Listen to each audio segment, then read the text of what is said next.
Enter the realm of the paranormal with us at Paranormal M. Hit that subscribe button and turn on notifications, drop a comment, and stay tuned for our latest explorations of the supernatural. We promise to ignite your curiosity with our chilling tales of the unknown. I wish I was making this up. My wife passed away suddenly on June 2nd of 2020 from a massive heart attack. Nobody ever asked themselves, what would I do if my significant other was not here tomorrow? I wish I would have asked myself that question. Maybe I would have been more prepared. Anyways, 2 days after she died, I was on my way to do something. And at the last minute, I remembered I forgot my phone. So I went back into the house through the hallway and entered my room, got my phone, crossed back into the hallway, and that's where I froze in my tracks. It was because I smelled my wife's perfume that she has, if she was standing right next to me. I forgot to say, I knew my wife for 31 years, and we'd been married for 23. So that was the first strange thing. Next, about a week and a half ago, I went and collected my wife's ashes. I placed them on the coffee table in the living room that same day, and I had somebody answer an ad that I had placed on the OfferUp app. I was selling a lamp. Apparently, I accepted the person's offer, and the guy showed up at 5:30 p.m., bought the lamp. While he was here, he asked if I was selling anything else. I replied, yeah, I have a chandelier hanging up in the back of the garage that's for sale. Got it down, I showed him it. And I also said I have a gas-powered skateboard that I'm selling. It's in the house all boxed up because it's for sale on eBay. Well, he passed on both items. But a few hours later, I would get a notification on my Instagram page that someone had liked one of the posts. And the person had liked 2 pictures I posted in particular, which are not uncommon. I did not even bother to look at it. The next morning when I got up, I checked the Instagram notification and that person had liked 2 pics that one was of a skateboard and the other one was of the chandelier. Now those 2 posts are very far apart. In fact, you have to scroll down on my page about 200 pictures to get to the chandelier. The person that liked the photos account was Carrie Mill, which is my wife's maiden name. So I clicked on the account and one of the people that follows her was her niece. Another person that follows her was a manager at an apartment building that we used to live in. Weird, right? So I searched some of my wife's paperwork looking for the password to her Instagram account. I found it. So I went onto her account, went to the settings, and looked at the log and the activity. The only time that account has been accessed was from her own IP address. What the hell? Next weird thing was last night, about 3 a.m. I'm sitting at my computer in my room and the dog comes in and stops at the foot of the bed. He looks up, or rather she, like she's getting ready to jump up, but doesn't. Instead, she just sits there staring up at nothing and starts wagging her tail and twisting her head back and forth like somebody's scratching behind her ears. This goes on for about a minute or so. Last thing today, my son was filling out an application for a student grant for school on his phone. When he was done, he scrolled up to the bottom of the page to make sure he didn't miss anything. And you know how at the bottom of an app it says either how many people have used this app or when it was used last? Well, at the bottom of the app it said that it was last used 12/31/1969. That's my wife's birthday. I wish I was making this up, but I'm not. I just want to thank everybody for their comments and support. It's definitely really helped me. I even want to thank the ones that don't believe this story and are kind of skeptical of it.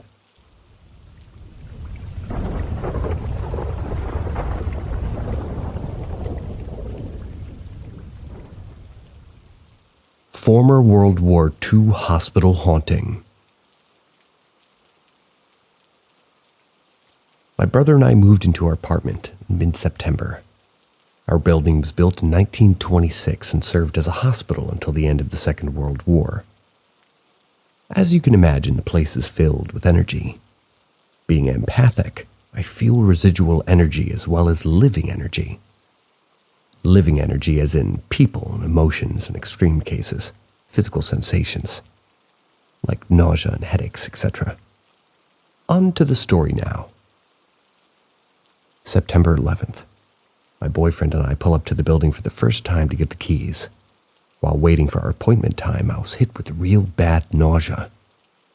This being a common thing because of anxiety and stress, thought nothing of it. Only having packed the bare essentials to hold us until we move and more stuff, we stayed the first couple of nights. About a week passes and things start disappearing. First it was my set of keys, then a credit card, then my whole wallet. Knowing damn well we aren't losing stuff, I decided to sage. Things calmed down for the preceding 2 weeks. One night, boyfriend and I are watching Poltergeist. Funny, when Minecraft for the Switch flew from the dresser to the ground about 3 feet away. Breeze? Nope. Closed windows. Wanting to get an answer, but as to why all this was happening, I turned on the Necrophonic app. Sitting in my room, candles lit, salt circle, crystals, Necrophonic app, and some offerings. 10 minutes pass with the app starting to get kind of adjusted to it. Haley, a near growl says. Spelled Haeli. First spirit sounded promising.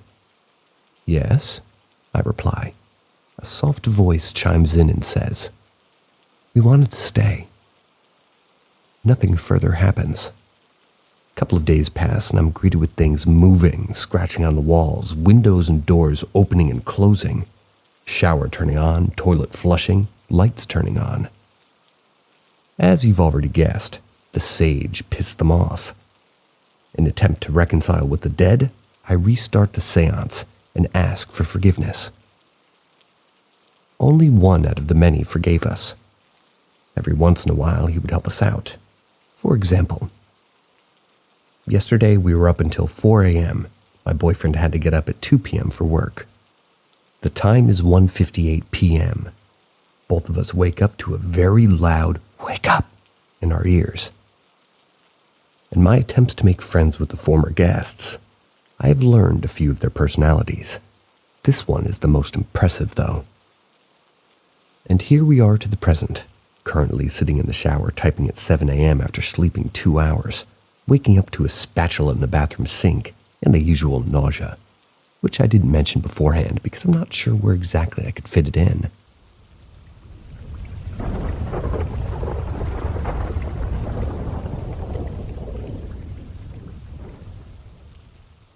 Grandparent bring home Native American doll and shit hits the fan.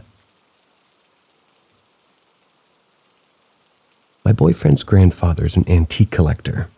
One of his interests are dolls. Porcelain, to be exact. They picked this up and the previous owner said to be very careful with it because it was quote-unquote special. Completely unfazed by the statement, he didn't ask any further questions. He brought it home with him about 2 weeks ago. The first 3 days were fine, stayed in the kitchen. The following day, my boyfriend and I were laying in our room down the hall talking. It was around midnight, and that's when suddenly 3 light knocks were heard through the door. We look at each other, and from the other side, I hear his grandfather say his name. I get up and open the door while he's getting ready for whatever task his grandfather had in store for him. Upon opening the door, I expected to be brought face to face with him, but no one was there. I closed the door, shrug it off, but after I closed the door, I could hear footsteps from down the hall. I go out to investigate, but in the distance, I can hear both the grandparents snoring. The following day, around the same time, all power to the house was lost. Didn't return until 5 or 6 a.m. Throughout that night, only one lamp was on. Don't know how, but occasionally it went out, but for the most part, somehow it was still being powered. A few more nights go by without anything happening, until just a few nights ago. All through the night there were screams. Not in the house, but right outside. Last night around 2 or 3 a.m. I was laying down watching videos when my boyfriend sat straight up, rambled gibberish mixed with numbers. I asked him what was wrong and if he was okay. He looked me dead in the eyes, screamed, threw himself back, and continued snoring. I asked him about it earlier today, and he has no memory of it. His grandfather's taking the doll to his shop tomorrow. Hopefully, all things go back to normal.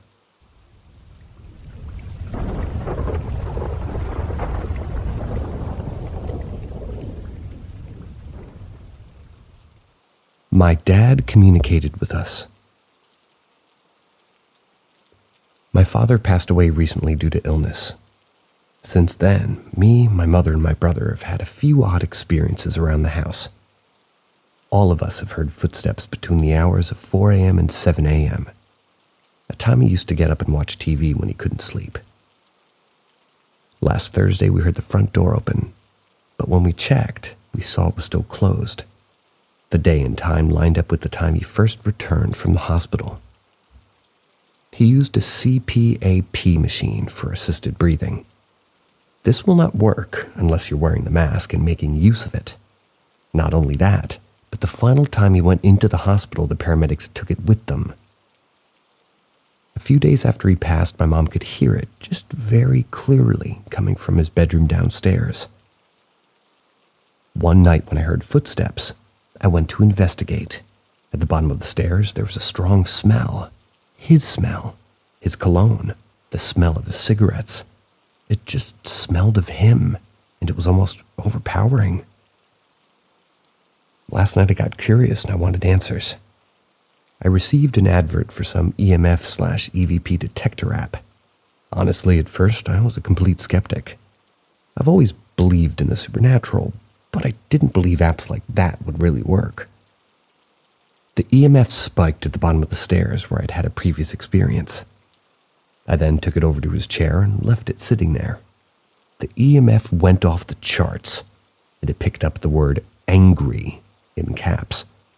I even heard it clearly with the phone turned up. Safe to say, I sprinted upstairs and hid. I thought it might have been something other than my dad, but then I started praying that it wasn't me. Or at least me that he was angry with, and if he was, I begged for forgiveness. But this morning, because it was kind of still troubling me, I told my mom that I thought he'd spoken to me. I put the app back on and left it by his seat again. My mom had enough experiences in the past couple of weeks to not be skeptical. I moved all electronics away from my phone and turned the TV off. The EMF spiked once more, and this time, my half-brother's name came up on the screen after we heard what sounded like one of my dad's wheezy breaths. We both went cold. We were both immediately covered in goosebumps. I won't reveal the name that came up for the sake of anonymity and whatnot, but the brother that was mentioned was one who I hadn't spoken to in nearly 30 years, really. He was an only child, and he never got to see again before he passed away. Oh, excuse me. He was the only child that he never got to see again before he passed away. I'm reading over this and I honestly feel crazy. I don't know how many people will believe this or if anybody will believe it at that, but all I know is what happened, and I have a witness, and I will swear the validity of this experience until the day I die. I just needed somewhere to share this. It's not exactly something I can share publicly on Facebook or anything.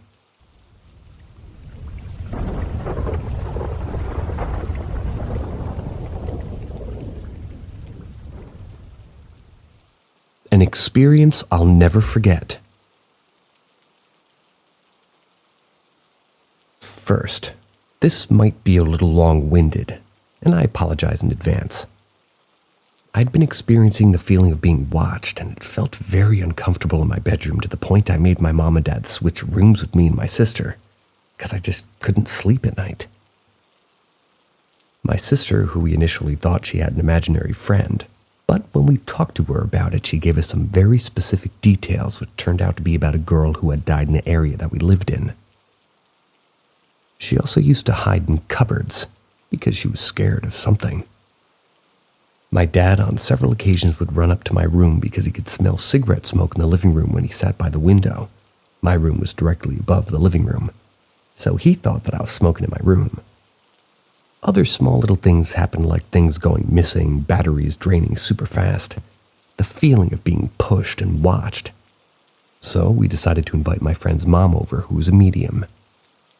Not the kind that announces it to everyone. She kept it to herself.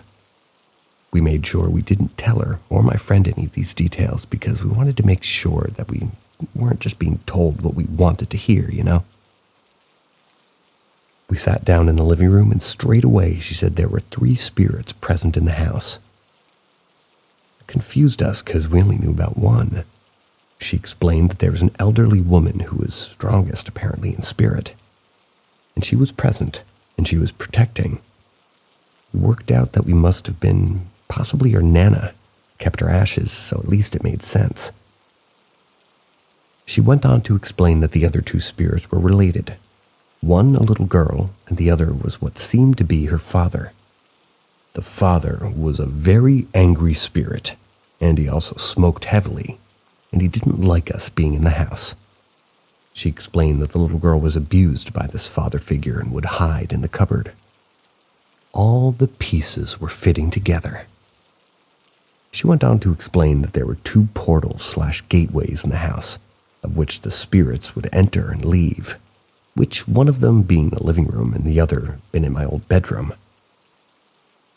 She explained that she could close the portals, but she would have to prepare before she could do so. My parents had to leave to go get my little sister from school, so she left as well. My friend stayed as we had plans to go out a little bit later on. So myself, my younger brother, and her were left still talking. Me and my friend were about to go upstairs to get ready to go out, and she screamed in pain and grabbed her arm when we looked, and she had a big scratch right down it.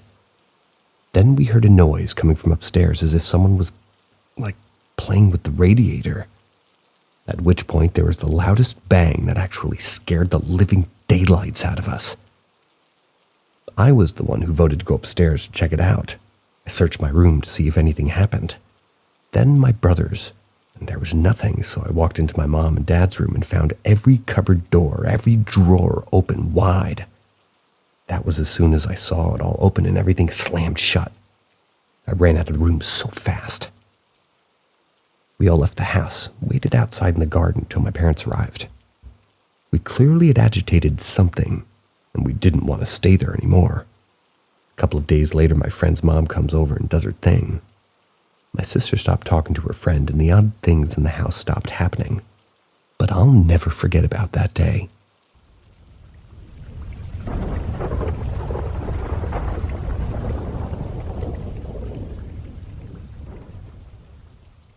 The Silhouetted Man.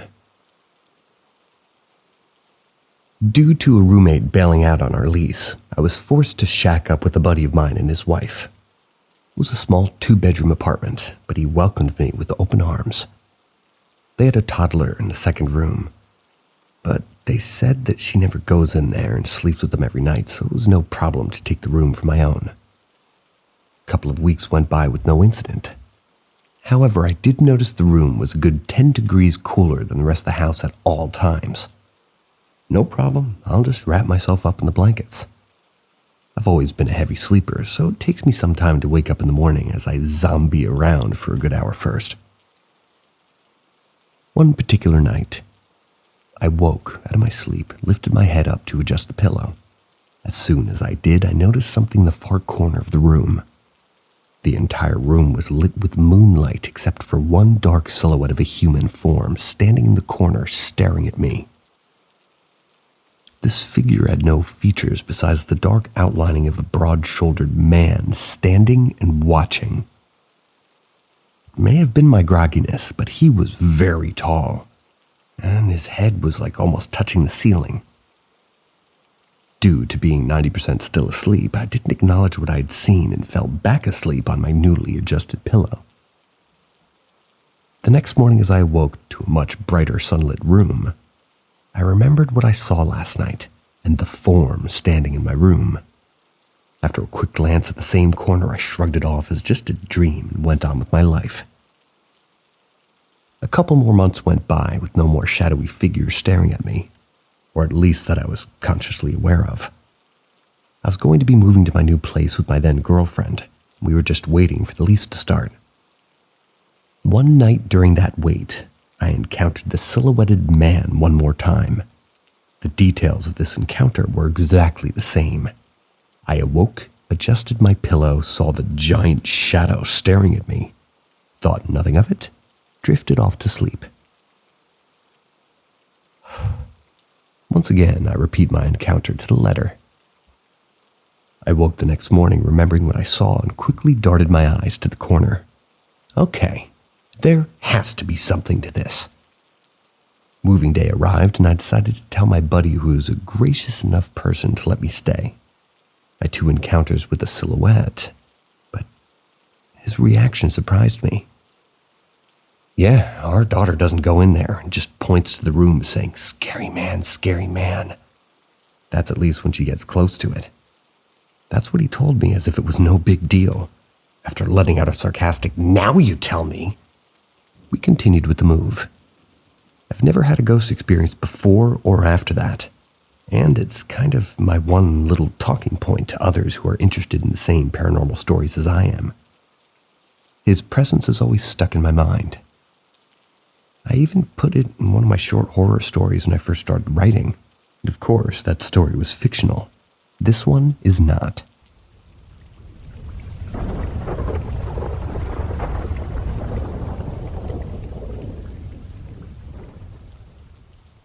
Grandma said the house was creepy. This was a story told by my uncle, who's a realtor. In his line of work, he often comes across houses like this that often people have died in, and some linger around. This one, though, had a lasting impression on him because of the way that it was. Initially, he told me about the house since we both had a sixth sense. He said that this was a haunted house that he was in charge of, and if I wanted to see it, of course, I was like, why not? Stoked my interest, you could say. But also I made sure that we weren't going in it.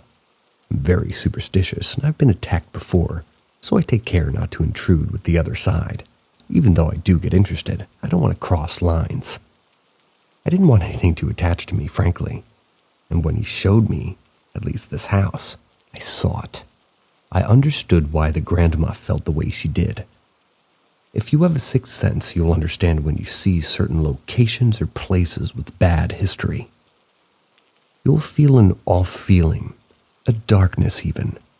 Like a darkness even in light. Like anger, sadness even, negativity and an overall sense of dread. This was what I felt from just staring at the house. Then after he sent me this. The other day I was scheduled to show 2 beautiful Elk Grove homes. One of them looked very familiar. I wasn't sure if it was the exact home I was thinking of. Unfortunately, on this day, my left ankle had been giving me a lot of trouble. You could say I was more concentrated on a sharp pain that runs up my spine with each painstaking step that paying attention to the homes was like second. Although I was suffering from this pain, I just pressed on with the job, showing these 2 homes. The first home was a home I told you, and it looked very familiar, but wasn't sure if it was the right home. As it turned out, it was the home I thought about. It was one of my friend's homes who had basically let it go into foreclosure a few months earlier. Because of my ankle pain, I didn't venture far into this giant beast. I only stayed in the living room with the client's grandma. We just stood there staring at each other while the rest of the client's family explored the entire home. The home shows very well, but there were lots of visible repairs that needed to get ordered to make it livable. There were loose and hanging wires throughout the house and floors that looked like they were possibly damaged from flood. Although the walls looked new, the home had a dark, creepy, and depressing feeling to it. It was not your normal giant, whereas you walked in and you just have this exhilarant vibe of happiness and warmth.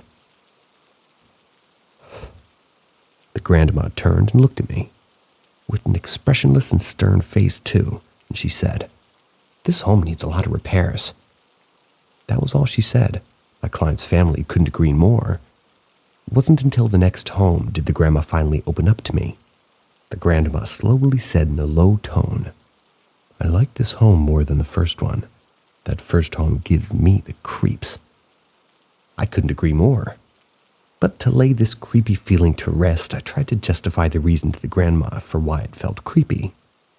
I told her it must have just been because that first home was much bigger than the second one. Although I did get a creepy feeling about the first home, I probably chose to ignore this feeling. My hair for once didn't stand up, nor did I have this feeling that there was someone lurking around like usual. This time it was more of a, when can I get home to rest my foot sort of a feeling. Maybe this was the reason why my sixth sense didn't kick in full force. I was more worried about the sharp shooting pain from my ankle than paying attention to the surroundings. However, just letting you all know, I didn't lose my sixth sense, not just yet. And like I said, I did get this creepy, dark, and depressing feeling about the house, but my mind was somewhere else. Later on in the evening, I texted my friend and told her I showed her old home to my clients. She asked me how the showing went. I told her grandpa, and they said that the home just was creepy. The next text scared the wits out of me. She said, "Yeah, the home is creepy. My late husband passed away inside the home. I knew her husband was sick, but I didn't think he died inside of the home. She's never mentioned it to me, and she called me and told me the whole scary story. She said after he died, she continued to hear him call her name around 1 a.m, telling her he was hungry. She thought it was her imagination at first. Maybe once or twice hearing her late husband call her name may be coincidental. But calling her name every night around 1 a.m. starting to basically just gave her the creeps, creeped her right out. Before her late husband passed away, he was bedridden. He couldn't walk, but he could crawl. After he passed away, she sometimes sees a glimpse of him crawling around the house. Late at night when she was in her room, she could feel or hear him crawl throughout the house, up the stairwells and into the hallway. Since there was a huge gap at the bottom of the bedroom door, she could feel him lay his head down on the floor and peek at her. Now, those of you who've had such an experience knows the person being haunted will experience a telepathy connection with the spirit. This person will see exactly what the spirit is looking at. While she was in her room, in the back of her head, she could feel someone staring at her from underneath the door. Every move she makes, she could see herself from a third person's view. She couldn't shake the feeling off. She got so freaked out she placed towels under the door every night. She told me she didn't want to tell her son because it would really creep him out too. This is the real reason why she decided to let her home go into foreclosure. Paying for the home was not a problem. She could afford it, but she couldn't stand that home any longer. She said that she's never been so scared in her life.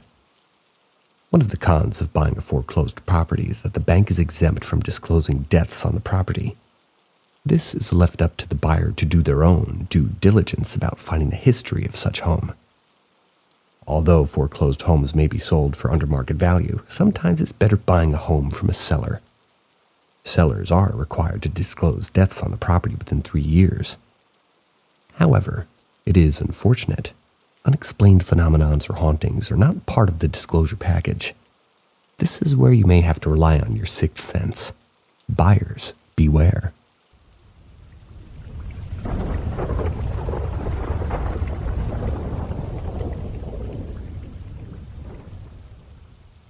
Something attacked me while I was sleeping.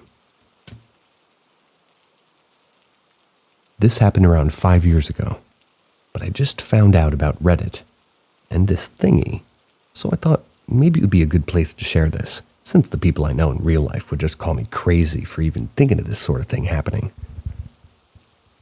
I had just moved in with my grandma, trying to find some independence, as well as trying to help her be a bit better economically.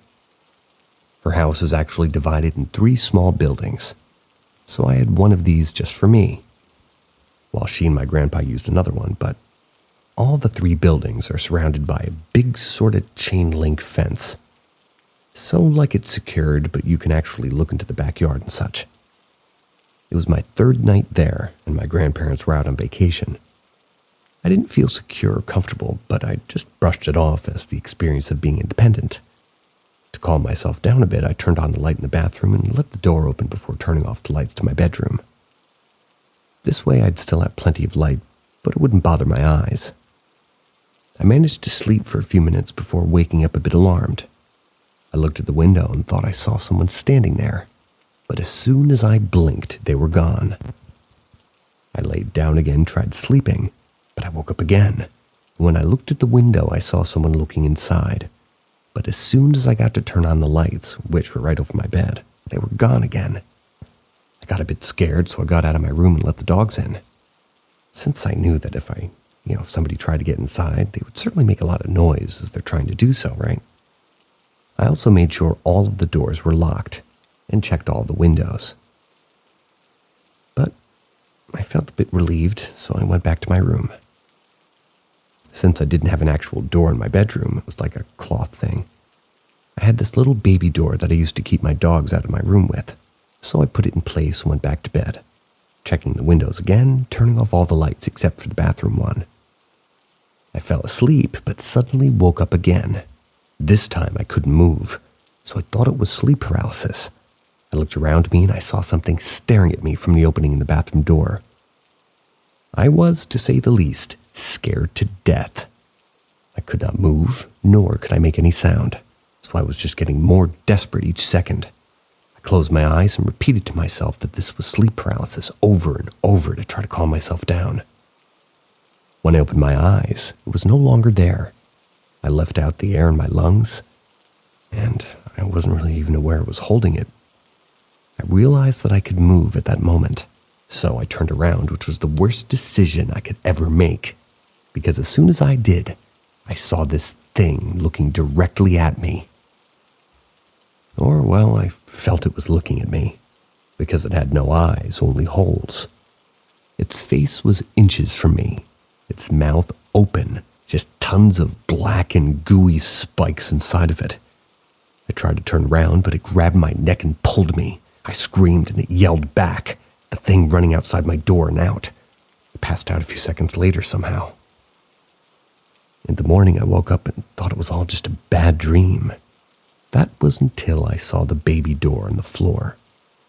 I got scared, but tried to think logically and said to myself that it was probably just the dogs who made it fall, not the thing that I saw. That it was just a coincidence. I left for work to tried my best to have a normal day. While I was working, a friend of mine came and asked me, pretty worried too. They asked what was happening to me. I didn't understand the question. He pointed to the back of my neck. I had 2 long cuts in the back, going from the middle of my neck to my ear. I was shocked, but I said to myself that again, probably it was just my dogs trying to jump on the bed, and since they scratched me, I had a nightmare about it. No big deal, right? Well, when I arrived at home that night, I had my front neighbor, who I've known since I was like 3, so pretty trustworthy. They came to me a bit shy, looking a bit worried. When I asked him what was going on, he asked me if I was all right. Once again, I was shocked, but asked him what he meant, and I quote his answer. "It's just last night I was having dinner when I heard someone scream pretty loud. I came out and I saw someone running out of your house and into your grandma's place. I thought that maybe something had happened to her. I felt the blood draining from my face. They were on vacation, and there was no way else and no one else in the house, so I just told them I was fine and went back to my place. I couldn't sleep with the lights off for over 3 months. A lot happened after that. I lived there over a year, but this is the only one where I got physically hurt."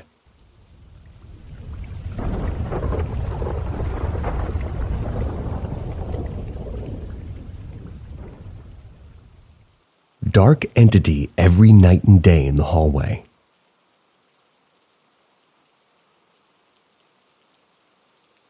A few weeks ago, my partner and I moved into a new luxury apartment with our 2 cats. We live in a major city near the beach. The apartment building was recently renovated, but it's had previous tenants and the land has also been in use for hundreds of years for various purposes. We're on the 6th floor. The only thing I found in the apartment that belonged to prior tenants were folic acid supplements in the cabinet. Since the very first night we lived there, I've been having a strange experience with an entity. I've had some odd stuff happen before, but nothing quite like this. The first night I was still awake at about 2 in the morning and got up to go to the bathroom. Clear as day, I heard a deep male voice say, "There you are."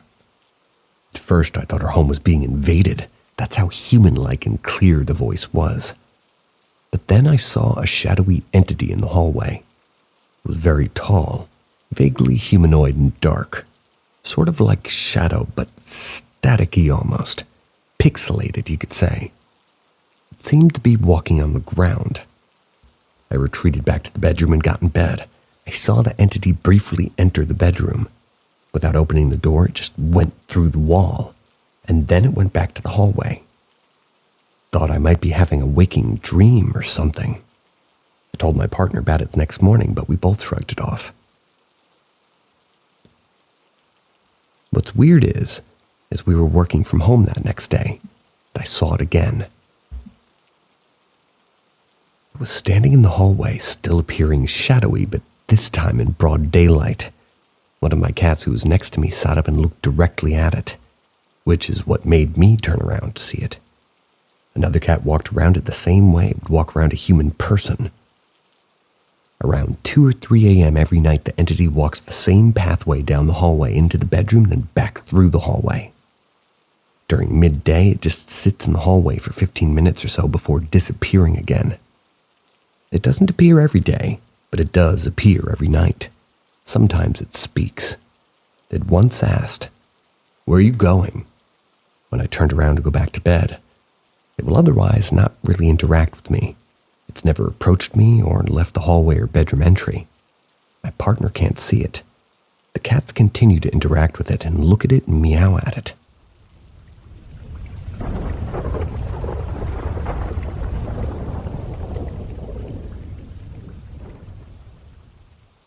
Ghost cat? ?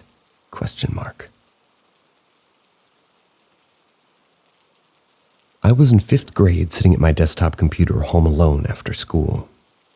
The desk fit into the little nook in my dining room, so I could look left and see into the living room. But if I was leaning into the computer, there was a wall in the way. I was just playing games or something, and suddenly my front door burst open. There was shuffling footsteps going into my mom's bedroom. I froze. I tried to push myself toward the computer so if it was an intruder, they couldn't see me behind the wall.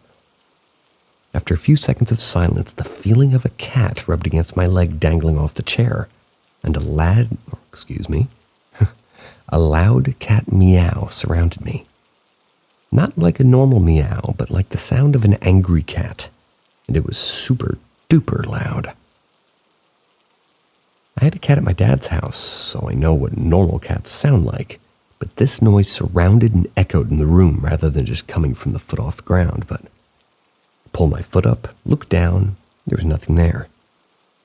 I looked, the door was still open, and I just sprinted to my room. My mom was at work, so she called my grandpa to come over and check out the place. I think this was just after we were robbed, so I was extra paranoid about someone intruding.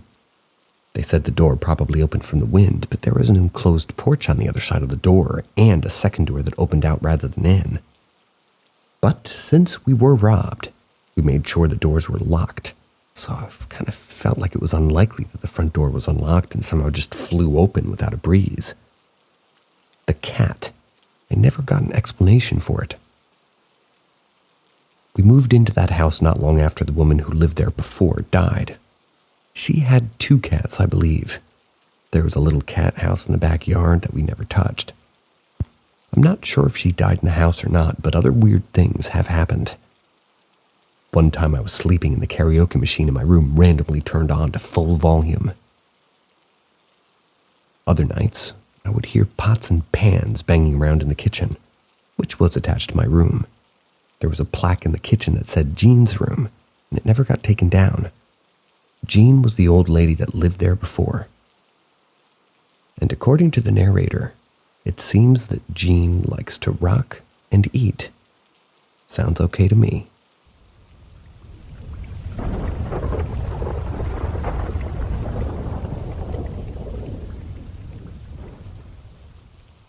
Southern Childhood Ghost Story. For a good bit of my childhood, we lived in Charleston, South Carolina. Our neighborhood and house were not too old. The house was built in the mid-90s. However, the neighborhood was built on the grounds of an old slave plantation. This, I believe, is what led to experiences by my sisters and I. I don't have one cohesive story, but more of a list of things that we saw, heard, or felt. I'll start with one story and maybe a post more later. This is my first Reddit post, so I'm sort of testing the water. Our dad was in the military, so he'd be gone on trips all the time. When he'd get home, usually at night, we could hear him come up the steps and he'd open our doors and check on us and then leave. One night I heard what sounded like his boots on the hardwood flooring. My door didn't open. I didn't think much. The next morning I asked my mom when Dad got home. She assured me that he wouldn't be home for 3 more days. So I figured maybe I was just hearing things. The weird thing is my 2 older sisters said that they heard it too. This went on for a few nights randomly over a long period of time, but rarely whenever Dad was home. There was one night that I remember vividly. I heard the sound clear as day, boots walking up the steps on hardwood floor. Dad had been gone for a few weeks, so I rushed up to see him. I opened my door and there was no one there. One of my sister's room was beside mine, and she heard me and the footsteps and opened her door thinking Dad was home too. She just found me standing there confused. Our oldest sister, who was at the end of the hall, then came out because she woke up to the footsteps and then heard us whispering. We were now convinced that we had a ghost in the house. Our mom, whose bedroom was downstairs, woke up and yelled at us from the foyer because she thought we were stomping around upstairs. We told her what happened and she said it was just the floor popping. Something not uncommon for hardwood flooring, apparently. We all went back to bed, but here's the kicker. Once we all closed our doors, the footsteps went back down the hall and down the steps, again, clear as day. I didn't sleep anymore that night. We never saw anything but always heard these phantom steps up the stairs and down the hall and then back, from all 3 of us at night to individuals when we were home alone. It became a joke in the house that we did have a ghost, and it was the ghost of someone from the plantation. Nothing ever seemed angry or evil, just off. Perhaps somebody was just checking on the kids.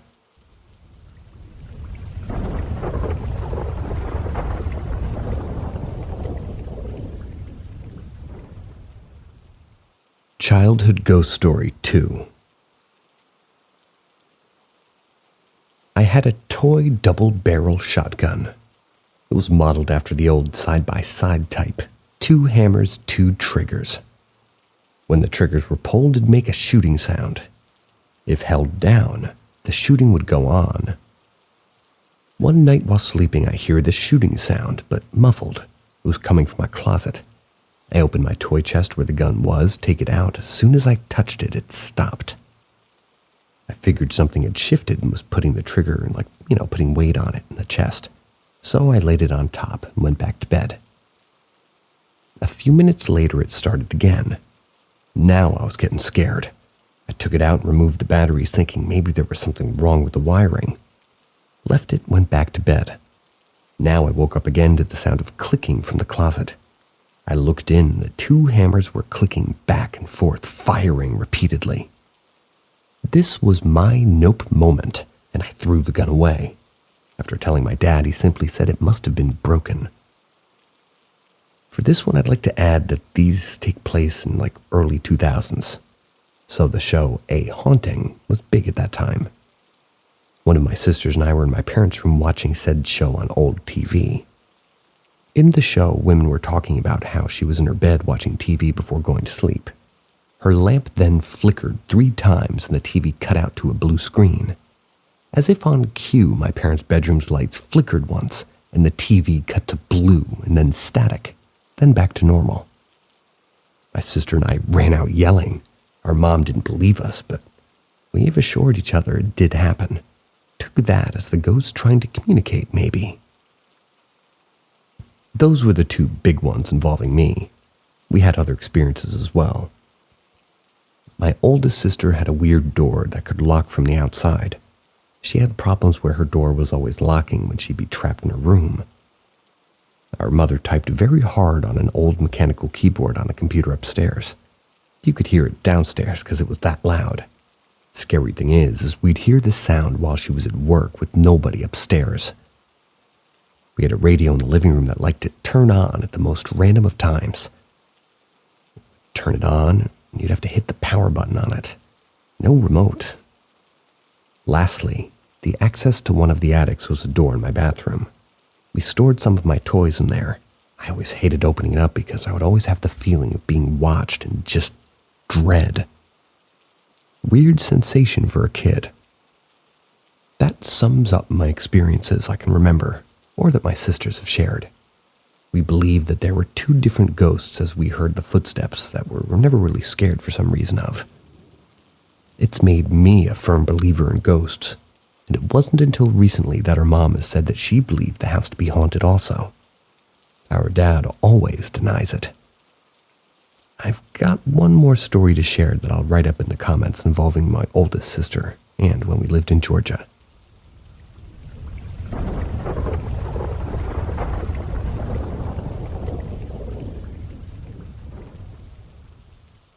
A weird experience.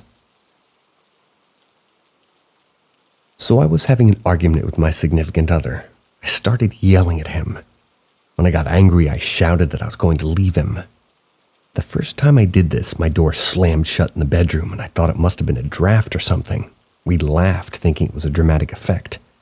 He went on to say the vibrations of my voice must have been so bad the door couldn't take it. Anyway, since then, we've bickered like any other couple. To fix the draft, we got stuff installed around all the windows and doors in the house. A few weeks later, once again, I'm in my room arguing with him, and I tell him again that if he doesn't change, I will leave. I'll move in back to my parents' house. This time, I was not shouting, though. As soon as I said it, both my wardrobe doors flung open, and we both got scared. Again, we put it down to the draft, even though we both knew that this had been fixed. Moving on from that one night, I was having a nightmare and woke up in my sleep in the middle of the night only to find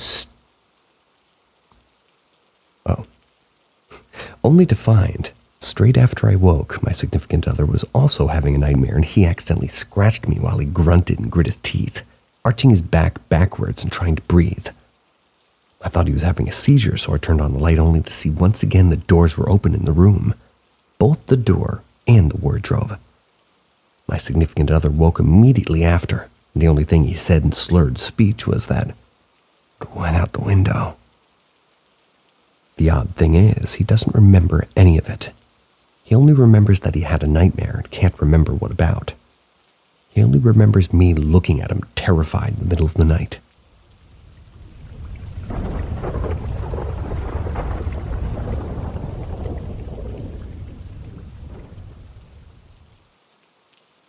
Overstayed our welcome. Let me just premise this. As religious people, my dad's side of the family and I are strong believers in ghosts, demons, and jinn. Except my mom, who grew up in America in a non-religious household with a different cultural background. This is a collection of instances that has happened to us in this condo. When I was about 16, 2 years ago, my dad's side of the family, around 13 of us, stayed in a beach condo in Alexandria, Egypt, where they live. These condos are known for being completely vacant the whole year and only being rented out for 3 months of the summer. In our culture, spirits inhabit empty places where they can live how they want, and this apartment was no different. We had rented it for 5 weeks up front, no refund. This is very expensive, and the main reason we didn't pack our bags and book it. After a couple of weeks, I assumed the spirits became a little restless. First, one of my aunts, a cousin who's like a year younger than me, he started saying how he couldn't look in the mirrors in the main bathroom. They said they would see smoke coming out of their eyes, and the other mind tricks, and personally, I saw my eyes go black, truly felt that I was looking at someone who wasn't myself. Little things like that would start happening, like my uncle would complain about someone sitting at the foot of his bed when he's sleeping. No one would dare to. He gets very angry when he's woken up. My aunt would feel someone pulling at her hair, and the doors would start slamming. The first time we interacted with them, however, is when my uncle knocked on the bathroom door and a woman clearly was saying, "I'm in here," and his name too, but the light inside was off. There was only a window to the elevator chute. That was in the bathroom, so it's completely pitch black at night if any light isn't on. He hurriedly grabbed me and asked if anybody was in there. I counted everyone twice at his request, insisting it was empty and to just open the door. He refused, but I had gotten impatient myself opening it for him to find it empty. I'd never seen him scared my entire life, and he sure as hell didn't use the bathroom. I was in that same bathroom one morning and a woman's voice started talking to me rapidly, fast in Arabic. I couldn't understand and I screamed. Looking back, I should have been terrified, but I was only left confused sitting on the toilet wondering what she was trying to tell me. As I screamed, it was her screaming my name anyway. This experience is one that made us all confess to each other in the 4th week that we've been seeing and hearing things. There are a lot of children in our family, and one of my cousins who was around 10 would hear Mom's iPhone. Okay, I don't know, it says, around 10 would her mom's iPhone and take pictures of her little sister who was around 5. My aunt and mother of these two regularly go through pictures just in case one of them has a picture of someone changing. House full of girls who shared a room. Weird. And her husband usually goes through her phone. This time she was looking through her trash folder and came across this picture that stopped her in her tracks. She ran from the bedroom. The picture was taken in the main living room where we had all been sitting and chatting to show us a picture of what was supposed to be her youngest daughter mangled into at least 5 different faces, where her own was supposed to be. It wasn't a pano, but we thought maybe her oldest had a screenshot of pano gone wrong, as other iPhone users know happens often. Not only could we not find a pano version anywhere, I tried recreating that same glitch for about half an hour at least, not getting anything even close. She removed the picture from her trash to keep to find an explanation, refused to give either daughter her phone. 2 days later, neither daughter had been allowed and hadn't taken the phone. We were looking for the picture to show someone else and couldn't find it. She looked in the trash folder to see if it had been sitting buried away, but this kept repeating and happening to every phone the picture had been sent to. I even put it in my Google Photos only for it to be deleted again and again. One morning my grandma woke up to someone shoving their finger in her mouth and wiggling it around. Her eyes shot awake, but no one was even in the room with her. This one is the scariest encounter in the condo. My mom, a total non-believer, she'd been on her bed. She was only in a towel after a shower, combing her hair, and had a clear view of the frosted glass. None of us had told her what had been going on with the rest of us because she slept alone in the room with my young sister. We knew that she would just brush us off. It's around 8 p.m. My whole family had just finished dinner together. We were all in close proximity to the main bathroom, which was next to my mom's bedroom, both in clear view of the dining room table. All of the kids were in a bedroom at the other end of the condo, and my uncle was standing in the middle of this area with his back to my mom's bedroom door talking to my oldest aunt, who was facing him and the door. My aunt sees this long door handle to my mom's room slowly turn down. The door opens just a crack. In order to close this door properly, you would slam it shut. So to open this handle, you need force. My aunt yells at me to check on my mom, not telling me why, and I open the door about to scold my mom for not closing it properly when she looks at me and she's going to start screaming and crying. She tells me that she heard the door open, and then saw a figure of a small child in the frosted glass just watching her. To say the least, she's a believer now. We stayed the whole 5 weeks, each day getting worse and worse by the last 2 weeks. We are never returning to that place again, no matter how cheap.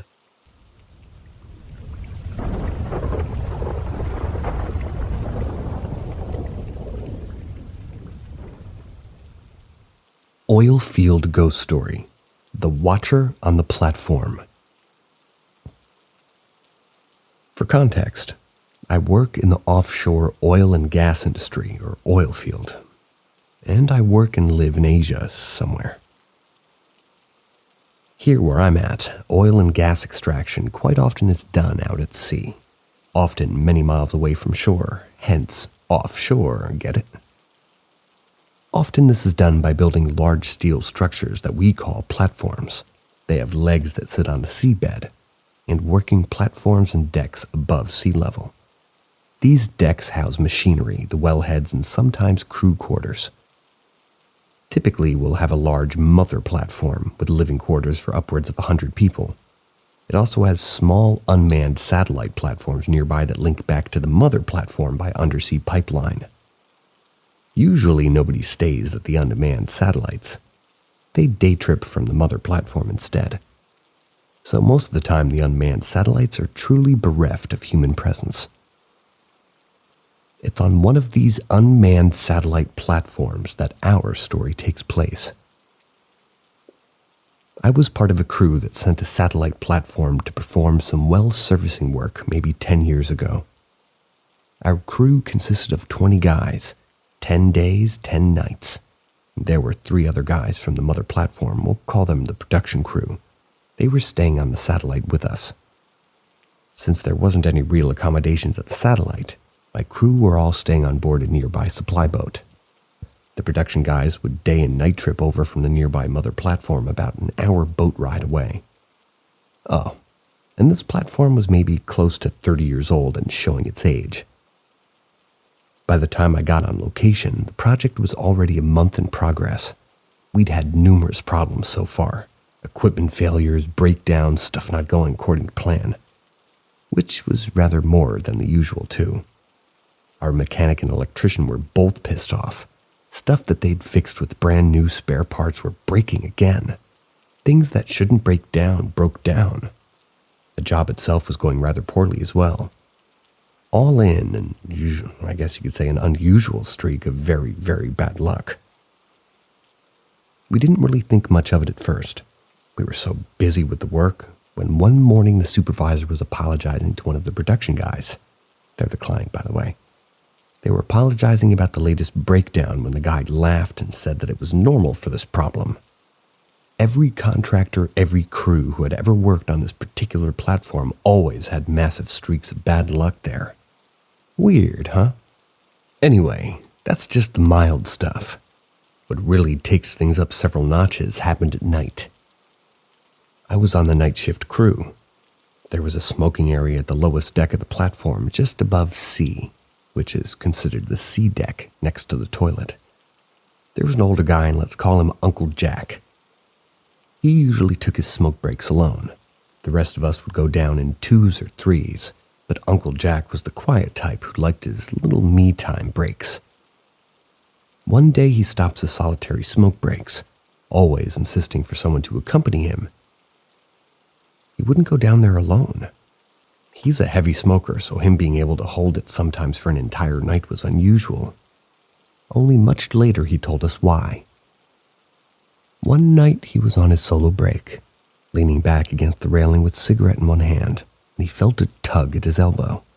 He turned, saw nothing. He was alone. Shrugging it off, he took another long drag in his cigarette, when suddenly something grabbed him hard by both shoulders and yanked him backwards. It was as if to pull him into the sea. Uncle Jack reeled but managed to catch himself from falling, his cigarette falling into the dark waters turning below. He was so shaken by that ordeal that he never took solo smoke breaks again on that job. That's not all. A number of the guys reported seeing a figure, sometimes white, sometimes dark, lurking around the cellar deck. One deck above the C deck, by the way. They said they'd seen it sometimes hanging around in a corner or climbing up or down the staircase to the C deck. The cellar deck was a favorite resting spot for our crew, mostly because it was cool, shaded, and relatively quiet. This made it pretty perfect for taking a short nap during breaks in the work. 2 of my friends, Bob and Mac, were taking a nap one night at the cellar deck. Bob suddenly awoke with this terrible itching all across his face and neck, suddenly disappearing as soon as he got up. He looked over at Mac sleeping soundly next to him and woke him up too, afraid there might have been a chemical or a gas leak. Mac said he didn't feel a thing, but to be safe, they checked out the area and found nothing. Settling back into their nap this time, Mac was awoken to the same itching all across his face, waking up Bob again, and they found nothing, yet again to go back to sleep. This time, both of them felt that crawling and itching sensation. This time, they knew it was something else.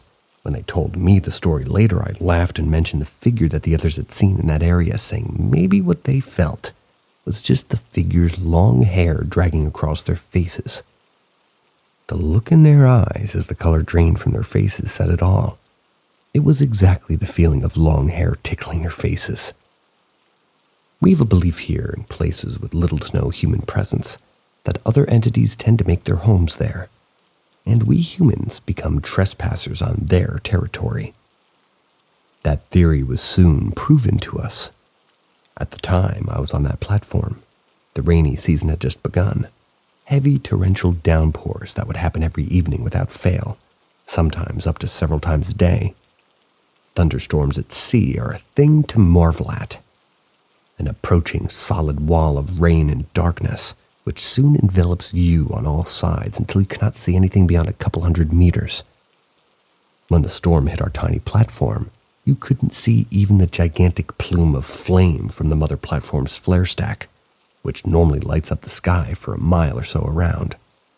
And yet, despite the raging storm that beset upon us all, up on the top deck it would be dry, as though the storm parted around the little platform held back by whatever entity resided there, the watcher on the platform.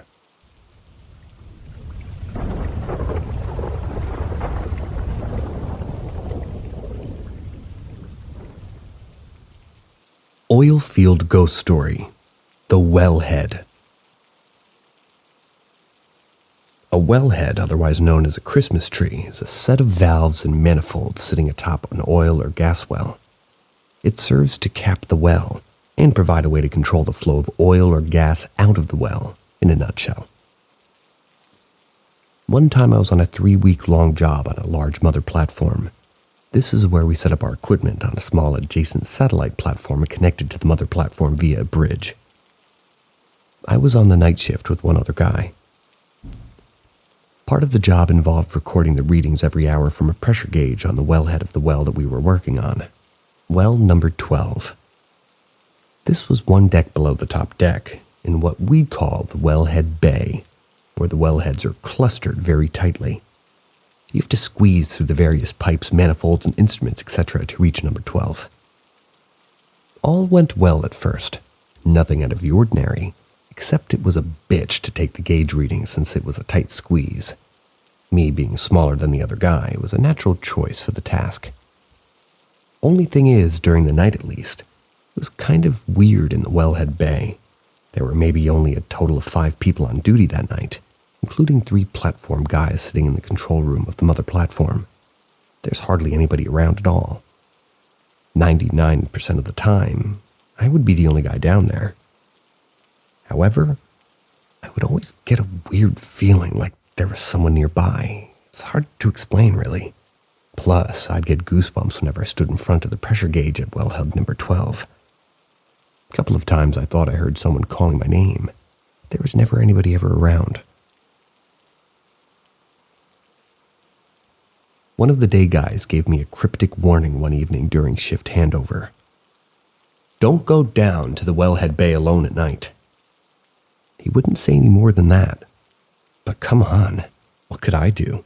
There are only 2 of us, and one has to stay up top to monitor the equipment at all times. So I just took it in good faith that he meant it from a safety and a buddy standpoint. Well, I assured him that we'll be fine.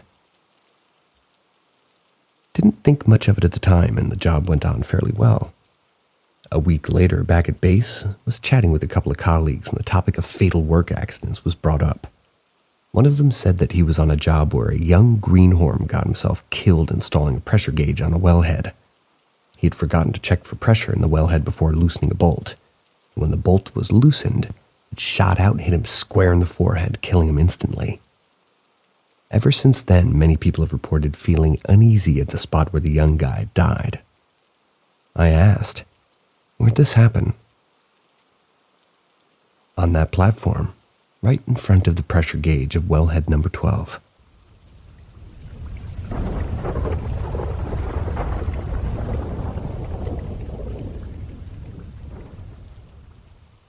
Grandma's smell.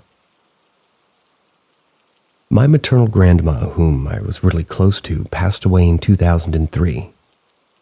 When she was alive, she was very, and I mean very, fond of using creams like Deep Heat and Counterpain.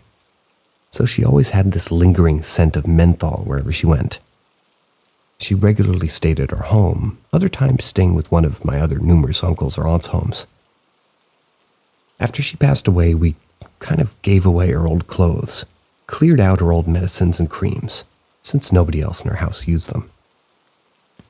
Anyway, fast forward for a few months later, I was having dinner with my parents and siblings and we were talking about old grandma, how we missed her. We joked about how she always had that menthol smell around her that was really no longer in the house.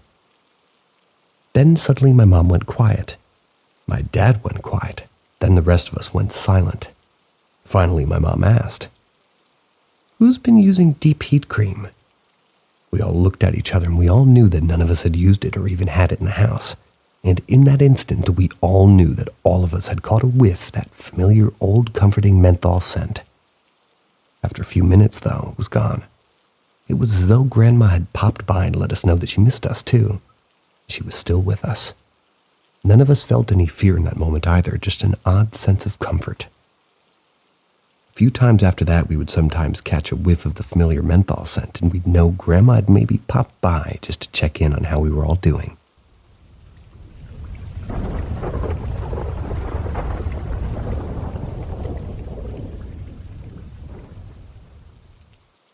Tastes a bit salty. So, when my dad was young, his dad, my grandfather, let's call him GP, he worked a bit as a lumberjack. There was a young guy who lived in the same village who my dad knew. Pretty cocky guy, so let's call him C, for you know what. One day, C decided to join the lumberjacks to earn some money. According to my dad, C was pretty cocky and loved to run his mouth making snarky comments about stuff, always acting like a smart aleck when the older guys tried to teach him stuff. Things went all right for a while, but one fateful day, C met his comeuppance. The crew was in a tropical rainforest cutting down trees. As they finished cutting down a tree, they stopped for a water break in the heat and humidity of the jungle. C wandered off to take a leak. It wasn't long before he came running back, calling everybody to go with him. He brought them to this massive tree where, nestled amongst the gnarled roots, rested a human skull. The guy immediately hushed up and decided to leave things be. Nothing good could come of disturbing someone's resting place, and especially under a massive old tree. There's a belief that really old, huge trees have guardian spirits residing in them. Hence, extra care must be taken when felling or working on one of these.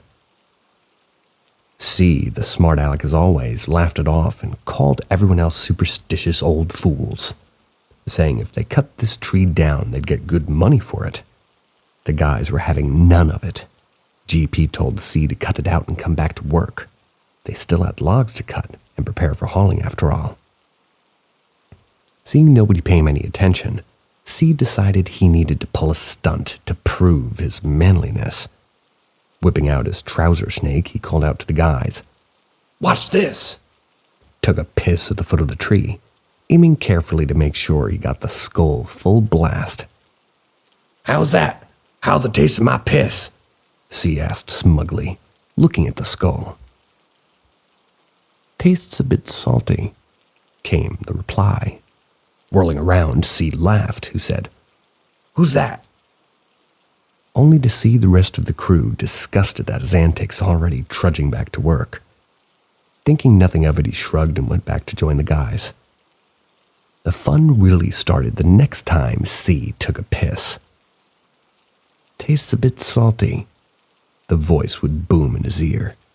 At first, C thought it was one of the guys playing a prank on him, although everybody denied saying or even hearing anything. "Tastes a bit salty." The voice would boom louder in his ear again. Every time C took a piss in his home, at work, at the coffee shop, no matter where he went, the faithful piss connoisseur would follow. It didn't take long for C to realize that he had ticked off the wrong being, and that this being had decided to attach itself to him, or his C.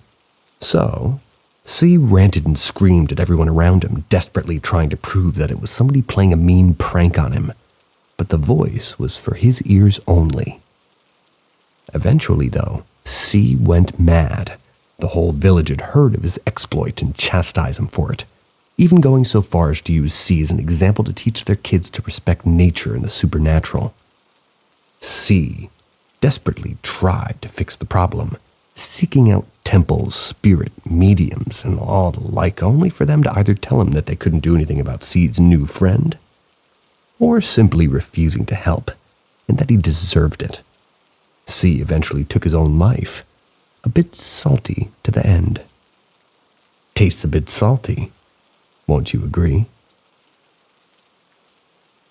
That was my favorite story. See ya.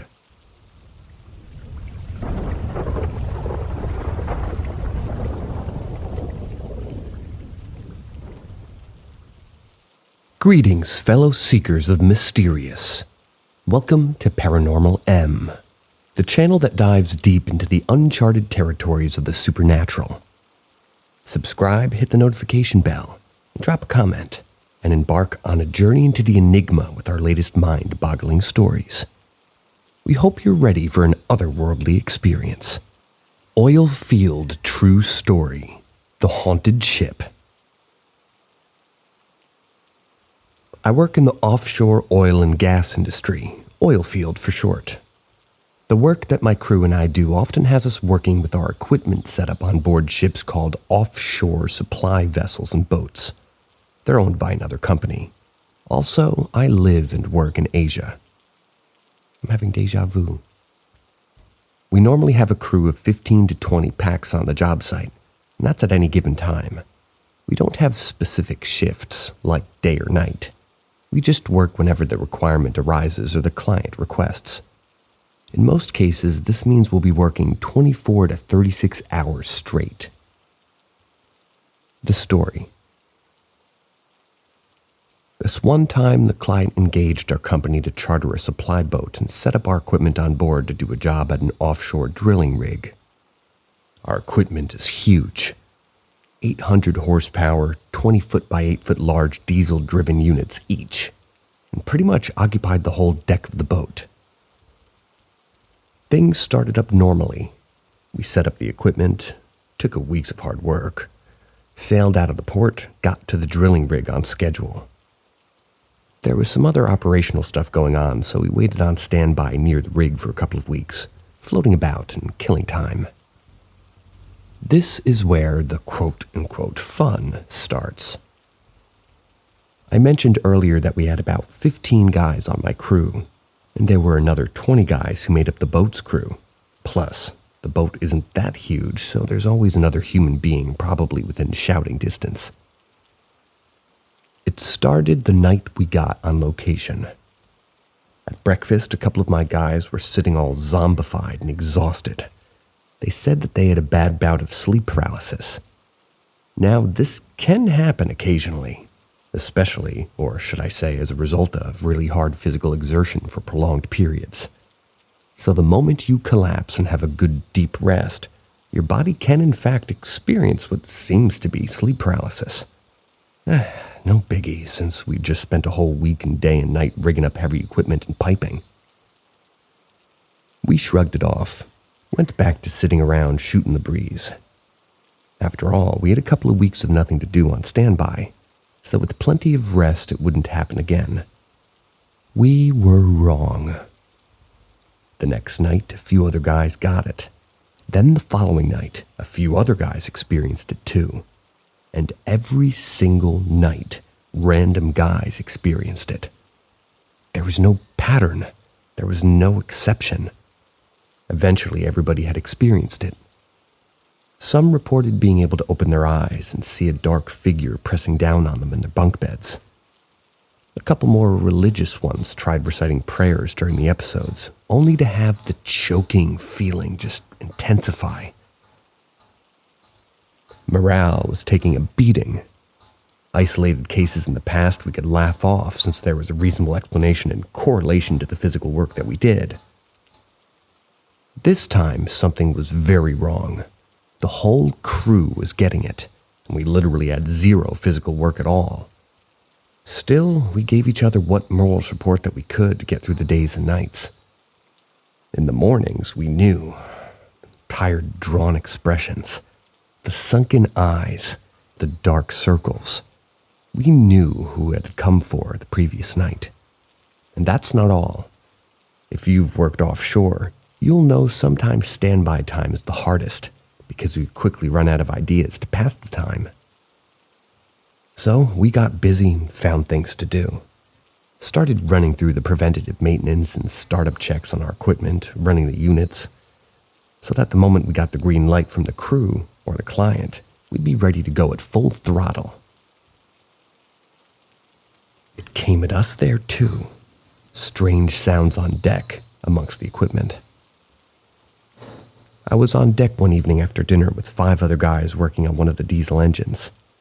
Suddenly, a huge metallic boom rang out from the aft deck. Sounded like somebody took a 10-pound sledgehammer and slammed it into one of the metal bulkheads. I got up to go aft and just check it out, thinking maybe it might have been a loose lube oil drum or one of the units not being shimmed properly. The supervisor grabbed my arm and said, "Not now, tomorrow, in daylight." I was about to protest, but seeing the look in his eyes, I backed down. In the morning, me and the other guys went to check the aft deck. Nothing. Equipment skids were shimmed tight, everything secured tight as it should be. And the previous night, there was nobody at the aft deck area. But every night from then on, the same boom, the same place without fail. Another thing, the vessel's crew refused flat out to say anything when asked about these things. Sure, they were friendly and great guys to work with, but when this topic came up, they simply clammed up tight. And weirdly enough, they also absolutely refused to ever come out on deck after nightfall. Daytime was fine. They would help with any requests at all, but after dark, nope. Want a spare part from the deck store during the day, fill out forms, wait outside while the bosun goes and gets it for you? Nobody goes inside my store after dark. It's free for all. The deck crew, not even the fussy bosun would come out of the deck. Go ahead and take what you need yourselves. Just fill it in the logbook. The final straw came once it was time to finally get to work. For context, we had an electrician who was a white American. Jack, awesome guy, chill as fuck. Skeptical when it comes to weird happenings, though. He was the one guy in the crew who would laugh off everything that happened. He would always just say we were imagining things. So in a way, he helped us keep our sanity, which is important for later. The job starts. The big diesel units are running at full throttle. Listen to the 3,000 horsepower choir sing. Everyone is giving it their all, and we're done in about 24 straight hours. Client is happy. Time to sail home. Crew shuts down the equipment, pats each other on the back, and heads to the locker room. It's about 2 a.m. at this point. Wait, where's Jack? Jack was curled up in a ball in the locker room, in a tiny gap between the lockers and the wall. A mound of cigarette butts on the floor at his feet. He was rocking back and forth, chain-smoking furiously. And by the way, he doesn't chain-smoke. He was pale, shaking, eyes wild and muttering over and over again. What the fuck, man? What the fuck did I just see? What the fuck was that thing? We heard what happened from our mechanic. He was with Jack at the aft deck. That was near the railing when they both saw a white man-sized bundle fall from the drilling rig. It's like a jack-up rig, a 30-meter drop from the rig floor to sea level. Went into the sea with a loud, audible splash. Hang on. These guys are standing right behind the diesel engines, 140 decibels loud with earmuffs on, and they heard a splash. Jack was really excited, thinking it might be a man overboard, wanting to throw himself just a life ring and jump in to save him. When the mechanic grabbed Jack, pulled him back from where he was about to climb over the railing and dragged him backwards, Jack started to argue. That's when they saw something moving in the water. For context, it's dark, like midnight. We're out in the open sea. The sea is choppy. If anyone fell into the sea in these conditions, good luck to you. This thing, they saw it. It was submerged and coming toward the boat, making a V-wave as it came. Jack continued arguing as if it was in a trance that a man was overboard. He needed to rescue the person, started climbing the rail again. Mechanic slaps him and says, "Jack, whatever that is, it's not human. We're fucking going now." Next thing we know, we found Jack huddled in the locker room out of his damn mind. Couldn't even muster a coherent sentence. Took him a couple of days to regain his composure after that incident. Thankfully, the journey back to port was short, 20-hour sailing time. We were all too motivated to disassemble all the equipment soon after we reached the shore and just got the hell off of that boat in record time.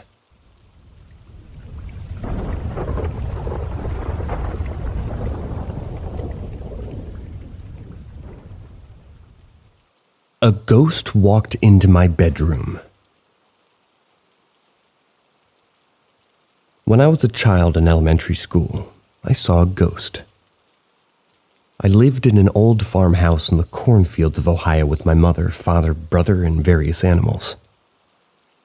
To help explain a little, I'll try to tell how the house was set up. It was close to the road with a gravel driveway. The front door faced the street, but most of us used the side French doors that we built a deck off of. The French doors opened into a big dining/entry room. To the right was our bathroom, and to the left was the living room. The only time we used the front door was when we headed out to the bus, and when my mom left for work on days that a friend would pick her up. The front door opened into the living room and was right next to the stairs. On the other side of the stairs, on the first floor, is my brother's bedroom.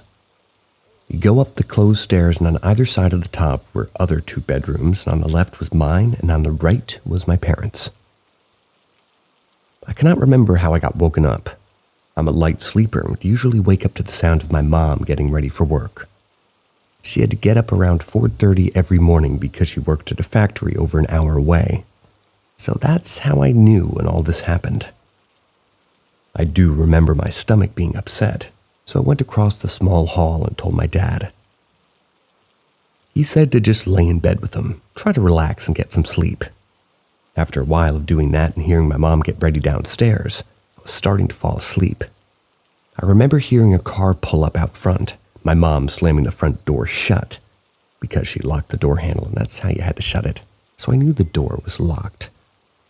I also heard a car door slam shut, and finally the car drove away. I can't say how much time passed after that as I was drifting in and out of sleep, but I really didn't think too much because I thought my mom had forgotten something. But I heard the side French doors open and shut.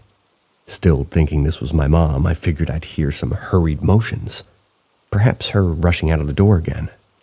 But I didn't. I heard nothing. After a minute or two, the stairs started to creak. It sounded like a normal walking pace of someone who was quietly trying to make their way up, but not hiding their presence.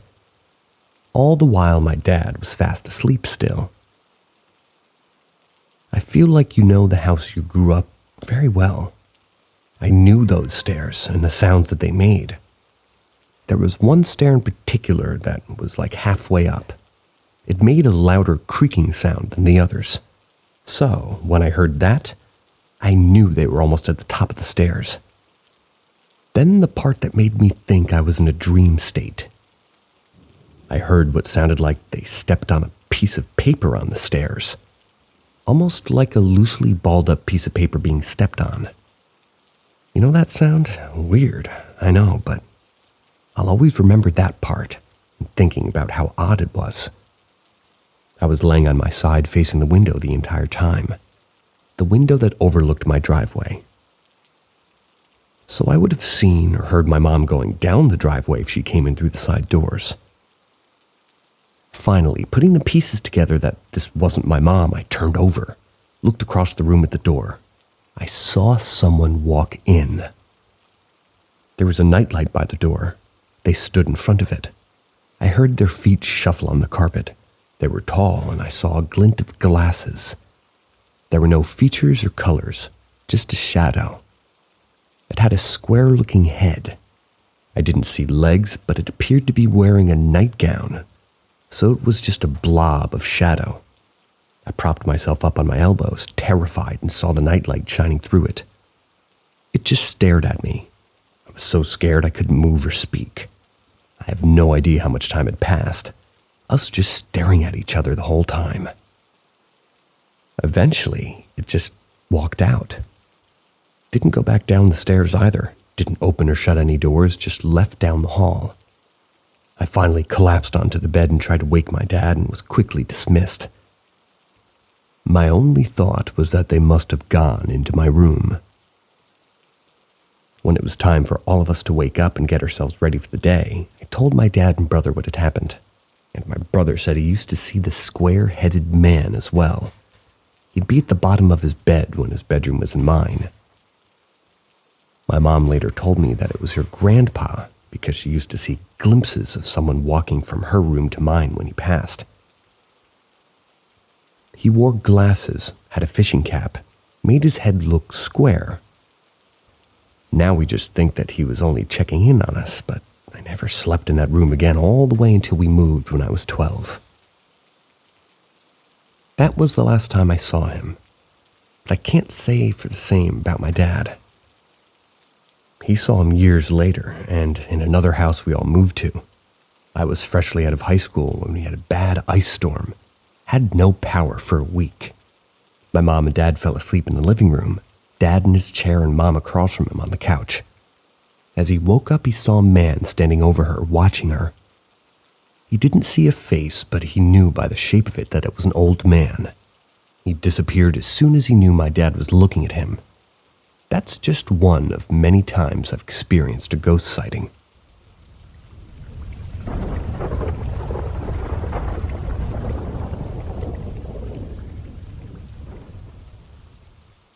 Weird light outside tent. Scratches. This happened a few years ago on a camping trip, but it feels like yesterday. Me and my friend, both teen girls at the time, we were sleeping a few yards from our aunt's trailer in a little tent. After goofing off for a while, we settled down. I faced one side of the tent and she faced the other.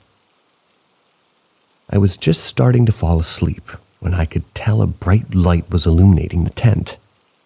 You know how you can tell the lights are on even when your eyes are closed? Assuming it was a car or something of sort driving by, I kept trying to sleep. I heard an odd scratching sound, but I didn't think much about it. I felt my friend tap my shoulder, but for some reason thought she had just rolled over while sleeping and had done it by accident. Finally, another tap to the shoulder. I slowly and quietly turned to face her side of the tent. There was an incredibly bright light, brighter than any flashlight I've seen. It was pointing straight at the tent. There was only one point of light, so it couldn't have been a car. The best comparison I could draw is a motorcycle, but we would have heard a motorcycle approach the tent, or any vehicle for that matter. This wasn't the scary part, though. It looked as though some kind of hooked saw-like object was being dragged slowly against the fabric of the tent. It made very much visible sort of thing by the abrasive light, but we couldn't see anything holding it up. Then the light just switched off and we didn't hear or see anything else that night. When we worked up the courage to book it for a few yards to the trailer her aunt was in, we didn't see anyone or anything out of place outside. After we got inside, she told, before I had turned around to look at whatever she had seen, multiple shapes similar to the weird hooked saw thing were very clearly dragged against the tent. Still, had nothing seeming to hold them up. All equally terrifying and sharp-looking, but nothing like I'd ever seen. Looked like the contents of a toolbox from hell.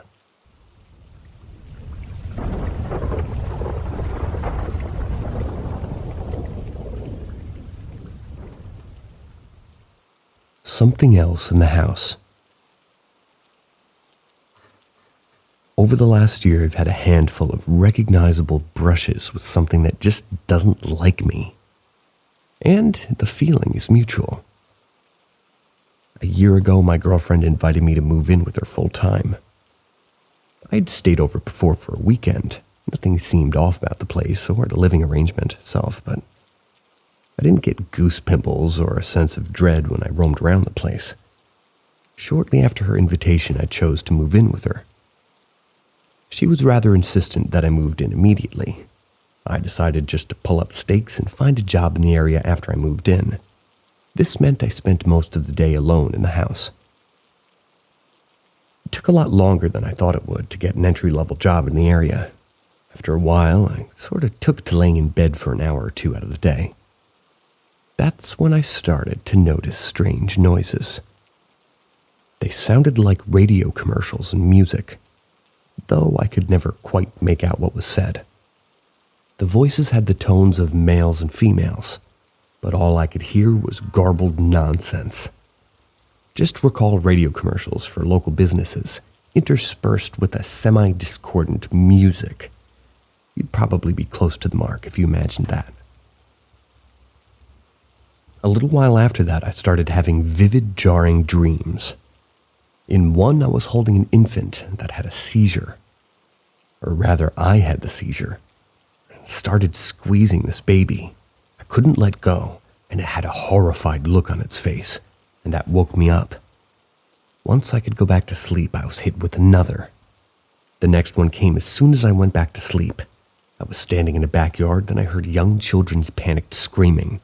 I ran inside just to see a toddler-aged child running out in front door and the infant slung over his shoulder.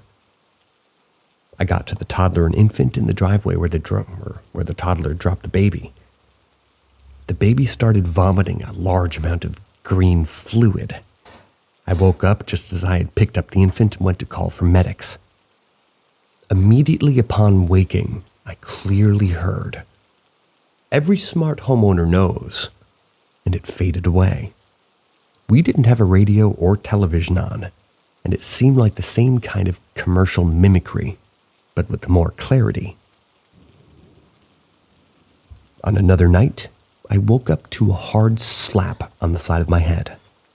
I saw my girlfriend standing over me with tears running down her cheeks. She disappeared when I yelled, "Why the hell did you hit me?" To which my girlfriend, laying next to me all along, sleepily stated, "I didn't hit you. What are you talking about?" A couple of weeks after that, my girlfriend went to bed earlier than I. I was on my computer in the finished basement, almost directly under the bedroom. After a few hours, she messaged me, asked me to come upstairs.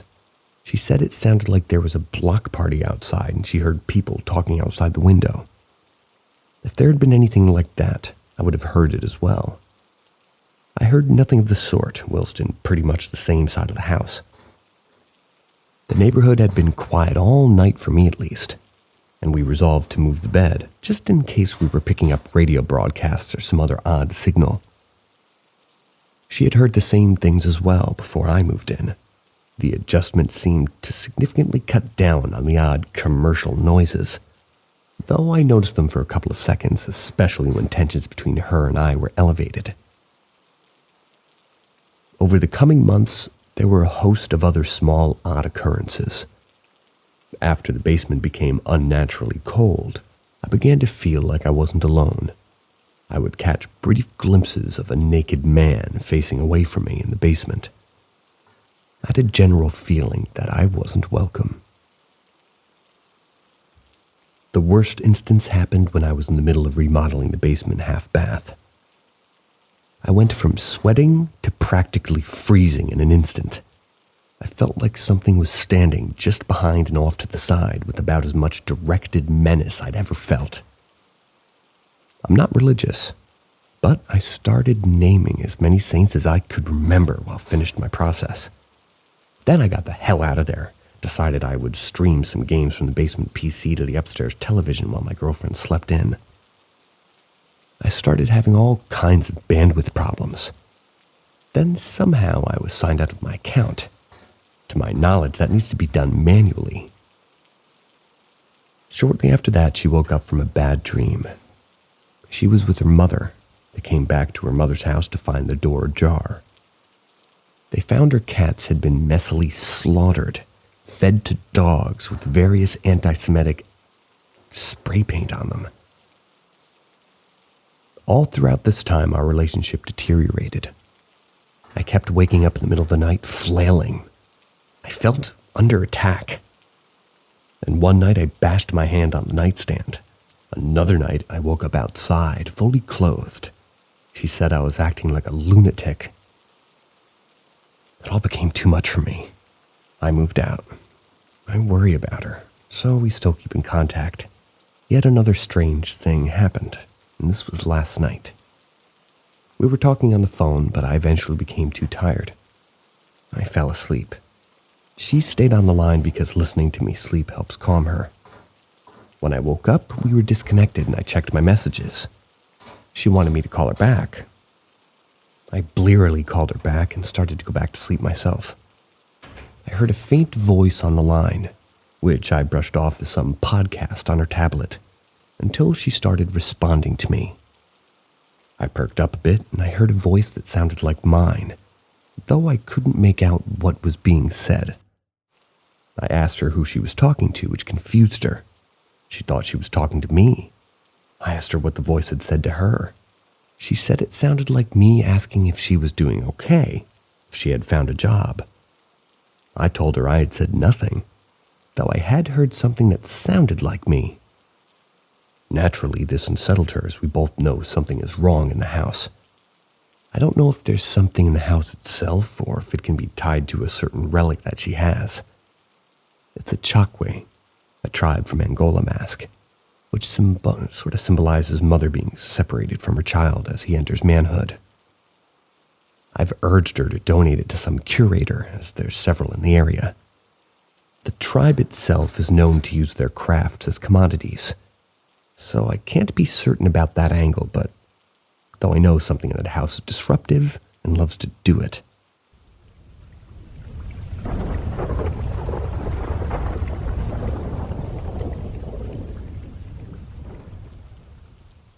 Something is desperately trying to reach my mom. To begin, I have this recurring dream that I've been having since middle school. I have it 1 or 2 times a year, but it's slowed down since I've gotten older. In the dream, I'm at home, but it isn't my house. It's a big 2 or 3 story home that's shaped like a U. I've never seen anything like it before. I go upstairs to my mom's room in this dream and she's on the bed, seizing. My first thought is that she must be possessed. Call my brother in a panic and tell him mom's possessed. He just asks me if we need more bread or milk because he's grocery shopping.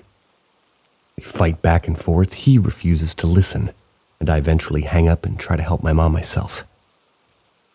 Before I can do anything, she stops seizing and looks out the window. I run to the window that overlooks the pool. That's in the middle of the U, and I see a spirit flying into or out of the pool. I don't hear anything, but I know his name is Chris. My mom is fine again. It's a weird dream to keep having, but I've never thought too much about it. Moving forward to when I was in college, there was a Ouija board that had been on the game shelf of my house for as long as I can remember. None of us have ever touched it or played it, but it has always been there. I asked if I could take it with me to college. I thought it would be fun for my friends and I to use it. I've been very interested in the paranormal, but never really believed in it. I take it, and the first time I use it, I ask if it knows me. It says yes. I ask how. It spells M-A-M-A. I disregard it. My friends and I used it several times after that. Nothing particularly interesting really happens in the hundreds of other uses. One night a few years later, my family is all sitting in a hot tub late at night in late fall in our backyard. We were just looking at the stars, but my little brother suggested that we tell ghost stories. No one could come up with any, so we started talking about weird dreams and the meanings behind them instead. I offered to share mine, as I recently had one that I guess I'd had it several times before, really. I tell this dream to my family, and my mom and dad turn their necks so quickly to look at each other, I swear I hear them crack. I ask them what's wrong. They say that Chris is just someone from their past. They act awfully strange for a bit before my mom says that she does actually have a ghost story. When my parents were teenagers and still dating, my mom bought a Ouija board, the same one I took with me to college. She convinced my dad to use it with her, and they had fun asking it questions about their future and whatnot. They ask several questions about their future, and specifically if they'll ever have their own cars. It answers Grand Prix. They asked for the name of the ghost they're speaking to, and it said Christopher. They didn't really play with it again due to just lack of interest. Several months, maybe years, after their first experience, my mom buys her first car, and lo and behold, it's a Grand Prix. I think the fact that the Ouija board predicted that was a realization that they had had several months after the purchase. Could be chalked up to subconscious, but it is a little weird. I will refer to my mom as M from here on. Several months after the car, my parents are visiting friends in another state. They're there for a Super Bowl party, I think. They're out of snacks for the party, so my mom offers to drive to the store to get some. Now, my mom has always been a big fan of personalized license plates. So, of course, her Grand Prix has a license plate that said M's GP. She gets to the grocery store, and a bag boy helped her carry her groceries to her car. They're loading them into the truck, and he sees her license plate. Is your name M? Yeah, and it's my Grand Prix. Why? My friends and I were playing with the Ouija board the other night, and it just kept saying, where M, where M? She didn't talk any longer with the bag boy in exchange of any kind of information. Now to top things off, I'm working at my first job after college. I've been here for nearly 2 years, and only a few weeks ago did I realize the building I work in is 3 stories tall and shaped like a U. It is nearly identical to the one from my dream, save for the fact that there's a courtyard instead of a pool in the center. I'd love to hear any thoughts. It definitely feels like somebody's looking for my mom, and now going through me to find her. I don't know if it's worth noting, but my mom also seems to have a sort of sixth sense. She has dreams about people in strange rooms before they die. She ran into someone at the grocery store and thought, he doesn't seem well, weeks before he's diagnosed with cancer, and was outwardly 100% fine and normal. She's told me that a few times as a child she's been so angry with someone, like bullying her brother, that she can't stop thinking about how much she hates them. And then they would die shortly after. Reminds me of my mom.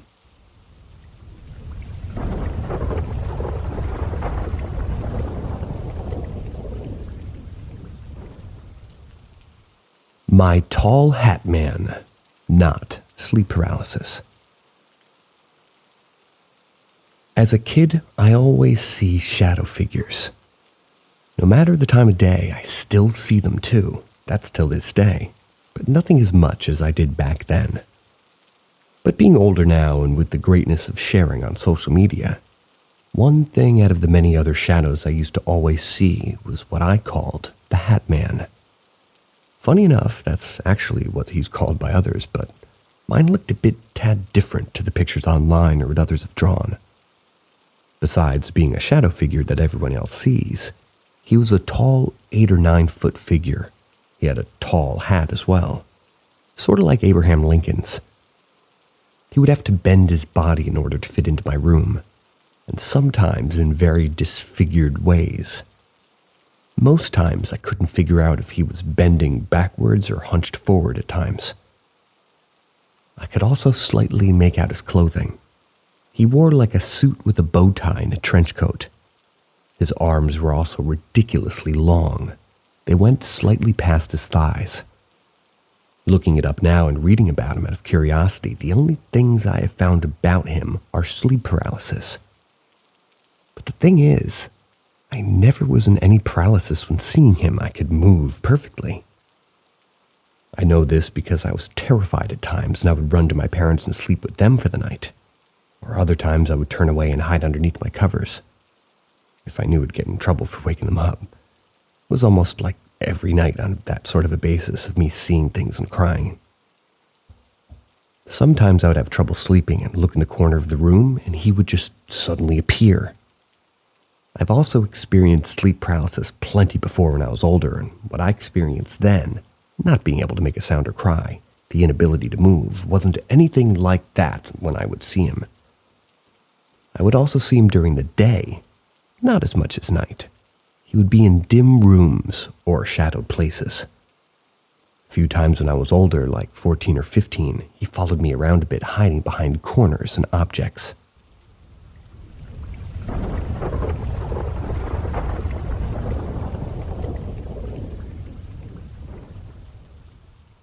Special baby. A little background first. I am a sensitive, and I've seen ghosts, spirits, and demons and unknown things. I currently have a 10-month-old daughter. Or a 10-month-old daughter. She'd been walking the last few weeks pretty well, and sooner than other babies around us.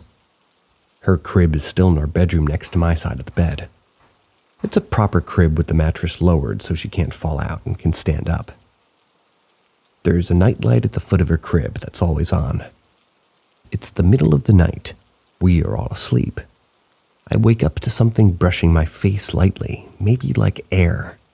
And anyways, I open my eyes a little confused while I'm awake. I lightly hear my baby whispering and light laughing. I open my eyes and I look around. I see her walking next to the bed, wobbling and holding on the side of the bed to the crib to balance. She hasn't had to hold on for a few weeks. I'm scared, thinking that she must have fallen out of her crib somehow and is hurt.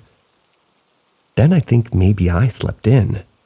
Husband took her out and let her wake me up. Starting to sit up and she starts walking back toward my way, closer to the head of the crib.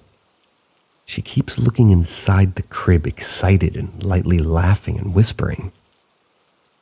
I hear husband snoring behind me and realize something's wrong. I sit up a little and get ready to pick her up to check her. Make sure she's not hurt, of course. However, she's escaped. That's when I noticed. I could see her sleeping inside the crib. I sit up all the way and throw my blanket off. The baby's now with its back to me at the head of the crib, and I yell, "What the fuck?" It turns, looks at me, and walks into the wall. It had no face, just a blur. Now I'm mad, and I yell, "What the fuck?" again. I check my daughter. She's fine, sleeping. I get up, bless the whole room with holy water, and go back to bed. Sleeping peacefully now, I'm woken up again. Now there's a light laugh and a noise back again. It was by the foot of the crib again. I don't see anything, I just feel it. I had enough of this shit. I got up, picked up my daughter, and put her to sleep in the middle of us. Whatever that face giggling thing was, I was over it. Unless you have some lotto numbers, don't keep waking me up with no face. After speaking to a few elders, I was told that it was just a friendly spirit. Nothing evil. That's why it was allowed to enter even after being blessed. It just wanted to play and changed its form. That's why it had no face. My daughter had been showing signs of being sensitive as well, which I'll save for another day.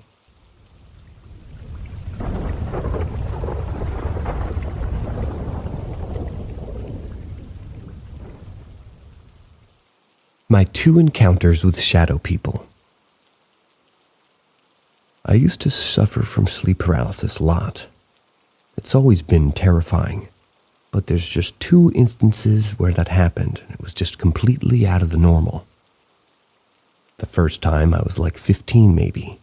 I was going through a phase where I was starting to believe in God and was learning about Him and reading the Bible. Sleep paralysis usually happens in the middle of the night, but this time it happened early in the morning. It was like my head was dragged to the curtains by itself, and I could clearly see 2 red eyes. When I had sleep paralysis, you could hear anything. Maybe like a resemblance of shouts, but nothing clear. But this time was different. With a really unsettling voice, the eyes were telling me to do it. They told me to do it over and over again. I couldn't snap out of it for a really long time. I couldn't even talk back to it inside my mind or anything. When it was over, I was really skeptical about what had happened. Part of me didn't believe it was real, and the other part trying to make sense of it. Couldn't understand what it was. I had no idea what this thing wanted me to do. So I kept it for myself for a long time, but later told my grandma, asked her what she thought this thing wanted me to do. She advised me not to even try to learn. She just wanted me to just pray. I had thought maybe I was a bit biased since I was reading the Bible for the first time. Maybe my mind made a demon for me. But the truth is, the demon is not very demonic in the Bible. Yeah, that means normal beyond standards, but he is never described in any way, and when you read what he says, he just sounds like a regular man making people or God questions themselves. The red eyes didn't mention anything about religion, and I didn't really take it in that way. Still, maybe it had something to do with it, if it was real. The second time I saw them was 10 times more terrifying. I was working for a friend looking after her country house, and that was while her family was away. I was having a really hard time, and the place was just enormous, had no way of stopping people from jumping the small grids. Some places you could stick through without even jumping. Her family was rather wealthy too, having a lot of valuables inside the house. From the house to the nearest entrance must have been like a kilometer. And I learned that the woods, anyway, they're not like in the movies. You take 5 steps away from the light that the house gives you, and it's pitch black. You won't see 1 meter in front of you. And it was as if flashlights got their light sucked out of them. Using them would give you like maybe 3 more meters in one direction. I was in the process of buying a gun when my friend forbade it. I don't live in the USA where people are okay with guns. She didn't like the idea of me killing someone who was just planning to steal a couple of oranges out of fear. I asked for a crossbow. She told me that there wouldn't be any weapons in her house if I wanted to keep the job. I used to sleep in her TV room. I wasn't allowed, but that's another story. Mostly because I would play PS4 there until I fell asleep, always with a knife below my pillow. One day I heard steps on the floor below, and my bad look, I just kind of sleep paralysis as soon as they just woke me up. I could hear those cautious steps going up the stairs, cracking without being able to move. Later they got to my couch. I had my face covered with the blanket. I was trying to reach my knife, but I just couldn't move. Later, I swear for my life that the guy gently put the cover out of my face. I could stare at him at that point, and it was really dark, and I couldn't see past his hoodie. He had the cap on. After like 2 seconds and the adrenaline just rushing, I snapped out and hit the guy. Just vanished. Perhaps vanished. It was as if it was made of a shadow or out of smoke. I swear I could see the smoke like for 2 or 3 seconds before it disappeared toward one of the 2 paintings upstairs. I told this to my friend and asked her if the painting had some story behind them. She kind of laughed it off and told me that they were old, but that the friar and some fruit had nothing to do with people made out of smoke-wearing clothes from the 21st century. That was like 5 years ago. I haven't had a similar experience since then, and I truly hope I just don't. I don't believe in this kind of stuff. I don't know if I convinced myself over the years or if it happened so long ago it just didn't feel real anymore. Still, I like in a weird way that I could live something almost took out of a horror movie, real or not. What I perceived almost made me shit myself 2 times.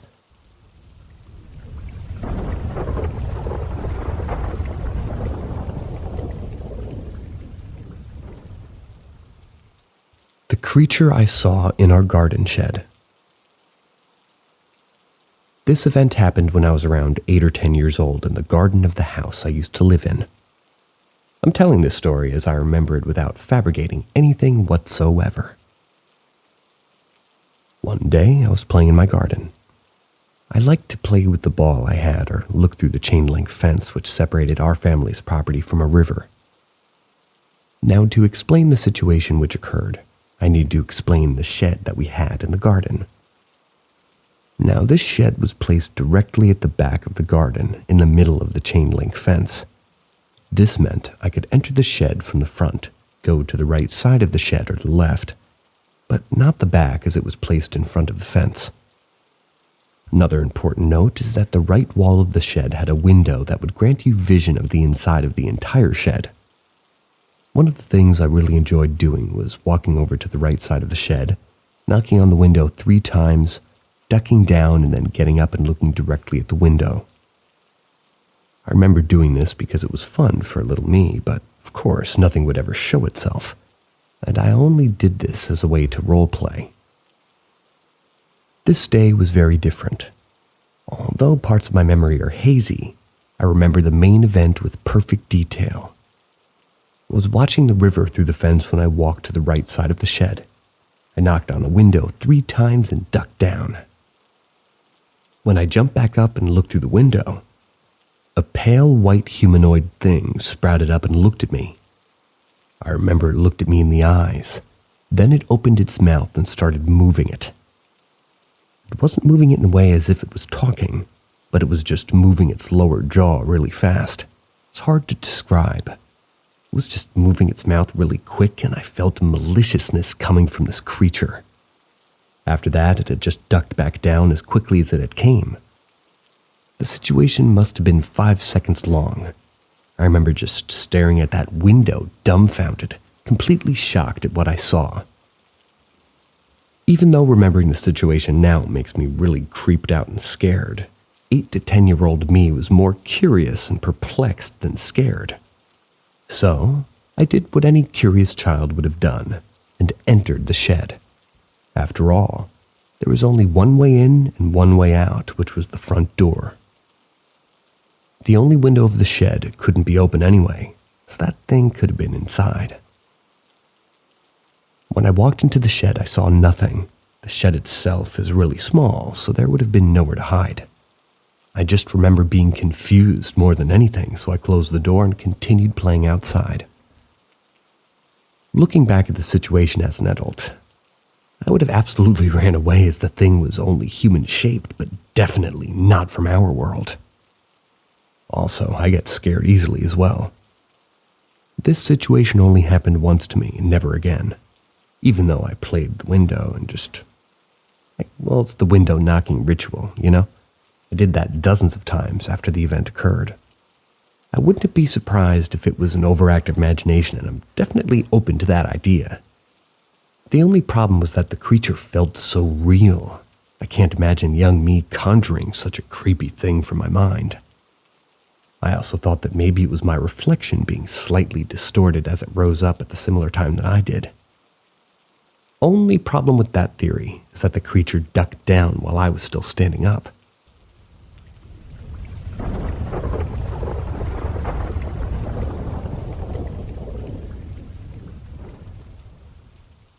Late night phone call. When I was about 15 years old, I got a phone call in the middle of the night that still sticks with me to this day. It was around 3 a.m. on a school night, and that's when I woke up to a phone call. I was wondering who the hell would be calling me this late, but it was from an unknown number. I answered the phone, and there was a lot of wind on the other end, like a person was running. They were screaming my name over and over again. They were terrified, like they were being chased or something. My parents are divorced, and at the time my mom was working 3 jobs, including one at a casino. My first thought was someone attacking her while she was walking out to her car. I screamed, "Mom, Mom, Mom!" But the only thing I heard was this person just screaming my name. Then the call dropped. At this point, I'm in tears because I think my mom is getting brutally murdered, so I run upstairs, wake my dad up, and tell him what's going on. He somehow manages to calm me down and tells me he will call my mom's sister. The next day at school, I go to everybody else and I just ask if they prank called me last night. No one admitted to it, and honestly, no one even seemed suspicious. I had a feeling something more sinister was going on, since the person on the other end was literally screaming at the top of their lungs.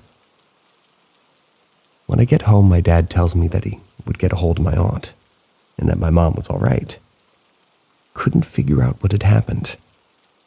Another weird thing about it was the call felt like it only lasted a few minutes, but the call log said it lasted a little over 10 minutes. That night, I'm getting ready for bed. My dad pokes his head in my room to tell me that my great-grandma passed away last night, right around the same time I got the phone call. I never met my great-grandma before, but apparently she wasn't a very nice woman. Some family members would describe her as a straight-up nasty one. I honestly think I got a call from my great-grandma after she died as she was being dragged to the afterlife.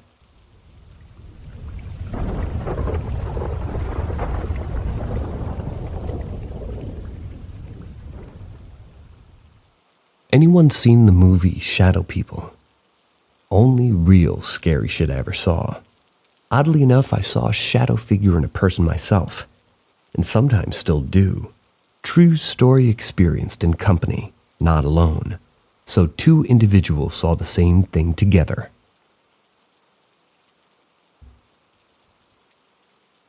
I used to live with 2 other roommates in my previous apartment.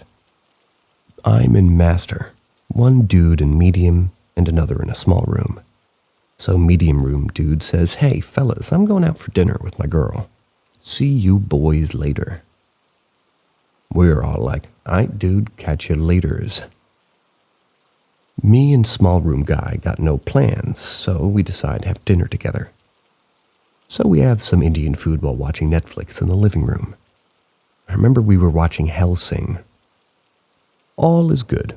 We had dinner, washed our hands, having some cookies, and settled in the couch watching a good TV show and enjoying a Saturday night in. Then all of a sudden, both of us noticed that a shadowy figure just popped its head out of the medium room. The entrance of all rooms is visible from the living room, but not like directly. They're at the far left, so you can catch with your eye if anyone is passing through or not, and of course be able to hear them. So then it's not just me, but my roommate too. He says, "Hey, who's there?" I'm like, "Did you see that?" He's like, "Yeah. Didn't the medium room guy leave for dinner? Did he come back?" I'm like, "We've been sitting here watching TV. How can he go past us through the door without us seeing or hearing him?" There's only one entrance to the apartment, and that's also visible from the living room. It's a small place. The whole living plus dining room is like 20 footsteps long in total from end to end. And at the end, there's the main door. So we're both perplexed. So we get up and start checking the whole house. Going to medium guy's room, too. We're all bros, and nobody locks rooms or anything unless they're fucking inside. So no one's in the medium room. We check the bathroom, the small room, master room, kitchen. No one is any fucking where in the entire apartment. Just the 2 of us. So then we thought maybe we saw a shadow or something move. But that's impossible because we tried to recreate it and failed. Because there's no light source directly in front of the room doors, nothing was flapping or fluttering or moving in any way anywhere. A shadow moving across the walls is very different than a 3D shadow figure popping its head out from a room to take a peek and getting back in. It wasn't just me who saw it. Else, I could think, maybe it was something I've imagined. We weren't drinking, and we don't take any drugs. Since then, sometimes I still notice something looking at me from the corner of my eyes. I catch something moving in my peripheral vision. Sometimes when I look, it's gone. And the only reason I notice is because I'm alone in my new place. And something was moving. And if it was just a shadow on the wall, well, they don't disappear when you look at them. I don't know what to think of this. I'm not scared of anything except stupid people. But I'm just puzzled. Confusion is a confusing feeling for me, because I don't believe in anything paranormal. There's always a scientific and logical reason for things. This one I just don't know or couldn't have figured out yet.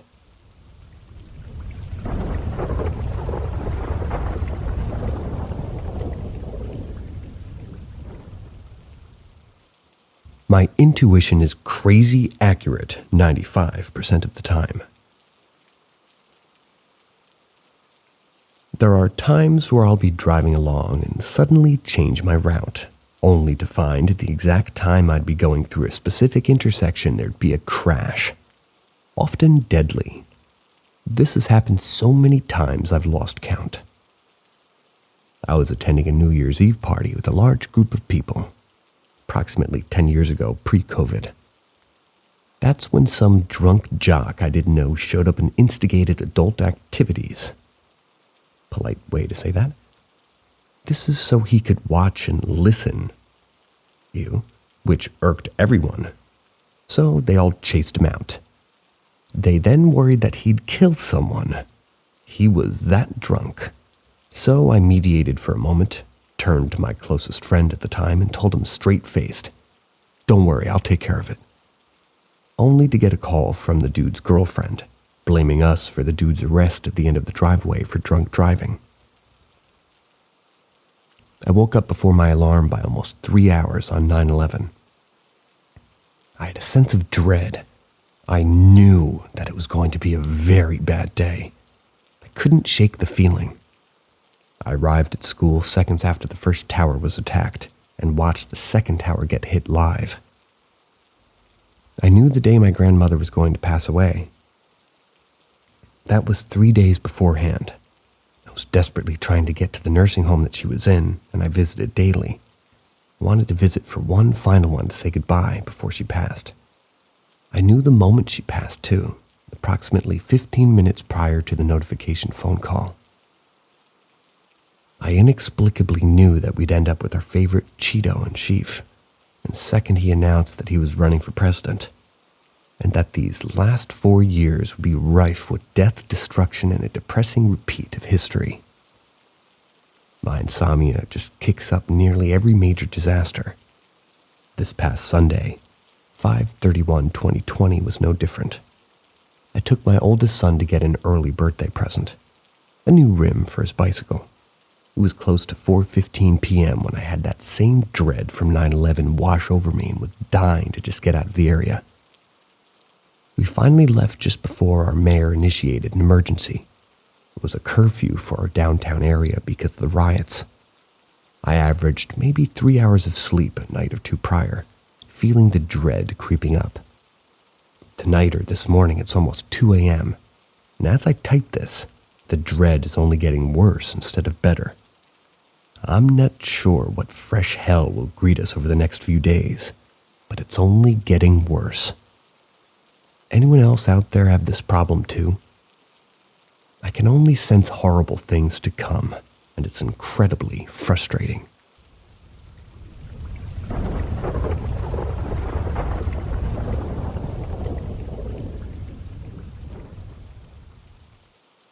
Once upon a nightmare. Hide and seek. An innocent enough game, right? Well, maybe in some houses, but not my childhood home. My brother and I are about a year and 25 days apart, age-wise. Absolutely hated each other. Found that we enjoyed tormenting each other. A lot of this had to do with family dynamic, which, in all honesty, just kind of belongs in a different Reddit post. But I'm here to tell you about a terrifying experience I had when I was young. Not complain about my family, even though my brother's relevance is minorly outlined here. A lot of strange things happened in my first house that I remember. My brother and I were always told that we had hyperactive imaginations, and that's what had us seeing things and hearing voices that weren't there. Things consistently got worse over time, and our sleep began to suffer. After one of my more restless nights, my brother and I decided on a game of hide and seek. The house was built in 1901, and we had a lot of stuff. My grandmother was what would be classified as a hoarder today. I was incredibly clever. I used my small stature to my advantage, often to scare the daylights out of my younger brother. I always had my hiding spots planned out 3 turns in advance, and had settled on hiding in one of the best places I knew, one of the 2 closets in my bedroom. My brother's bedroom didn't have any closets, so I had to share one of my closets with him. I chose my closet to hide in. My closet was relatively easy to open at all times. It often wouldn't latch properly and would swing open in the middle of the night, usually scaring the bejeebus out of me each time it happened. Using this to my advantage, I had most of my stuffed animals in the bottom of the closet. I situated myself in such a way that I can see the door when it opened, so that I could jump out and scare my brother. Just as I finally settled, I heard this strange growl above my head in the pitch dark. Confused because none of our dogs were in the closet with me, I looked up and I froze. Staring down at me was a severed wolf's head, lips curled back in a menacing snarl. I tried to scream. No sound came out. Then it spoke to me. "Get out or die." Bewildered at the sight, I dashed for the doorknob and attempted to open the door, but it was stuck. I could hear it still talking, but I was too determined to get out of the closet to hear what it was saying. When it finally finished speaking to me, the door swung wide open and fell out onto the floor, crying my eyes out. I quickly rolled over to see if it was coming at me. Luckily, it was gone. That was the last time I ever played hide and seek in that house.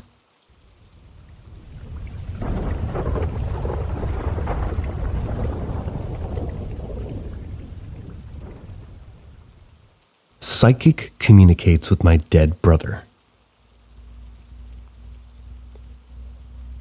So I'll start this story out with a bit of background. My older brother died in a pretty bad car accident about 3 years ago. I got a call from my dad early that morning telling me my older brother was in the hospital and things weren't looking good. So I went to the hospital and my first reaction was nausea and shock to see my brother hooked up to machines in a coma, looking so small and lifeless. As the day went on, my shock hadn't entirely worn off, but I started to feel so angry. Angry that this had happened and angry that he was in this position. The car accident was his fault, but he had been drinking, he was driving too fast and lost control of the car. I was mad at him for what he'd done. He passed away a couple of days ago, and I was devastated. Still angry and confused, and basically a crying mess. So then, fast forward to maybe 6-ish months later. My whole family's reeling from the loss of my brother, and my aunt and 2 uncles decide to have a psychic over. At first, it was kind of a joke. None of them believe in anything supernatural. But my aunt told me that she finally had the courage to ask about my brother, and the psychic wanted to say that he was doing okay. I didn't get all the details since I wasn't there. Then the psychic says that my brother asks, "Is she still mad at me?" I've never expressed my feelings of anger with anyone else in my family because it made me feel terrible. I love my brother, and I was scared of feeling that way, but anyway, my aunt and uncles ask my brother who he's talking about, and the psychic apparently looks puzzled for a minute and then says, "I'm not sure, I can only see fireworks." This is major because my birthday is July 4th, Independence Day in the US, which fireworks are a staple for. I have no idea what to think about this whole thing. I still think about it all the time. I'm no longer angry at my brother, and I've tried to express that to him, but I'm not even a believer in the supernatural, so I don't exactly know how. I hope that he knows that I'm not mad anymore, and, well, that I love and miss him so much.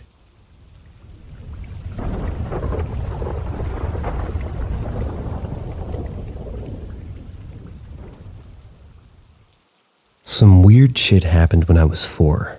I can't forget it. It was Boston, the dead of night after Christmas Day of '84.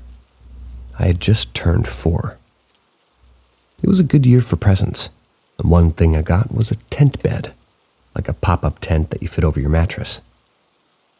I slept on one side of the house while my parents and 3 sisters slept on the other. We were separated by the kitchen. It was a very old house, and the living room. I woke up in the middle of the night to a noise coming from the living room. It sounded like random digital tones. At least I recognize that now. Like the first 10 seconds of ELO's telephone line. I was clutching my Cabbage Patch Kid doll. My sister had one, so my parents got me, the boy, a Red Sox-themed one. I rolled over and I could see out of the vents at the top of the tent. Like a cascade of tiny, shiny diamond shapes. They were floating down around my tent bed. Not through the vent. It didn't scare me or anything. I just thought, hey, look at that. Pretty interesting. Don't see that every day. Still carrying my Cabbage Patch doll, I unzipped the tent bed and walked to my door because I assumed my sister's gonna get an ass whooping. She was up playing with one of the new toys. Specifically a Monkey See Radio Shack calculator that she had that made noises. When I got to the threshold, I saw something standing in the kitchen about 5 feet in front of me. It was a 3-foot-tall humanoid blue creature, looking like it was made of modeling clay. It was holding my mom's ancient copy of The Joy of Cooking, and it was reading it, and then looked directly at me with its mouth just round like an O. I assumed in surprise. I immediately noped the fuck out of there, jumped into my tent bed, clutching the Cabbage Patch doll tightly. I was completely terrified and just stayed like that until I eventually fall asleep. Nothing happened like that before or since. I remember it like yesterday, though.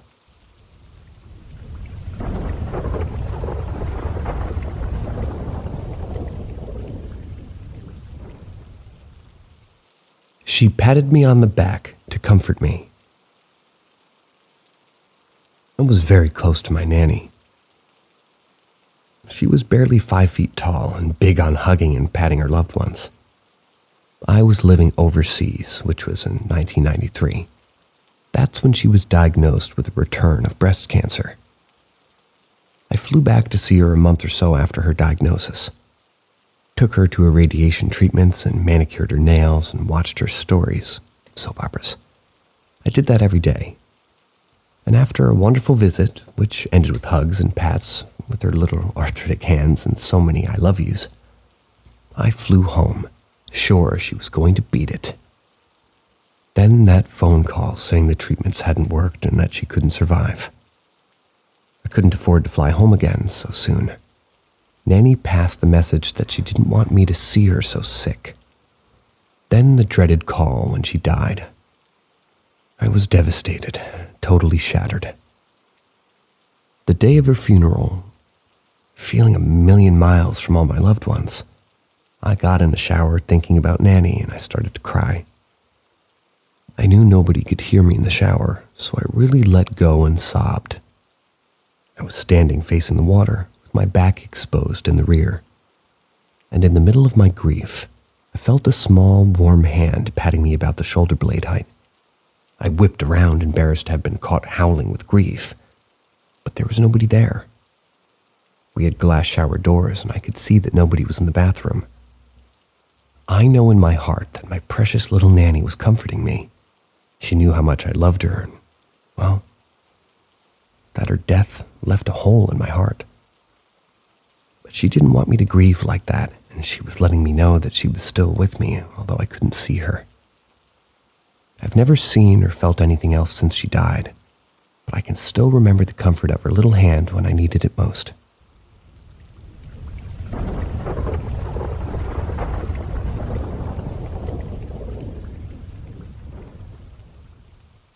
Civil War lady and heavy breathing.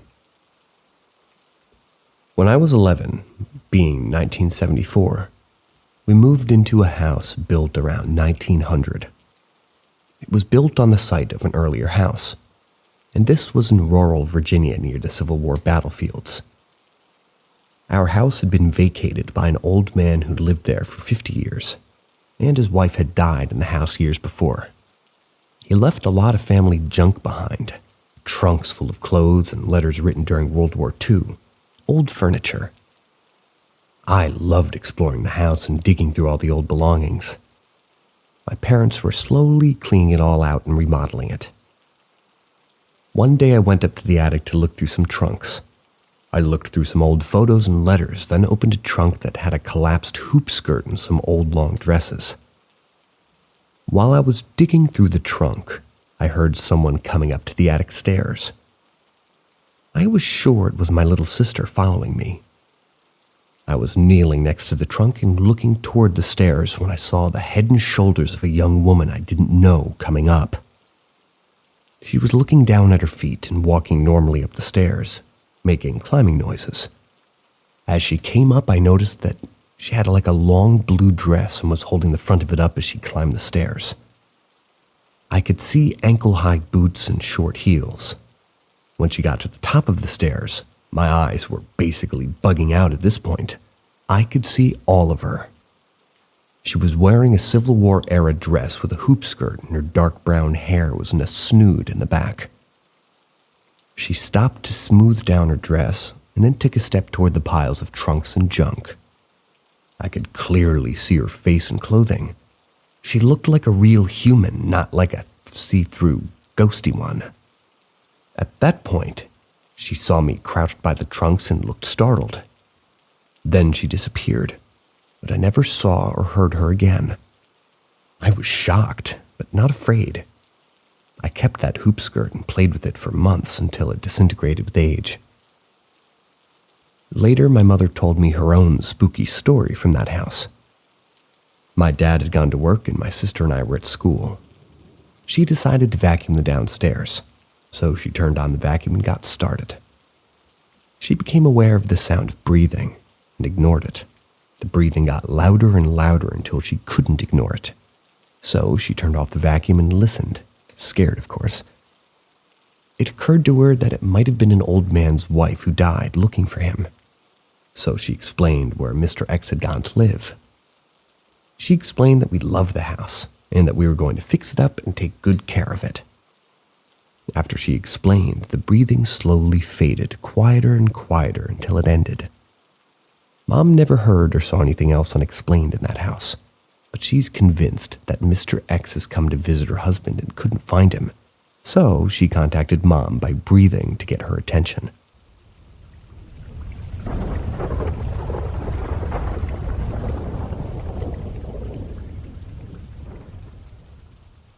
Children's voices at night. We lived in New England years ago, in a newer house with the bedrooms upstairs. Our kids were small at the time, so I had a baby monitor set up next to my bed for the youngest kid's room. In the middle of the night, I woke up hearing the distant sounds of several children talking and laughing, sort of like the noises you'd hear in a playground. I sat up, put my ear closer to the baby monitor, thinking maybe our son woke up and was playing in his crib, but the sounds weren't coming from there. I lowered the volume all the way and could still hear children playing. It wasn't coming from the direction of the kids' room, but from the master bathroom on the end of the house. I got up and walked toward the bathroom, puzzled and listening. The voices got louder as I approached. Childish shrieks, the chanting of a game, and laughter. All my hair was standing up. I gathered my courage to take that final step around the corner into the bathroom. The second I stepped into the doorway, silence. Nothing was there. No noise at all. I checked the kids' room and all of them were sound asleep. Hubby never woke up during any of this. I went downstairs and looked around, checking that doors were locked. I laid awake for a long time after I got back to bed. Not really scared, but definitely puzzled. I asked an older neighbor what was on her property before our house was built, thinking maybe there had been an old school or a house with kids. He said it was dairy farmland as far back as he could remember, 70 years. I never heard children playing again, but I can hear it in my head as clearly as the night that it happened. And probably as clearly as you'll hear me say, "See ya."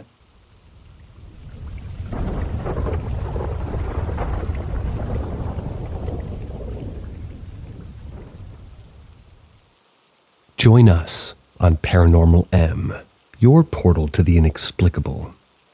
Subscribe, drop a comment, help us out, turn on notifications, and be the first to explore the unexplained with our newest tales. Get ready for a roller coaster of emotions as we unravel mysteries together. Mommy, the man at the window made her cry. The first incident which happened before Godzilla was when I was very young. I shared a room with my sister. I was startled awake but didn't know why. I looked over at my sister who was sound asleep and immediately realized what woke me up. Something was scratching at my window, but not normal scratching. It was almost like when someone's keying a car. The scratching ran along my windows as if someone was walking with a key against it. Problem is, my windows were high up and it would take a 7-foot-tall person to do that. I was shocked it didn't wake my sister. I remember being so scared that I couldn't move. The keying of the windows proceeded down to each window of each room of the house, and incredibly, I could hear it the whole time. My brother's room, he didn't wake up. The bathrooms, the living room, etc. It finally ended at my parents' room. There, finally, I heard my mother mutter something to my dad. Couldn't understand what she said, but they went back to sleep immediately. Surprised, I fell back asleep also and never mentioned it again. So many little things happened before I became an adult. My sister and I spotting something strange in the sky in broad daylight and no one else noticing. A giant doll of mine ending up in weird places as if she walked. My cat always sensing movement the same time as me out of the corner of my eye. So many things. Half are just a blur with time, but as I grew up they kept happening. My adult memories of newer incidents are far sharper in my brain. Not much happened in my teen or early adult years. I was so busy with school, marriage, and building a life that I forgot about it. Until one day a reminder of my past experiences happened. We just bought a house. My husband and I were fighting about it if he should have played golf the next day or not. I didn't want him to, but he wasn't having it. We laid down in our tiny house to go to sleep, and all of a sudden we heard this loud crash. We ran out to the living room, and what did we see? His golf clubs were strewed about everywhere. It looked like someone had picked them up and threw them across the room. Guess someone or something was on my side of the argument. I let him play anyway.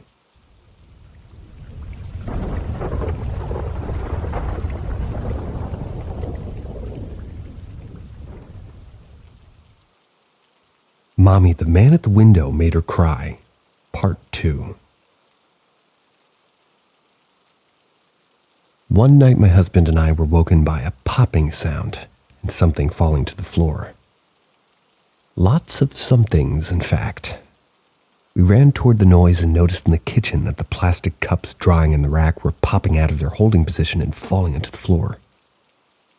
It was right before our eyes, not dishes, not silverware or anything else, just cups. And it didn't stop until the last one fell. A few weeks, maybe a month later, I was awoken by my 2 pugs barking.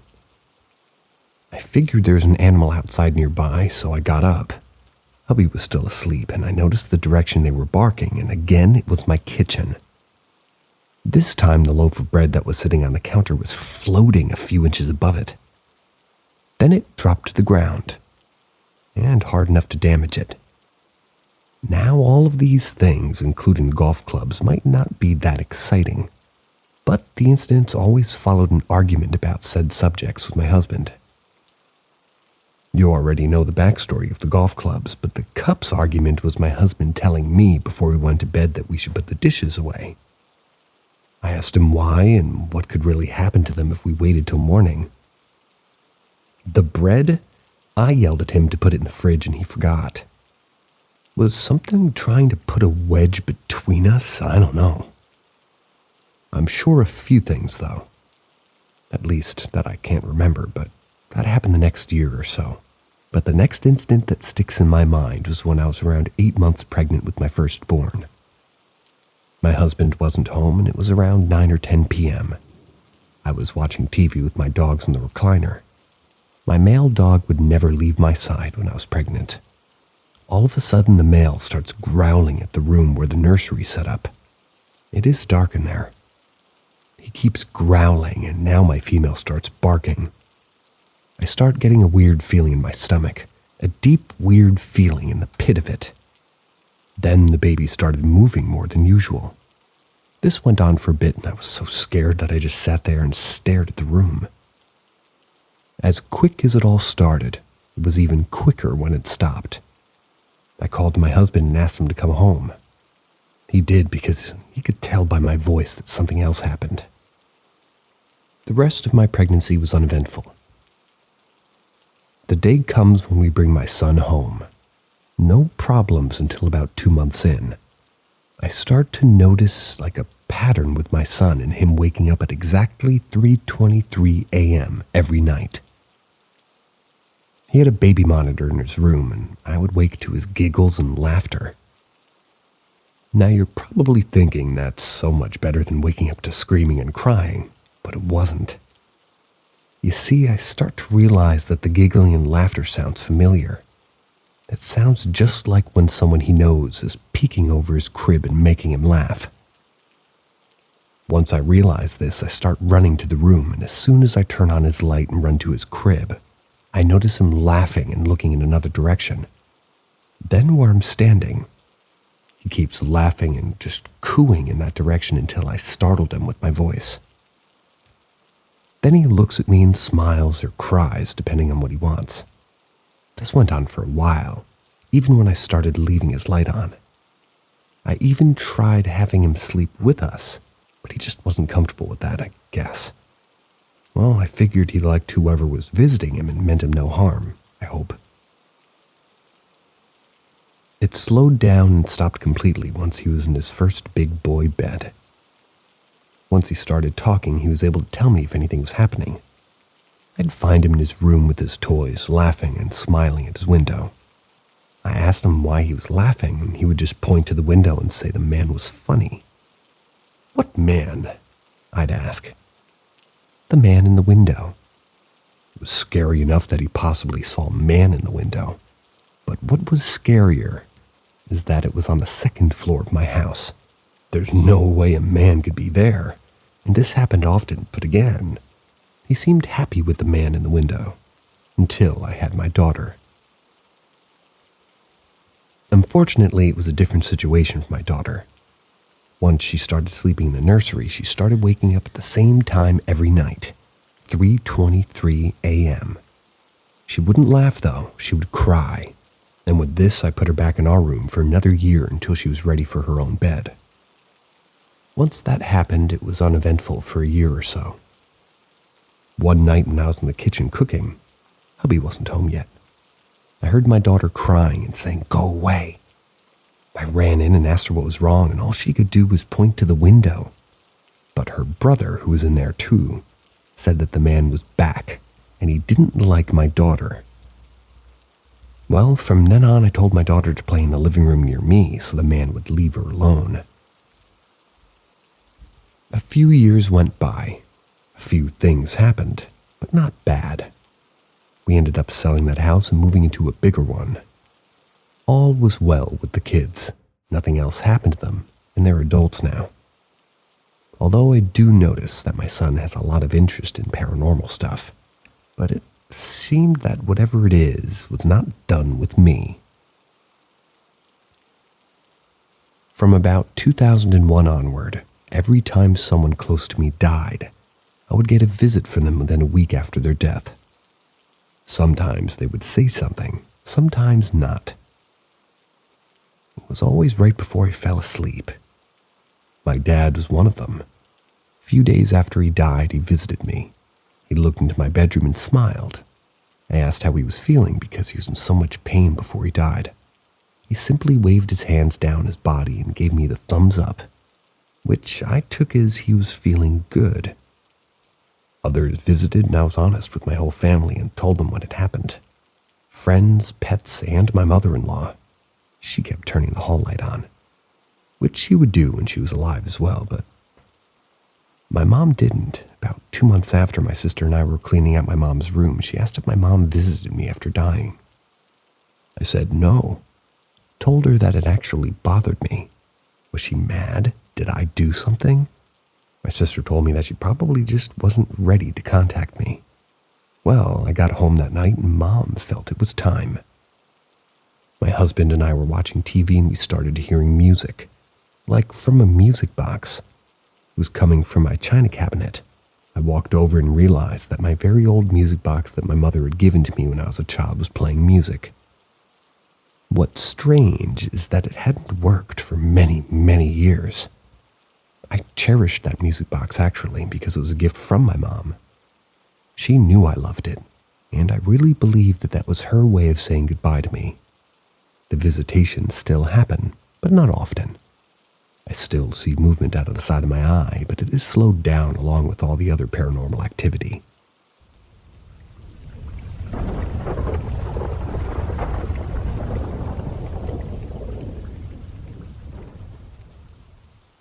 I might have been to another reality.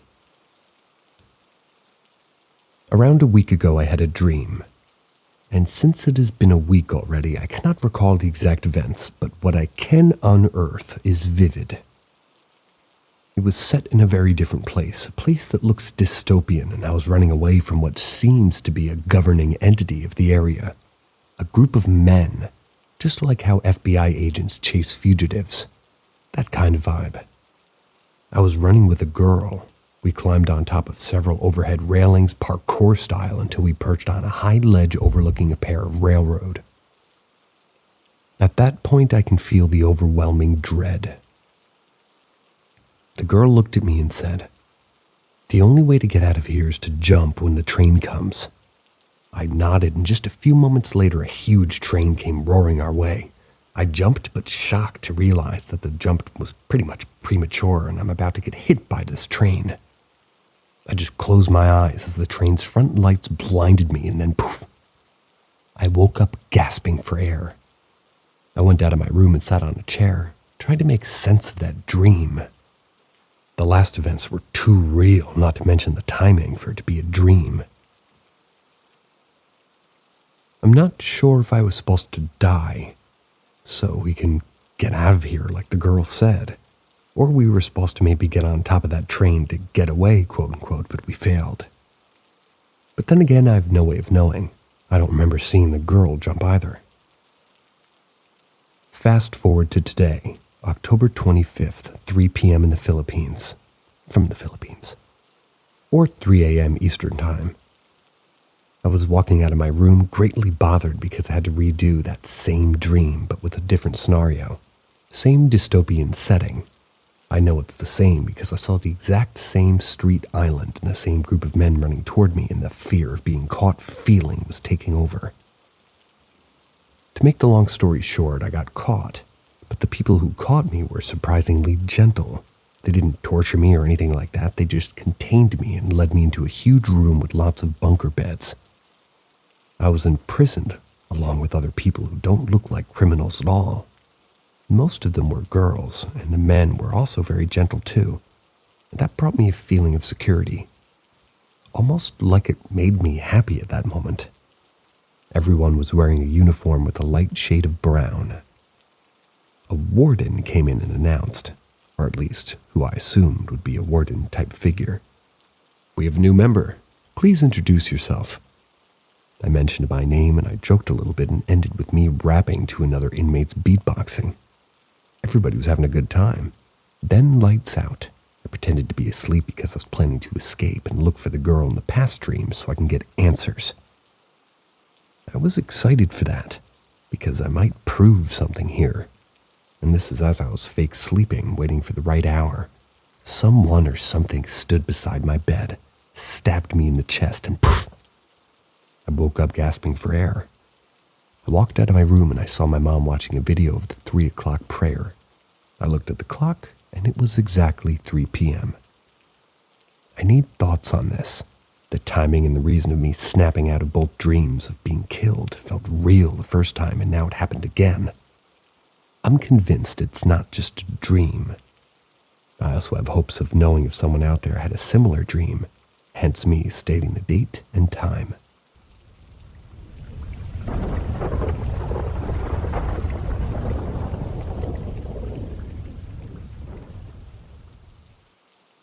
What was in that house?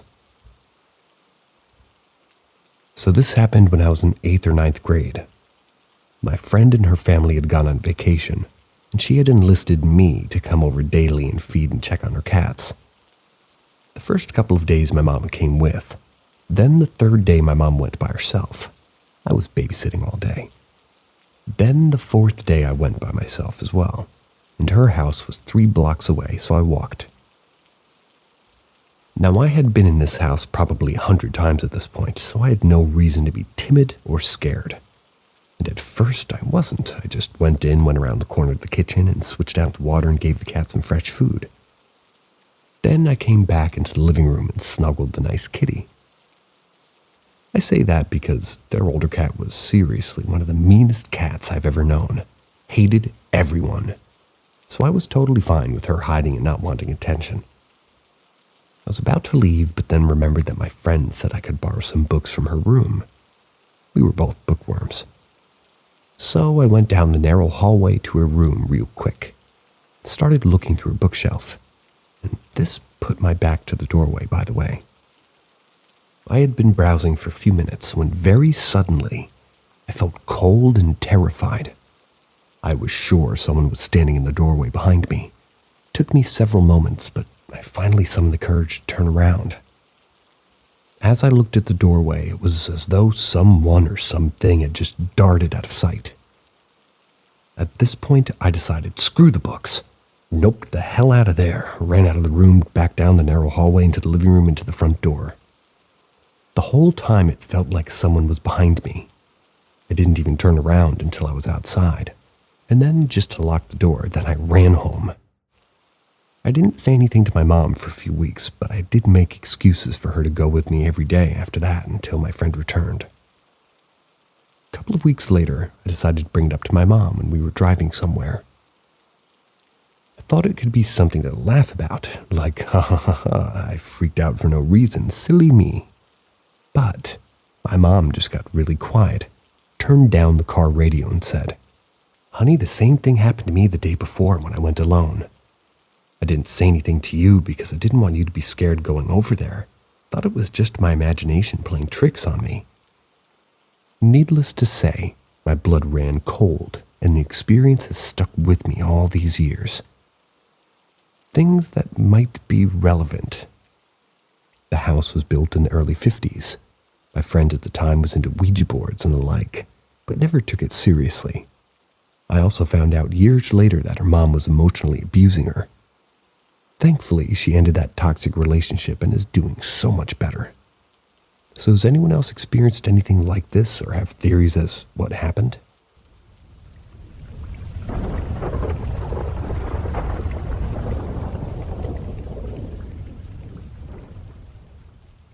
Strange sounds and voices at night. So I want to preface this by saying this happened a few years ago with only me and my now ex being the only ones that have witnessed it. I mainly want to put my little encounter out there to see if anybody has similar stories. And I do remember looking this up a while back, but with no answers. Here's my story. So this happened on a usual weekday. It was nighttime around 10 or 11 on a summer night. It gets pretty muggy at night in my part of the world, so I like to keep the windows open at night when it's more cool outside. And this was one of those nights. Me and the girlfriend were getting ready to go to bed as usual for her at this time, but I'd cuddle her until she sleeps so I can get up and fuck around the house like a cat at 3 a.m. As we were in bed, it's pitch black. She likes it dark and quiet. I sure as fuck don't. And the only light is the street light from the outside of my window. About only 20 minutes of this, and I was kind of in that state where you're dozing off, but not quite about to knock out anytime soon. I also want to clarify that I do have sleep problems, and have the occasional sleep paralysis and hypnagogic imagery since I was like 12. So at around this time is when I hear these faint noises that sounded like it's coming from outside. The best way I can explain it, it's like a human vocal singing, making a he noise and then a haw noise. The he noise sounded higher pitched and kind of like a woman, while the haw noise was quite deep and sounded like a man. At first second, I chalked it up to my brain making me hear things because of the stage of the sleep that I was in. But me being paranoid, I went to caution mode. I opened my eyes and lifted my head up to look toward the window while I was still laying down. The girlfriend noticed this, asked what was wrong. I then responded with, "Did you hear that?" She said, "Hear what?" Immediately after she said that, we heard the noise again, but ever so slightly with more volume. The same pitch, but sounded closer than before. That's when we both sat up on the bed. Me almost leaping the fuck out in fear. We both just were frozen there for a good few seconds looking at each other with that "what the fuck was that" face. Only about 10 seconds or so after this, the noise came back, same perfect pitch and length. But let me tell you, when I say it was louder, this time it sounded like whatever made this sound was right outside the window. I went in panic mode and jumped out of bed, turned the lights on while the girlfriend was still in bed because apparently she wasn't shooketh like I was. We both went, "Yo, what the fuck was that? Is that a person?" And then just stood frozen for a bit. The sound was back yet again after another 10 seconds, as if it was clockwork, but now fainter than before. This is when I decided now was a good chance to peep out of the window and see what kind of alien Slenderman multidimensional creature's making this noise. But there's nothing outside. After doing this, I didn't hear it again, and I was afraid it's because whatever it was spotted me. Maybe just stopped doing it after that. The girlfriend was just sort of chuckling in disbelief while I was about to poop myself. It took me a while afterwards to feel comfortable enough to keep my window open, let alone sleep without the TV on. But that was the one and only time this has ever happened to me.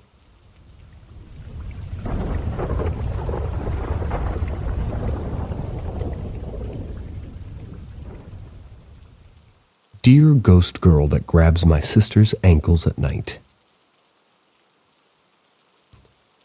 We hadn't had an experience in a couple of months. I thought that maybe it had been moved on, but that's not the case. I've been feeling super uneasy and unsafe in my house, especially at night. I guess for a good reason. 2 nights ago, I heard a young girl screaming from my parents' bedroom. I stood there trying to figure out what to do. I was home alone. Soon after, music started playing. I thought maybe it was my phone, but it wasn't. I never found the source of this music. My parents soon arrived home and I left for the bathroom. I'd locked myself in there. Probably about 5 nights ago, I had a dream about a demonic young boy. He was like dimmed gray and black. Even his skin was gray and black. He was wearing old worn-out clothes and had bright yellow glowing eyes. I saw him walking up the stairs toward me in my dream. The lights flickered around us. I screamed at him in the name of Jesus to leave me alone, and he did. He disappeared into thin air. I woke up around 5, totally petrified from the dream because it felt so real. I checked my phone to see, and it was like 5 o'clock. I felt like I was being watched, So I just sat there for a bit. I had no idea what was going on outside of my room. In the living room, my sister and mother were sleeping. My sister explained to me that she woke up and felt something grabbing her ankles and was terrified. She had her blanket covering her face mostly, so you couldn't really see everything, but she said that she did have a hole in the blanket where she saw exactly what was grabbing her. She said she saw a little girl with black hair, a deformed, rotting face, and a white dress, no eyes. She said she closed her eyes because she was too afraid to look at it anymore. Then she woke up, and again she said she never remembered going back to sleep, but she woke up again and she knew that she was awake the other time, so she was confused. She then saw the little girl for a second time, standing in the living room. Then the little girl ran into the kitchen, back and forth before she disappeared. My sister checked the time that she woke up for the second time around 5 o'clock. Was this a coincidence? Both waking up at 5? Could be, but I felt like it wasn't. My sister said that sometimes the ottoman in the living room where the feet are, it shakes violently sometimes, and that it wasn't the first time the little girl was there grabbing her feet. A few months ago, she had sleep paralysis, and that was the first time that she saw this little girl. She needs a new place to sleep. Obviously, the living room isn't working for her. She had a dream where a bright red light shined from the living room, and when she tried to enter, an angel threw her back and told her, "Do not enter the living room, not at night." She woke up with the feeling of something watching her. Although I'm worried about her, I'm slightly glad that it's so violent with her. Oh. Perhaps not so violent. I don't know. Although I'm worried about her, I'm slightly glad that it's so violent with her and not me. Because if it was the other way around, a little bit ago, I had all of this terrifying stuff and she was getting dreams, and now I'm getting dreams as she's having terrifying stuff happen to her. It switched. Maybe it decided after 5 years that I needed a break. She's not as strong as I am, though. She doesn't know what she's dealing with or how to combat it, really. I grew up learning about the paranormal and dealing with experience after experience. But she never did. She just didn't want to know. After she was attacked at the asylum we went to, I feel like maybe things know that she's an easy target now.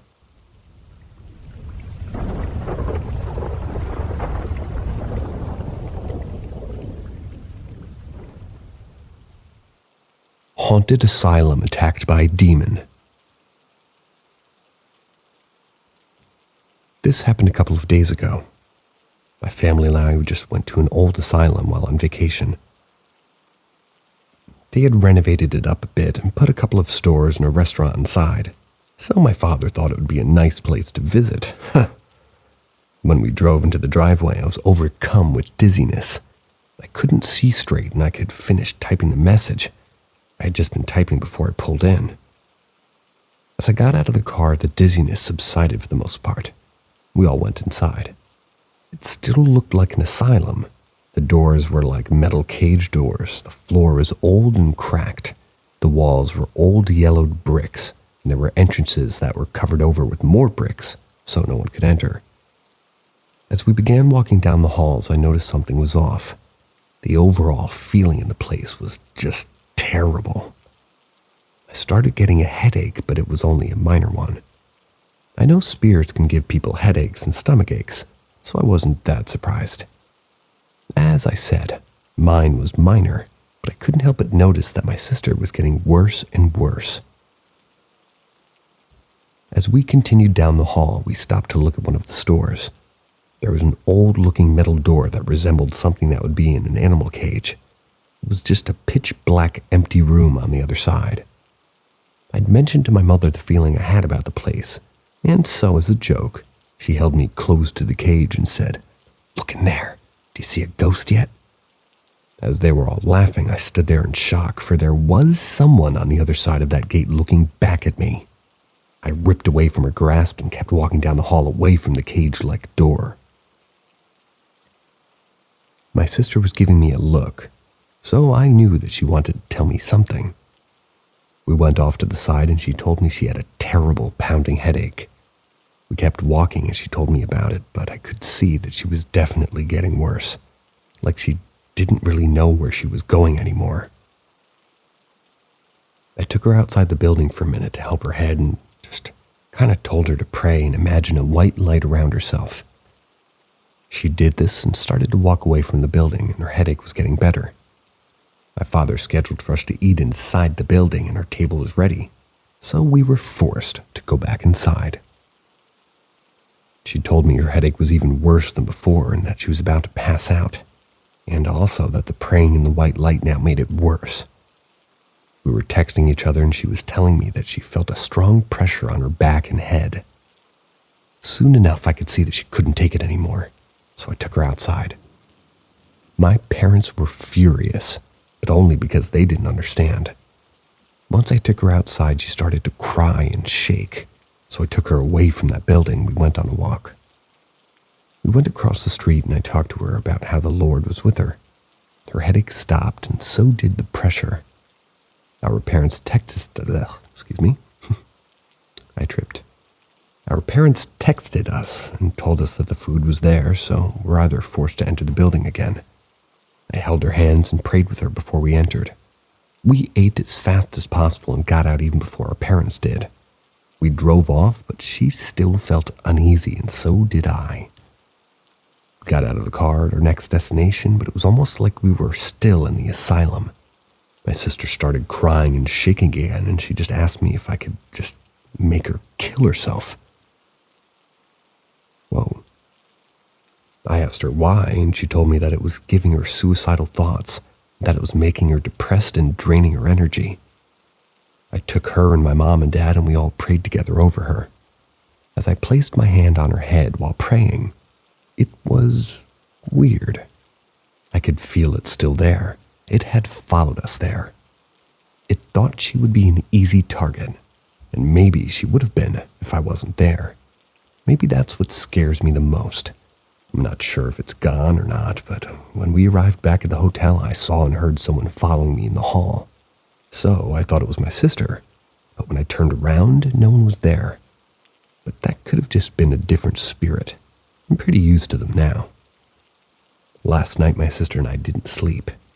We were kept awake all night. Maybe we were scared, or maybe we were kept up by something else. Something dark. Something inhuman. I guess we'll never know.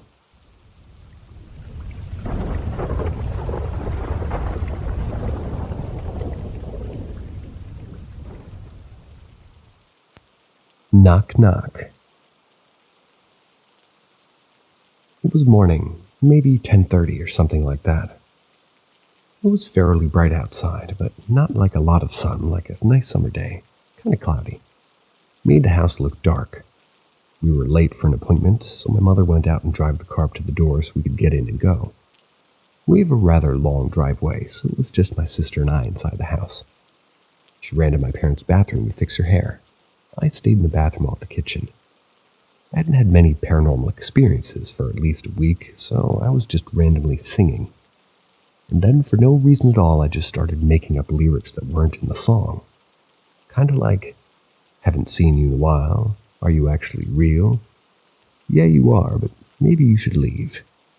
Then I continued and said, go back to hell. After I said it, I knew that was a bad thing to say. Well, I was proven right. Seconds after, a breath on my neck, then someone blowing into my ear, not softly. I turned back and no one was there. Then there was 2 loud knocks on the door. I turned, and before I had said anything, thinking it was my sister telling me that it was time to go, a woman's raspy voice said, no, as if it were saying that it wouldn't go back to hell. I opened the door and no one was there. I shut the door and continued to brush my hair. Then I opened the door and I saw my sister come around the corner. Are you ready to go? She said. Then Jay asked her, did you knock on the door out there? She looked at me like, are you serious? No, we don't have time for this. We have to go. I agreed and we went out the door.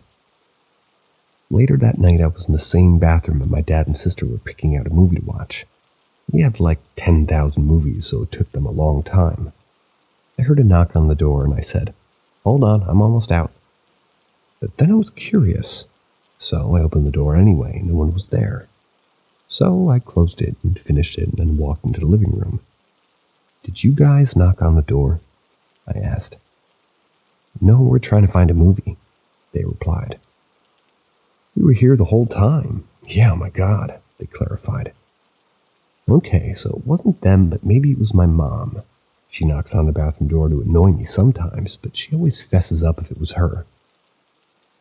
I walked to her bedroom and said, "Well, she was just on her bed and she was sleeping." "Huh?" I said to myself. Well, I guess I had another one. As in, another paranormal experience. I walked upstairs to take a shower and I was starting to get undressed. By now I was wearing only my underclothes, and I heard something knock on the bathroom door upstairs, which was the bathroom that I was in currently.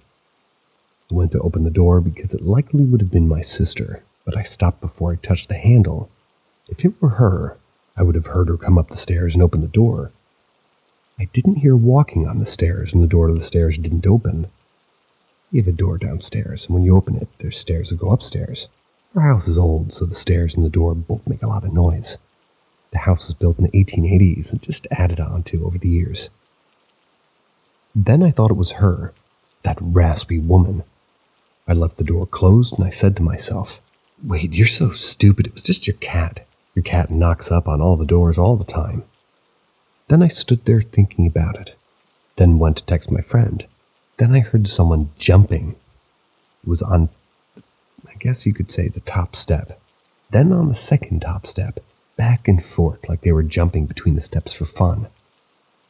Then I heard something run up to the door. I looked at the bottom and there was a small shadow of where they were. Then they ran down the hall and up the hall, and of course I thought nothing of this because my cat does this all the time. Then it ran back up to the door, then back down the hall really fast and into my sister's room. "It's just the cat," I said to myself. I turned around and basically shat my pants. I'd forgotten.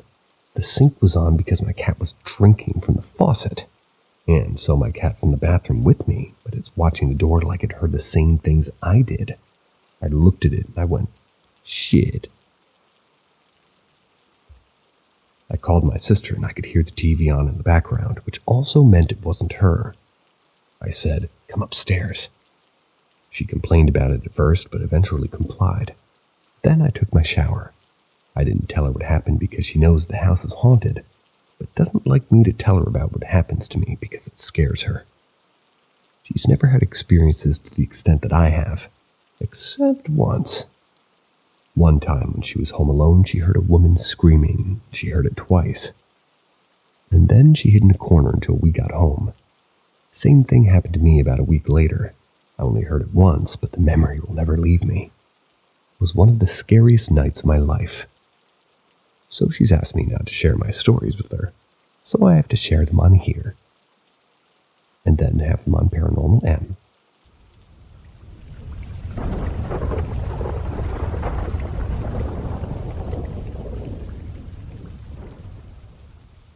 Maybe it's not the house. Maybe it's me. The first one I have is from 2 months ago. I was in my room around 2:30 a.m. and the only lights I had on were my fairy lights. I had a feeling I wasn't alone, but I didn't. Hera. Feeling that it was nice, so I just sat there in fear. Then I heard a woman breathing, and she said, "Psst." I just ignored it and sat there until I could feel that she left the room. 2 days after I went into the other part of the barn for fun. The barn has a part where animals and a part that's like work and machinery. I went into the machinery part. I started hearing a conversation coming from the second floor, so I called out and they stopped. Then I heard a huge crash and footsteps going toward the old ladder to get up there. I ran fast. The next time was a week after. I was sleeping on the other side of the house with my sister. We were both up for the most of the night, but so when this happened, it maybe had just turned 3 a.m. Ironically, I started hearing crawling behind the couch where I was supposed to be sleeping around 2:57. It picked up at 3. I had a terrible feeling. After 5 minutes, the crawling stopped, but then I heard this ungodly growl. I asked my sister if she heard that too. She was in a sectioned off part of the room across from where I was, so she couldn't see me. She said that she heard it too. Then the feeling got more intense and I got up to run to her sectioned room thing. When I stood up, I saw a tall, black, bony figure standing hunched over by the door to the outside.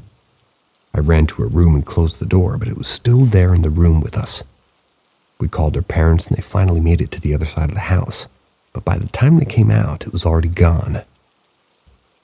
3 weeks later, I went into the barn again. My friend wanted a tour. She was on FaceTime. I started getting that feeling again, and just as I was going to leave, I heard a dog barking from the next room. I knew very well there wasn't a dog, and that whatever it was attempting to lure me over there, so I left. My mother had experiences like this when she was younger, but never like the ones I've had. I have a hard time believing that all 4 houses that we've lived in have been haunted. I don't even think it's the houses anymore. I think it's me. They can't sense the spirits usually, and they can't sense if they're good or evil like I can. I see them everywhere I go. Even if the house isn't haunted, they pay me a visit. It's like I attract them to me. I used to think that my house had a portal, but it's just me, isn't it? When I was first born, my parents put me in the nursery. The nursery became haunted. My mother had terrible nightmares in there if she ever tried to sleep. But only after I was born, and it became my room.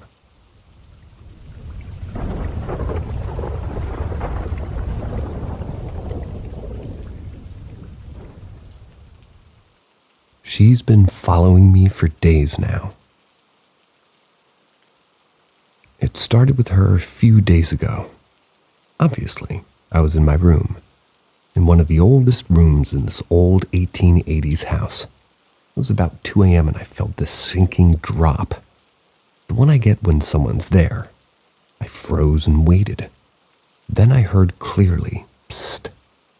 My heart began to race as I sat there in absolute fear. I couldn't move. Eventually, the sinking feeling subsided, and I was left alone in the dark with my fear. She left the room, but she was still there. That was the first encounter. After that, I would have to go feed the animals in the barn every morning. I was hearing footsteps above me on the 2nd floor. There's this hole in the ceiling above where the cat's food is. I heard someone get on the floor next to the 2x2 hole. I looked over and I saw a piece of hair hanging down. I froze and watched as it was pulled back up onto the 2nd floor. I ran so fast out of there it wasn't even funny. I had to go feed the animals by walking through the pasture and going in from the back. After that, I started staying up later. I just couldn't sleep. I felt like something was watching me every freaking night. And this was 2 days ago. Starting to fall asleep, it was only 12:40, so it wasn't that late. I was almost asleep when I started hearing this children's music from my room. Then I saw the lady pulling me closer and closer until she was right in my face. I got snapped back to reality. It freaked me out, but I blew it off. I tried falling asleep again. The children's music started, and she pulled me closer and closer until she was in my face. Snapped back again. I tried one more time, and the exact same thing happened. I felt my stomach drop. She was behind my door. I was so terrified, I picked up my stuff and ran as fast as I could and went to another room downstairs to try to sleep. I finally fell asleep around 2:30. I'm not quite sure what she wants with me, and I'm not so sure I want to find out. All I know is that she's here, always around, just waiting.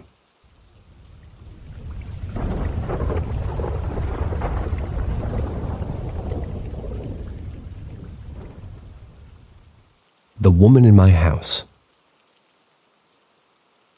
The experiences started 5 months after we moved in. We moved in 4 or so years ago. The first time I thought something might be up is when my sister called my mother, and I was terrified. We were on our way home from my orchestra practice. She called, and you could tell she was shaking, but she wouldn't tell us what happened. All she would say is, "Just please hurry. Please come home fast." We drive home to find her sitting in a corner of the living room. We asked her what had happened. She said that she had been watching her TV in there and on her phone. Then she heard some girl-like teenager scream. She said she thought it was part of her TV show because she was watching Glee. So then she paused her show, and for a couple of seconds later, she heard it again. A teenage girl screaming bloody murder. I had a hard time imagining that could actually happen, but I totally believed her. Because before this house, we lived in 2 other haunted houses. So not new to the paranormal, you could say. After that, my mom prayed throughout the kitchen and the living room and the family room. That only made it worse. About a week later, my sister was at basketball practice. I was home alone. I was walking through the kitchen when all of a sudden I stopped. Not even 4 feet away from behind a corner, I heard her screaming. But it wasn't a teenager. It was a woman, like in her 30s. I froze. I didn't know what to do, so I backed away slowly and hid in the stairwell to the upstairs. You see, in the dining room there's a door, and when you open it, it's stairs to the upstairs. So I sat on the 3rd step and called my friend like 5 times. She didn't pick up the damn phone, so I called my mom. I could barely talk. I just told her that she needed to get home as fast as possible. I sat there for 15 minutes until she got home. I didn't even close the door because I didn't want to leave my dog. So I was terrified of the demon, but I wasn't going to abandon my dog, so I watched him. That was 3 years ago, but I can still hear her screaming. About a month later, I was rearranging my room.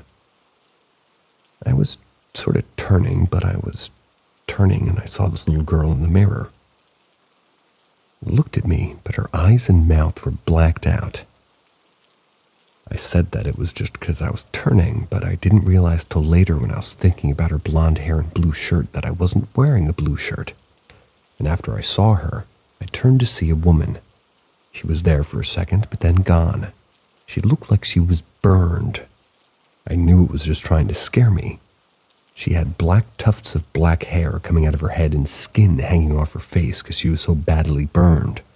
Bright green eyes and a long white dress. I kept walking. Didn't scare me much. I went downstairs, and that's when I realized that the little girl in the mirror wasn't me. The next day I was walking my dog. We have this big 1880s dairy barn, so I thought I would explore it with my dog. It was sunny and cool. It was a nice morning for it. I opened the barn door and went in. Dust and old tools were everywhere. I proceeded to walk in further. There was one room that was pitch black. I peeked in. There was nothing but a table.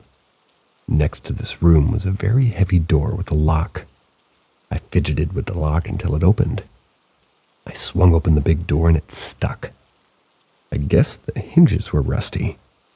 I went in with my dog and he sniffed around while I explored. There was an old beaten-up refrigerator and a bathroom with cobwebs in the toilet and a lot of wood and dirt and rocks. Same as the sink, and the windows were broken. It looked like somebody threw rocks through the panes for fun.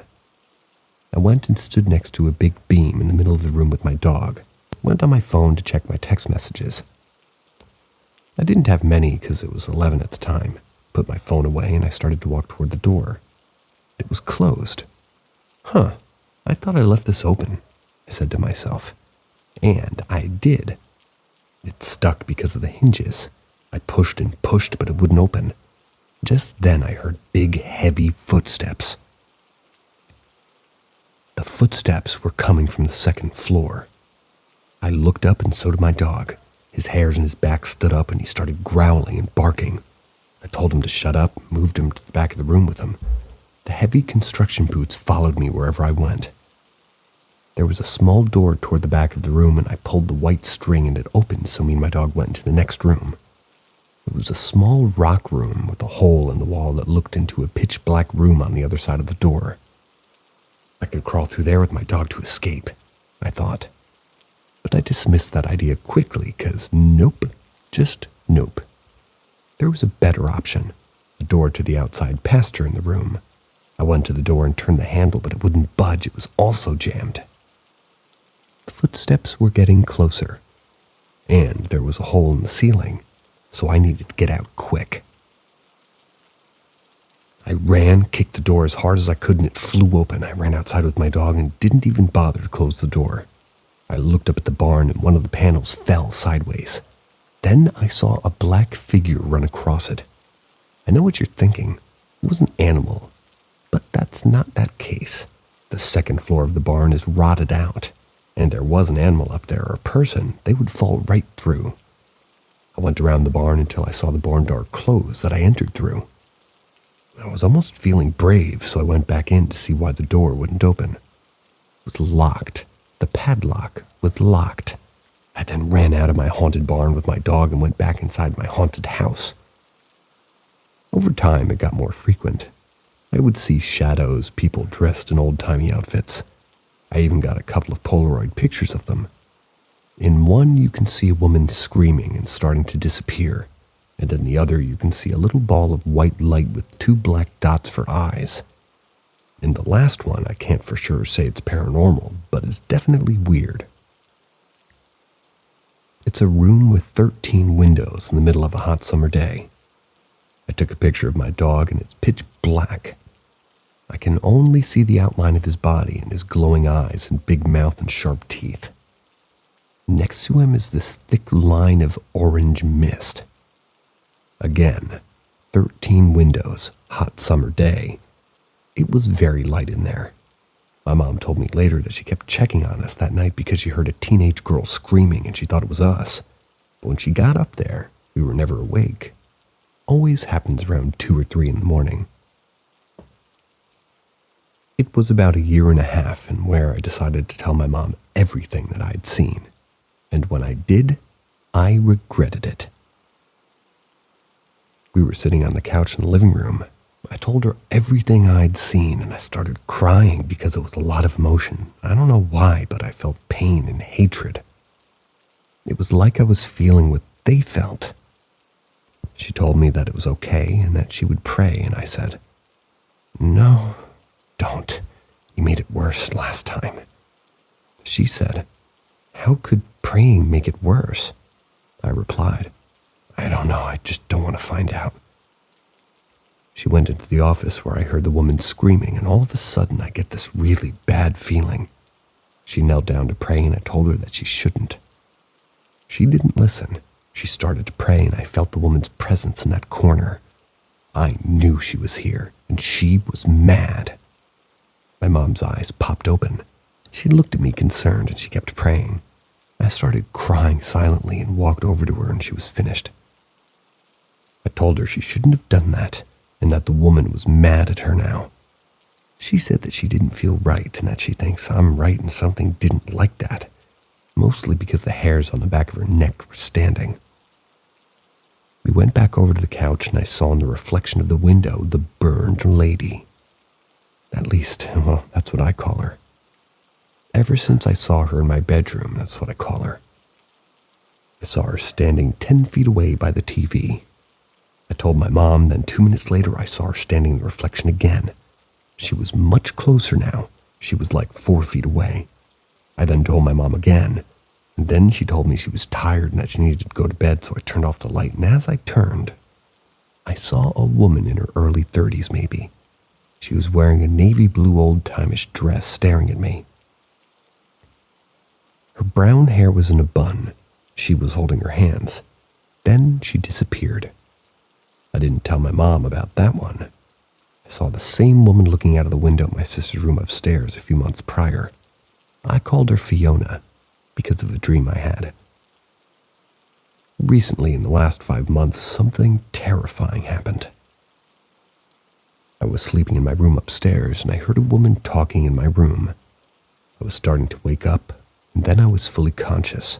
I was awake, but I couldn't open my eyes until she finished talking. I don't know why, but before I was conscious, I don't know what she said. But once I was going to, well, I guess you could say once I was conscious, I heard the last couple things that she said. Go to hell. Then she said something in a different language. Capadarnum. My eyes shot open and I sat up quickly. I felt her presence in the room with me, and she was still there. I searched up Capadarnum, but got no result in any language. So I think it was a demon language. And perhaps it was just extinct. I texted my mom and called her, and she was awake already. She said that she had a bad dream. I called her and told her what happened and told her that I was standing in front of my keyboard staring at me and that I just needed to come downstairs. My mom was asleep in the living room, as she often does because my dad snores so loud. I climbed out of bed and jogged out of my room and down the stairs. Can't explain to you how I can see something that didn't reveal itself to me. I just could. I think most humans can. I slept the rest of the night downstairs, and that was that. Later that morning, I was looking for a movie to watch. I was home alone except for my mom. I heard a man's voice in my kitchen. It didn't say much at all. It just said, huh. But that huh echoed through the whole house. I called my mom, but I was too scared to speak, so she got irritated and hung up. I then heard the medicine fall to the floor in there. Stood up, looked behind the corner. Nothing. No one was there. But the medicine was across the kitchen, and it had been thrown. I walked through the kitchen because I didn't feel him anymore in there, and I told my mom what happened. She was in her bed trying to sleep, so she wasn't happy that I bothered her. Later that night, she came to the kitchen and said, "Why is my medicine on the floor?" She was sick at the time, so it was like some old cold medicine of some kind. I told her the man threw it, so I don't want to move it because obviously he wanted it on the floor. She rolled her eyes and picked it up and took some, then went back to her room. This next one happened 3 months ago. I was singing in the bathroom, making up words to the song, and for some reason said that I wished all the demons here would leave, and that it wasn't their house. I knew it was a mistake once it came out of my mouth. Not even 5 seconds later, I felt someone in the room with me, and then someone was blowing in my ear to get me to look at the door. Once I did, there were 2 door-shaking knocks. Then a raspy woman's voice said, "No." It wasn't quick, but like a long no. I opened the door as fast as I could, but there was no one in there. My sister came out from my parents' bedroom, so she was like 20 feet away, and she said, "Come on, we gotta go, we're gonna be late." I grabbed the keys. We left for an appointment. The narrator had déjà vu, and I told them what happened as they laughed. Then we all laughed. We're at the point where we've had so many experiences that it's funny, so not much scares us anymore. 2 weeks after that, my mother and I went into the barn with tweezers. The barn cat had a tick, so she put the tweezers in the hay bale and went to catch the old cat. Once we caught her, I told her to hand me the tweezers. She stood up and searched and searched. She couldn't find them. They weren't there. She picked up the bale and looked underneath it and on top of it and behind it. They weren't there. We looked for the tweezers for 10 minutes straight, and now she was mad. I said, "The ghost probably took them. You should ask for them back." But I said that as a joke. She then shouted, "Please give me back my tweezers." A couple of minutes later, she went to go sit back down, and they were there, on top of the hay bale. We looked at each other and both in unison said, "Thank you." But when she picked them up, they were bent, so we couldn't even use them, literally bent. We just went back inside and got a new set of tweezers and removed the tick later that day. When I play my piano, I will get the scent of a woman's perfume next to me for a couple of minutes. Then it'll just be gone, like she's coming to listen to me play. It doesn't really bother me. It was just the last time when I smelled rotten flesh behind me. I didn't dare look because I was too afraid.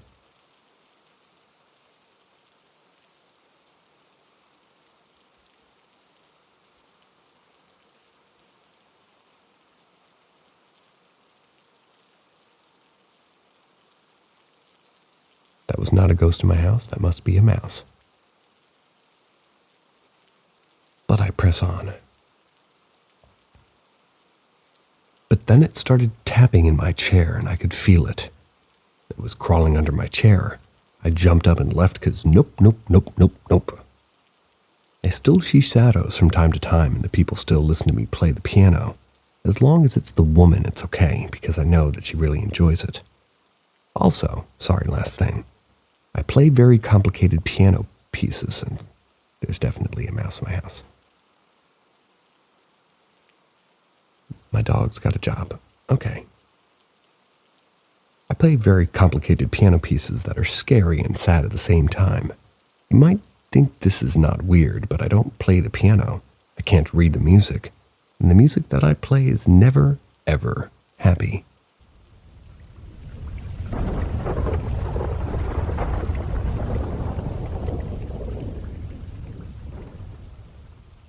The Woman in My House, Part 2. When I was younger, around 4 to 6, we lived in my grandparents' house while we searched for an apartment. I can't pin this exactly on the paranormal, but I think it was because, what are the odds my sister and I shared a room and every night I woke up from 3:11 to 3:17, and always with a dead lay bug smashed under my neck. I remember it because it was every single night for like 3 years I lived there, and every night there would be walking up and down the hallway. It would walk into each room like it was checking to make sure everything was okay. It was just plain odd. Now, I was super young, so I didn't really think anything of it, but as I got older, I realized that wasn't normal. You might think that's not bad, and after everything I've been through, it's not, but these next stories are much worse. After we moved out, we would visit occasionally. I would play the piano at her house. Now, my mother used to see a woman there in the house when she was a child, and I believe that I can feel that same woman there with me. This only happens when I'm alone, but it doesn't change how scary it is. I'll play the piano, and about 5 to 10 minutes in, I'll hear her shuffle upstairs and then slow, heavy steps coming down the stairs, one by one, until she steps to the bottom of the stairs. She comes up behind me, and then I feel like she's harmful. It's weird. I know this sounds crazy, but it's like a game. The faster I play, the faster she comes down the stairs. I have to turn around when she gets too close, so she goes back further. One day I was at her house alone and I was playing the piano. I could feel the woman near, so I said aloud, "Hello, missus." Then I started to play. 1 minute later, I felt this really scary feeling come over me and I stopped playing. As I did, I heard the woman whisper in my ear, "Hi." I turned, no one was there. Then, as I went to turn back toward the piano, I saw her in the reflection of the window behind me. That's when I knew it was really bad. I ran to the kitchen, which was like 10 steps away, and then I stopped and I looked back to where I saw her and I said to myself, "Don't run, don't show your fear, that's what it wants." So I sat down at the table. I started to play this little psychic game, like a matching game or whatever, and I feel this feeling again, this overwhelming fear. Then my heel started to tingle. Over the span of 15 seconds, I could feel this intense pressure on my heel like someone squishing it. And then I said aloud, "Stop!" Then the pressure stopped. Then it bit me.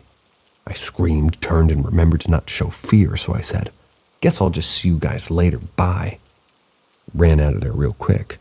I looked down at my heel, but there was no marks or signs of getting bitten, but it still hurt. I know what it was.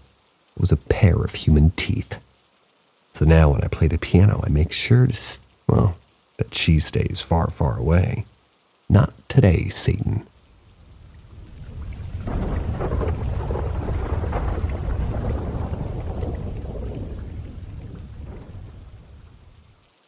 The Woman in My House, Part 3. I've only lived in 3 houses my entire life. All 3 were haunted. I was starting to think it was a coincidence, but maybe she's just following me wherever I go. The experiences differ, like different kinds of ghosts, but I can't help but think it's her. I'll be telling you today about the second house I lived in. It was an apartment in a pretty big apartment complex with lots of land. There was this trail that after walking past the apartments and storage places, you could see a path. After following the path on both sides, you have a cornfield and a forest. We used to play there in the summer. My sister and I would run around the cornfield away from my father, and he would try to find us. It was a perfectly normal game. I remember one time, though, I was running through the corn and I stopped. Thought I heard breathing, so I started to move slowly the other way, and then stopped to see if I could hear it again. I didn't hear the breathing, but I saw the corn moving, and I could hear it too. I naturally thought it was my father, so I ran. Kept doing this for 10 minutes straight until I ran out of the cornfield and heard my dad shouting from the opposite direction of where I thought he was. I went over there and my sister was with him. "Where were you?" he asked. He was irritated. Apparently he had been yelling for me for a while. I didn't hear a thing. I told him I'd forgotten my shoes. Well, perhaps in that cornfield, but he wouldn't let me even go back. Still don't understand that. Just let me get my shoes. I guess it didn't hit me until later that whatever was chasing me in that cornfield wasn't my dad or my sister. I was completely alone. The next one happened pretty much every night after I had my own room. I was, I guess, like 7 at that time. And that's when this started. I just got my own room and I was happy about it, but not at night. There was this closet in my room. It was super creepy and always scared me, but I never used it. It was hard for me to fall asleep, but I did, eventually.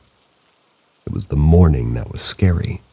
I woke up and all my stuffed animals that I had on top of me and on the other side of the couch were on the ground. Whoa, on the ground, so scary. Well, they were on the ground, but in a perfect circle around my bed.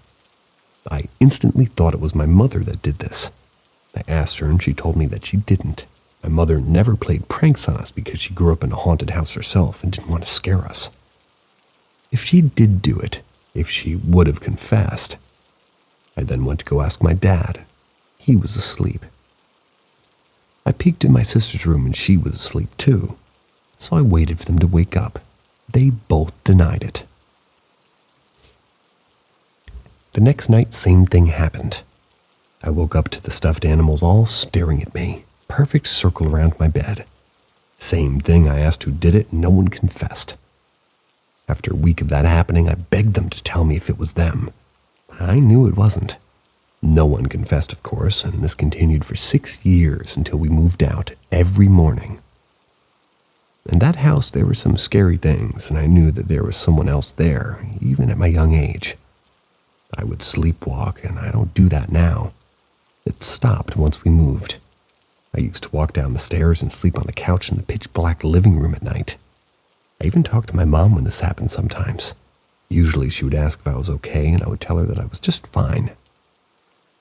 But I don't remember any of that. I just remember waking up on the couch.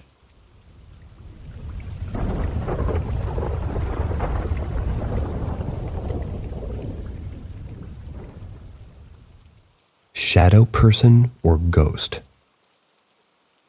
Just a preface. I'm a 23-year-old male, and I've had many encounters throughout my life, especially as a child. I've not had any experiences for over 4 years until 3 days ago. There have been many issues in my family, and they severely affect me. My younger siblings and my dad, which is, well, it's causing a lot of strife and pain. I recently rented a room at my cousin's place. A few days after moving in, I woke up. Maybe it was just a dream to a person standing in the corner saying that they were sorry. I keep the door locked as there's a person living in the room across the hallway. I do not usually remember my dreams.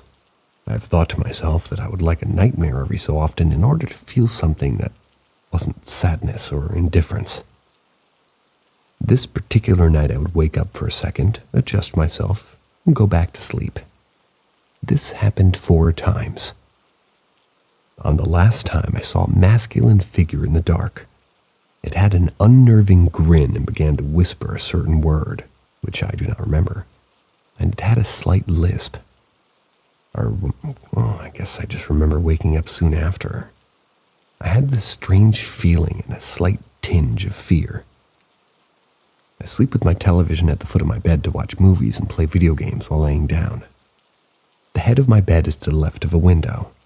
That was a little light that, well, it was so I could see my reflection in the TV screen donut. And it was black except for where the TV was, which was white.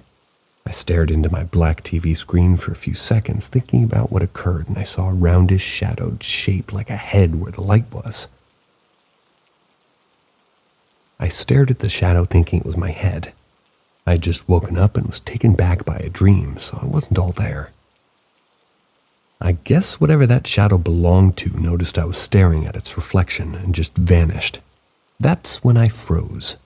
The round shape wasn't there anymore. So I stuck out my arm as far as it went until it showed up on my screen.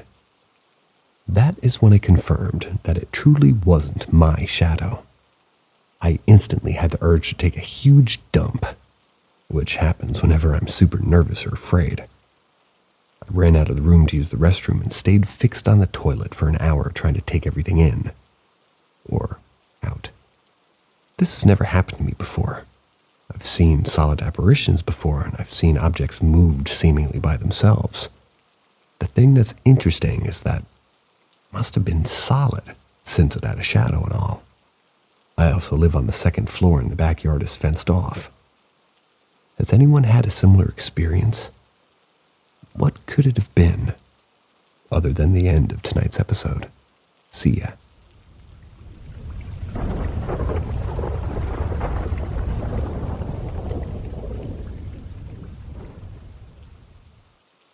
Welcome to the unexplored dimensions of Paranormal M. Subscribe, hit that notification bell, or drop a comment and help us grow and join us on our quest to uncover the truth behind the extraordinary.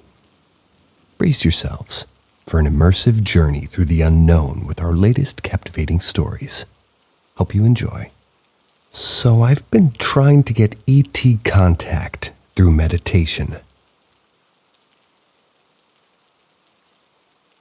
While I was under this trance state, it was like my third eye actually opened and my vision went from black static to space.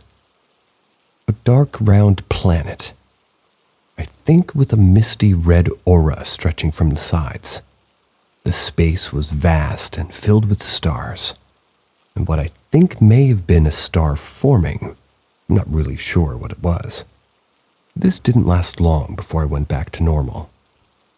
And the feeling while I was there was, well, I can only think to be love in its most purest form. I also felt excited, of course. I never got body tingles during the meditation, so the visual change was unexpected. Usually I only get visual change when my body's in a state of high vibration. I did get tingles after the meditation, though. I tried telling my significant other about it, but they wrote it off as being my imagination. And of course, that is plausible, but even my imagination isn't capable of the feeling that I had, well, while in the state. I've never felt anything like it before. All my fears and worries were gone, like I could do anything. I felt nothing but an enormous amount of love. I felt like I was at home. All I've been able to think about is how badly I want to go back. I'm going to try again tonight. I hope I'm able to contact some sort of physical being. I still felt like I contacted something, but nothing in the realm of physicality, or at least not that I could make out. Also, just so everyone is aware, I've never done psychedelics or gotten high for meditation. I do this so others as well as myself can use this, or rather can't, use this as an excuse to discredit my experiences. I've always been sober and completely conscious during these experiences.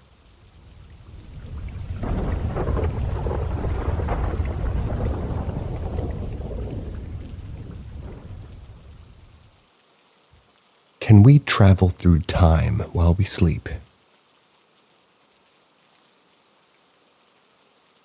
Since I've been 8 years old, I've experienced the same dream More times than I can count.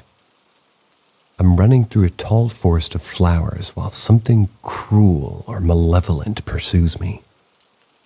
Then I make it to this big old Victorian-built house. I always go inside the house, passing a kitchen and a bathroom with a rose-colored tub.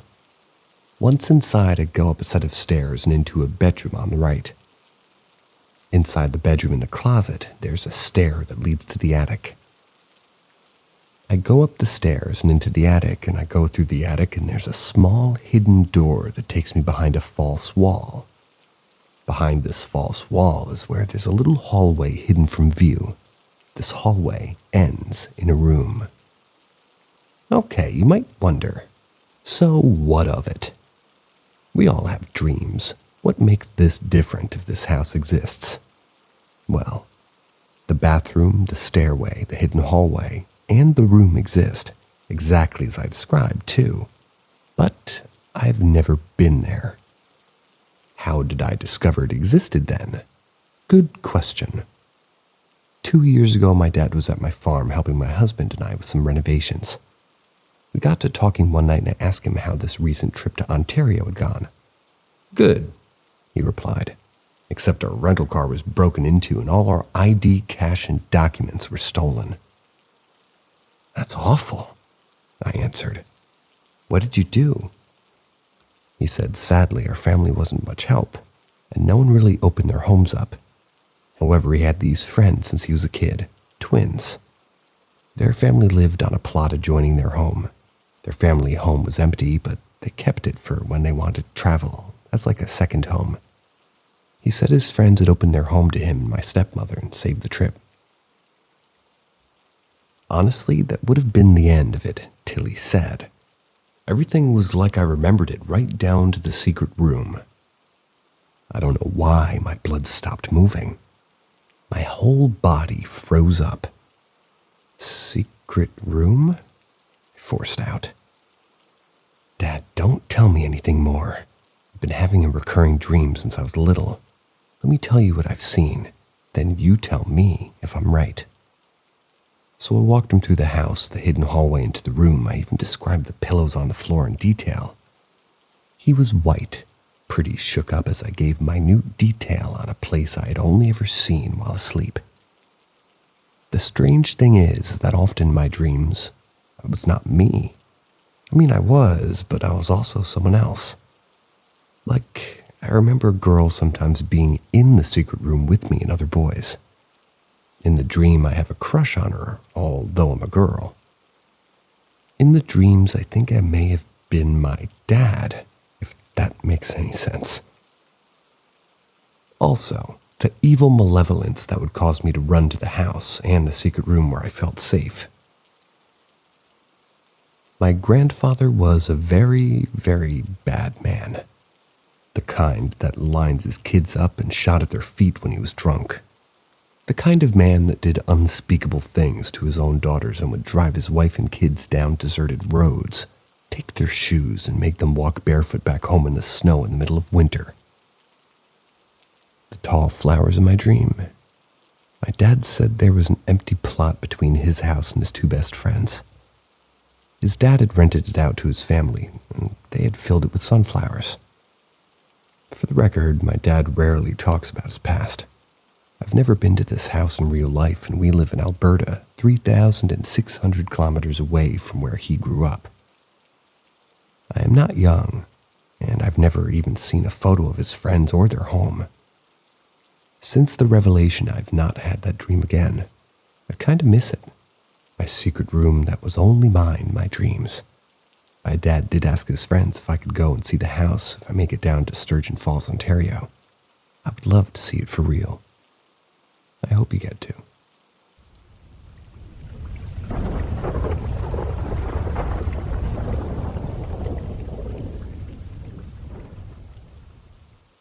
Anyone have experience with pyrokinesis?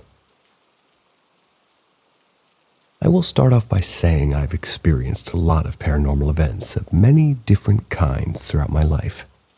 I will also say that I've watched Stephen King's Firestarter, and in fact loved the book and the movie. If someone were to share the experience I'm about to share with you, I would probably laugh and say that they're just living a Stephen King fantasy. So you may or may not believe me, and I'll understand if you don't. But I wonder if anybody else has experiences like this. This took place in 1997, my last year of high school. I was dating a boy named Jeffrey. We'd been dating a few years. That weekend, we had gone to a dance for our local Gymkhana. Gymkhana. Gymkhanna. Apparently it's like a rodeo. But I went for a dance at our local group. I was still fairly new to the group and I didn't know a lot of people. Midway into the dance, Jeffrey said that he was going to leave to drive a girl that we went to school with home. I asked him to hurry as I was shy, didn't know many people and felt awkward there alone. Time ticked by, half an hour, 2 hours. Jeff didn't return. He'd been my ride, so I decided to walk to the nearest payphone and call my mom to come get me. Now this entire time my anger had been growing steadily, at least till I was pretty much fuming and ready to boil over. In fact, my hands were clenched in fists as I walked out after being ditched by my boyfriend. I should also add that I'd recently started being suspicious of him and the girl he had driven home. However, I had no proof anything was going on until that moment. So I walked outside, and whom did I see sitting in his truck, idling in the parking lot but Jeffrey? I was so angry and I didn't even know why I said the word burn. It was honestly because, well, probably the Stephen King book Firestarter. But what I felt was an instant rush of all the pent-up anger leave me all at once. Also in that same moment, or at least a second or two later, flames shot out of the hood of Jeffrey's truck. He jumped out and took off his jacket and smothered the flames. I have to tell you, as angry as I was before, all the anger was gone and I went trotting over. I asked him what he thought had happened. He said he wasn't sure, maybe a fuse had lit on fire.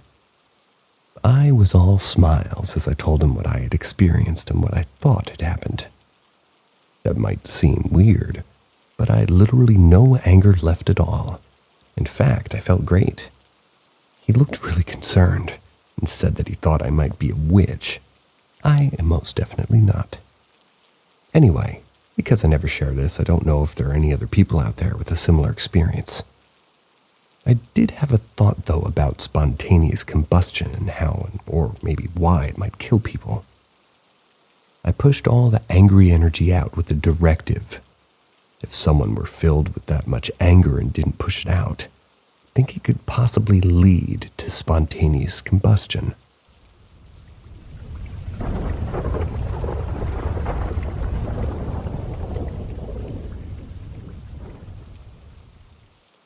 Unexplained hunting story. So the following happened around 2014 in the Appalachian Mountains of Pennsylvania. I was about 14 or 15 years old when I had this initial experience. I left it in my mind until I began researching abductions and different paranormal entities. Everyone within my rural area lives in forests and hunts religiously. I'm no exception to that rule. It was about October and archery buck season. This was in Bedford, Pennsylvania. It was a normal evening of hunting at the base of the mountain in the swamps that my family owned. My dad wasn't near me at the time as he was on the opposite end waiting for a large buck that he'd been trying to ambush. I was sitting in my climber stand in a pine tree packed area with 2 trails running underneath me. It was still fairly bright outside with just a slight darkness to the area, enough that you could see the haze of a flashlight, yet still see clearly ahead without it. I was facing the mountainside, so thick pine trees mostly covered the sky from my view. I heard leaves begin to crackle, and suddenly roughly 5 or 6 deer ran full speed past my stand and back up the mountain. They came out of the pine saplings that lay in front of me as if they came from nowhere. It was at that moment a massive LED-looking light flashed and seemed to fill the sky above me. It was a bluish light, covered 3 to 4 treetops. As quickly as it flashed, it left, and when it left, everything turned dark. It was ridiculous to think that it turned dark that quickly, as I couldn't see the reflective sight of my bow at that point. It was as if the sun just went out as soon as it went over the distant mountains on my back. I sat there, dumbfounded, pondering what had happened. This took about 10 minutes before my dad came by his side and, the side of the road.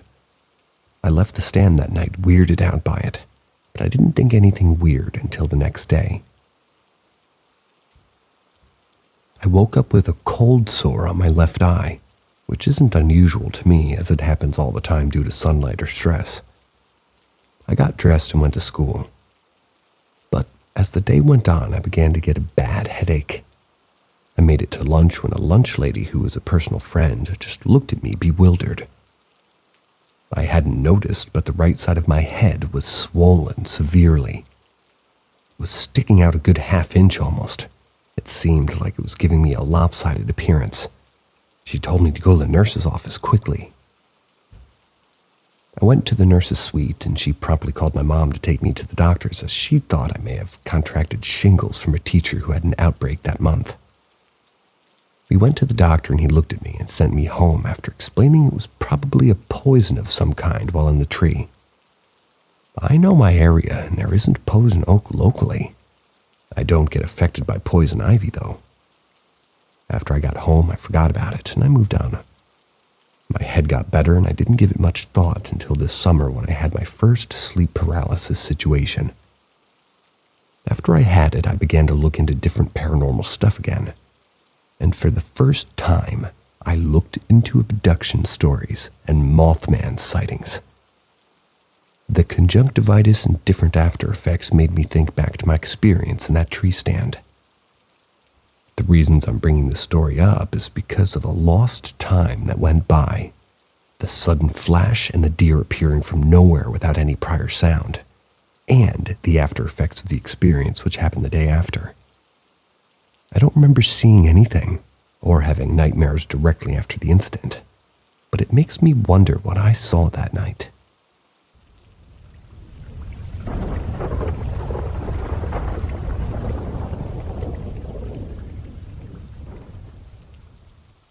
On a walk at 4:30 a.m. So I went for a walk at the time in the title 2 nights ago. I live in an urban/city area that's usually pretty empty at this time, which is part of why I usually like walking around like that. I'm not bothered by it most times. No matter what time I go out, I don't feel worried or scared. And I should mention I'm a relatively short female. So I have a fair share of creep encounters, but I know how to deal with them and it doesn't bother me. However, as soon as I hit the bottom of my street that morning, I was feeling very anxious. I didn't know if it was just general anxiety or some sort of gut feeling, so I kept walking. The feeling kept growing until I was terrified, and yet I kept walking. It was late enough that some people were waking up and the birds were waking up too, but it didn't quell my anxiety in the slightest. I remember smelling something dead when passing by some bushes in a neighbor's yard, and for some reason I wanted to avoid all the tall dark hedges or forested areas to the point where basically I would walk in the street or on the opposite sidewalk. I had intended to go to the 7-Eleven to get some coffee, but, by the time I was halfway there, I was so distraught that I just sort of turned off and started heading home. It felt like something was following me or watching me. I couldn't shake that feeling. I didn't feel any better until I was well within my neighborhood. As I was opening my front door, I turned in for like a split second, thought I saw what seemed to be a very, very tall old man standing behind my next-door neighbor's hedges.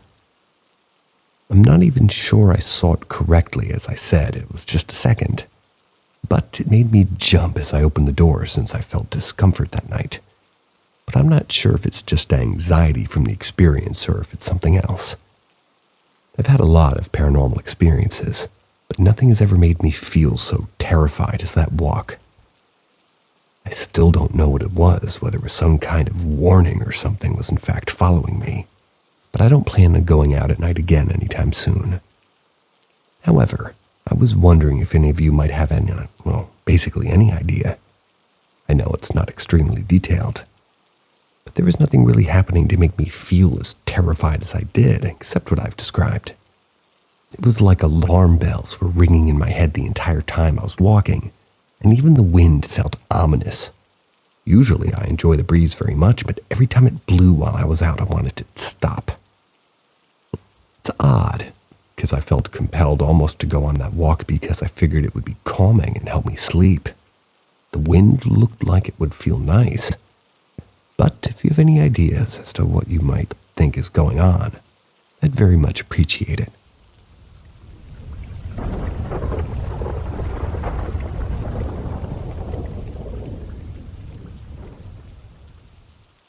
Spiders love me. Sometimes I attribute this to a very strange encounter I had when I was around 4. I'd just come out of the house with my baby sister. We lived in a condo area, 6 condos to each group, 2 above us and the same for the other side across from us. They were all connected with some steps and stones underneath to separate the condos. But as kids, we'd play in the rocks.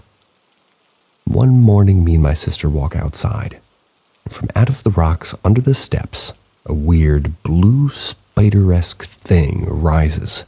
It just rose up, and I know it's a memory and not a dream for a fact. One of my dreams don't capture reality, so perfectly at least, and the physics of the rocks falling off as if it were too real not to mention. My sister remembers this as well. But anyway, it rose up. It was maybe 4 feet tall, 4 legs, no discernible face, and it was a striking blue color. But it was weird because it moved but didn't move at the same time, almost like vibrated into places that it came. But it went to the sidewalk, but it didn't move its legs. I know it was turning, but it wasn't moving. You could just tell. It had an oval-like head. My sister started to cry and sob uncontrollably, but I wasn't scared. But for some reason, I acted scared.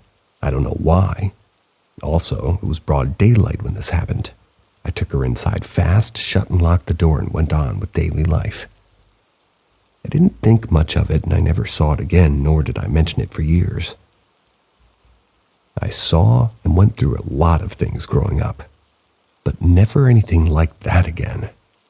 It didn't feel bad or malicious or anything, and if anything, I couldn't get a read on it at all. But back to the spiders. Sometimes I think of that and I wonder if that's why spiders love me so much. I remember being 9 and having a daddy longleg run at me. It never stopped after that. Spiders frequently make beelines for me or mad dashes. They never bite me though. I also have serious arachnophobia, so they rarely get on me, and I don't really want to go anywhere near them. A couple have made it on me, but they never bite or even move once they get on me. They just sit still. It's weird. It's really a strange experience that they'll run across ceilings and webs down to get to me. There was one time I woke up to one coming down diagonally to land on my head. I narrowly dodged it and it landed on my pillow, but I didn't even know that they could move diagonally for some reason. I remember when we were moving out of one of our houses and I was just sitting in the front yard. I looked over to see a spider running through the grass toward me. I ran away and sat on the road instead.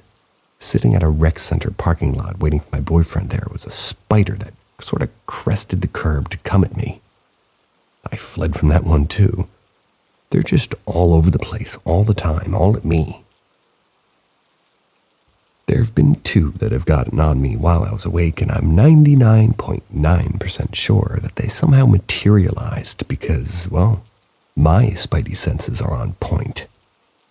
One was a big spider, and my sister was like, "Don't look," smacked it off my shoulder.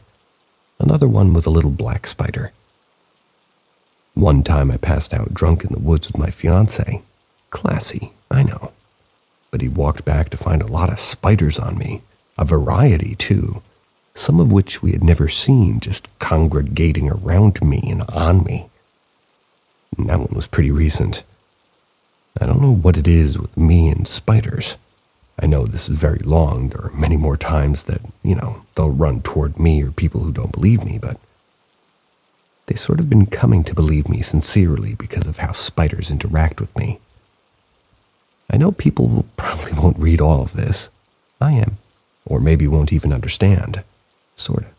But if somebody has any ideas, please let me know, because this is a question I've wanted any kind of answer to for a long time.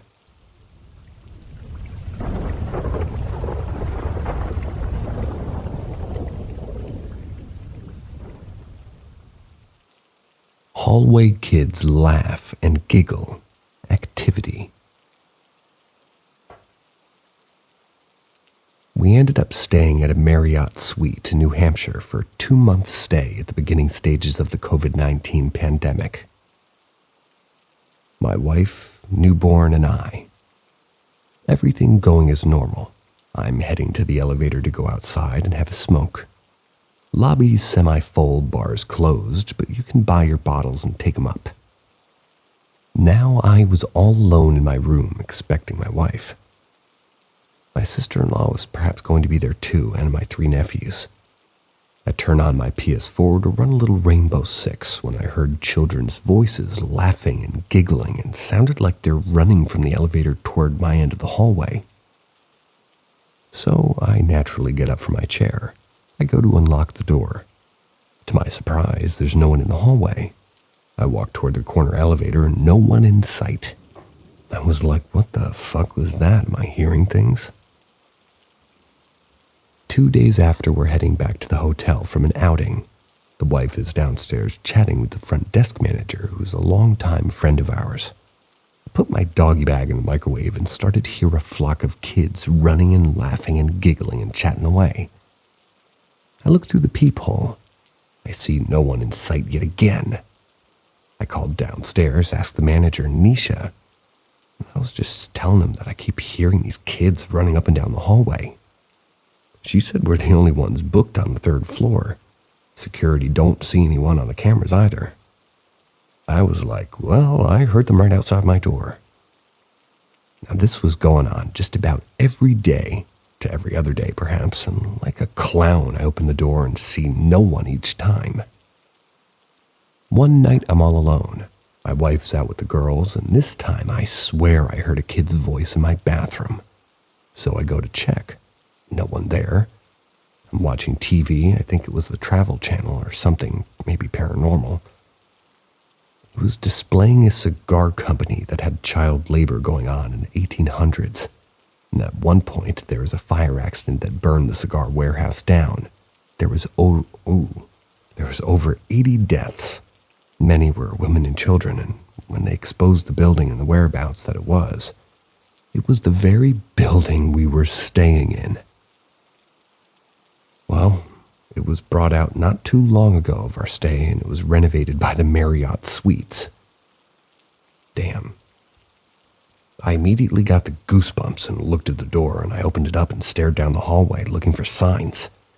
I even Googled it up and found that it was factual. Now, I wasn't scared, I was more excited. My wife was a different story. She was nervous and scared. I think we heard them and felt them more due to our child in the room, and my wife just had to sort of pack things up, talking about, let's head back home.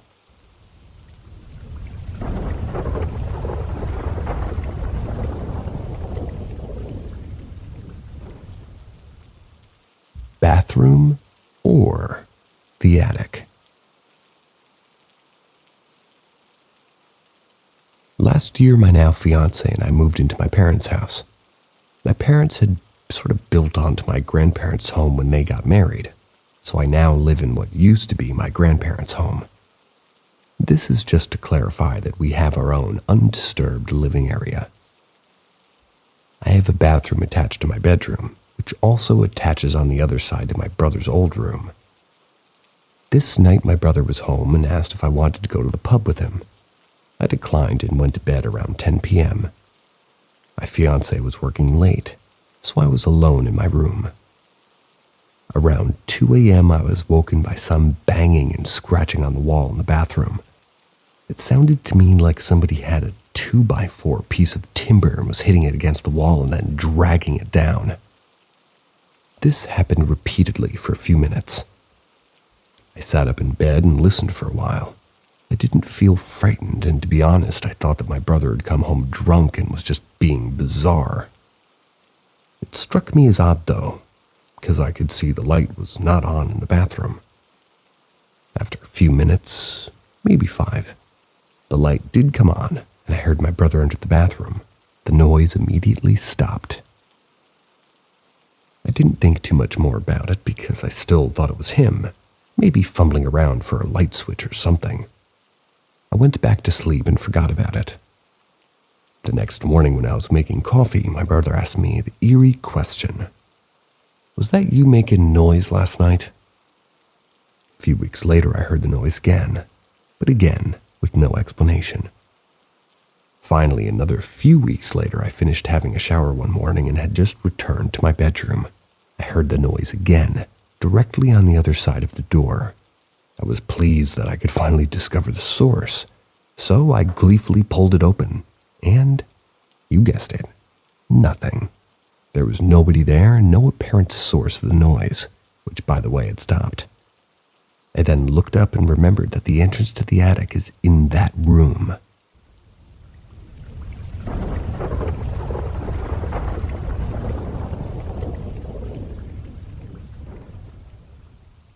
A strange girl in Japan. It happened in August of 2019 while I was visiting my cousin and friends in Yokohama. I was 19 at that time.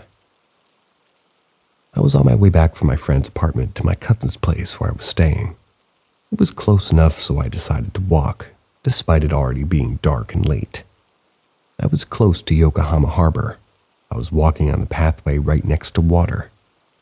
In the distance, I noticed a figure standing next to the railing, staring at the sea.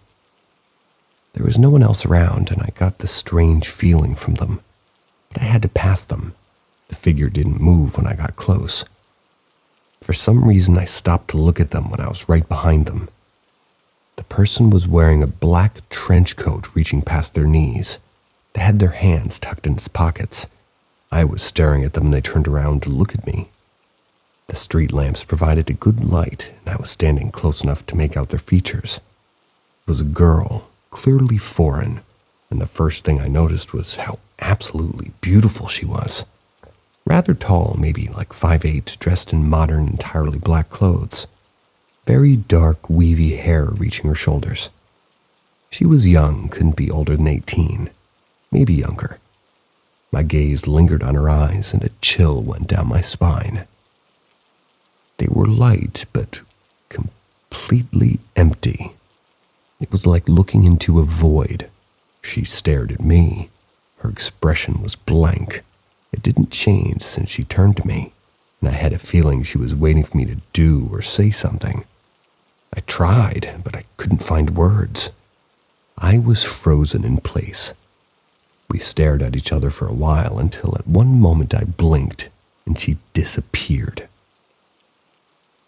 There was nowhere she could have gone. She just vanished into thin air. Scared, I hurried to my cousin's apartment.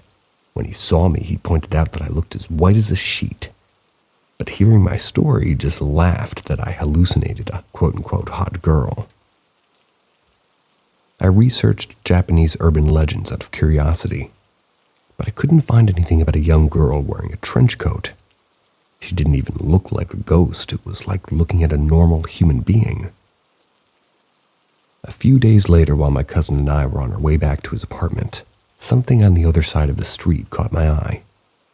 I looked, and in the shadow of a back alley, leaning against a wall, was the same girl, still dressed in black, wearing a coat. She was clearly looking at me. Her expression was the same as then, blank.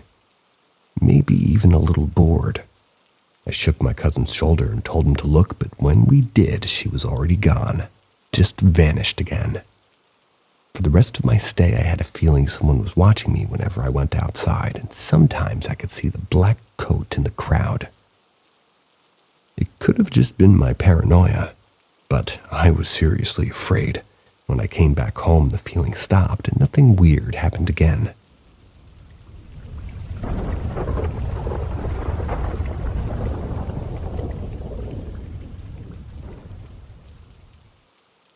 A modern ghost. The only time I've actually seen a ghost was when I was about 16. I'm 33 now, but I remember it clearly. I lived with my grandparents primarily and had my bedroom in the basement. They had lived in their wartime house since they got married 55 years prior. They had 8 kids, and I hadn't heard a single ghost story from my grandparents or any of my aunts and uncles. Only my cousin who used to feed a dog under the bed, quote unquote, but that's another story. As part of my weird high school routine, I used to wake up at 2 or 3 every morning, have a bowl of cereal, and watch Pokemon. Don't judge. My internal clock would just wake me up, and actually it still does sometimes, but one night when I woke up, I felt a presence nearby. I looked to my right by the doorway to my room.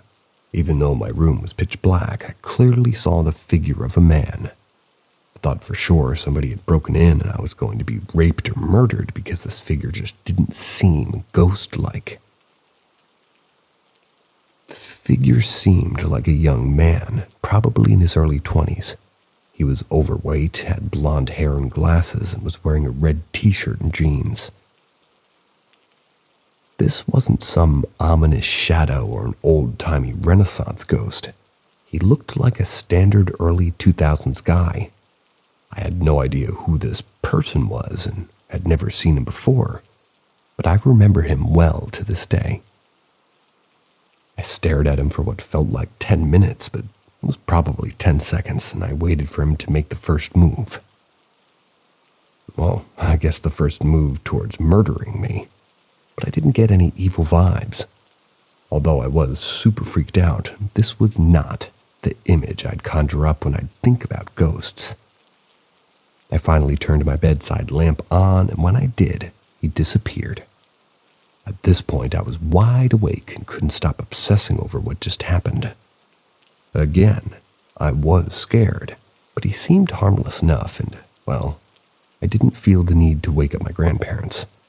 I read a few chapters of my Buffy the Vampire Slayer book before trying to fall asleep again. There was a Buffy the Vampire Slayer book?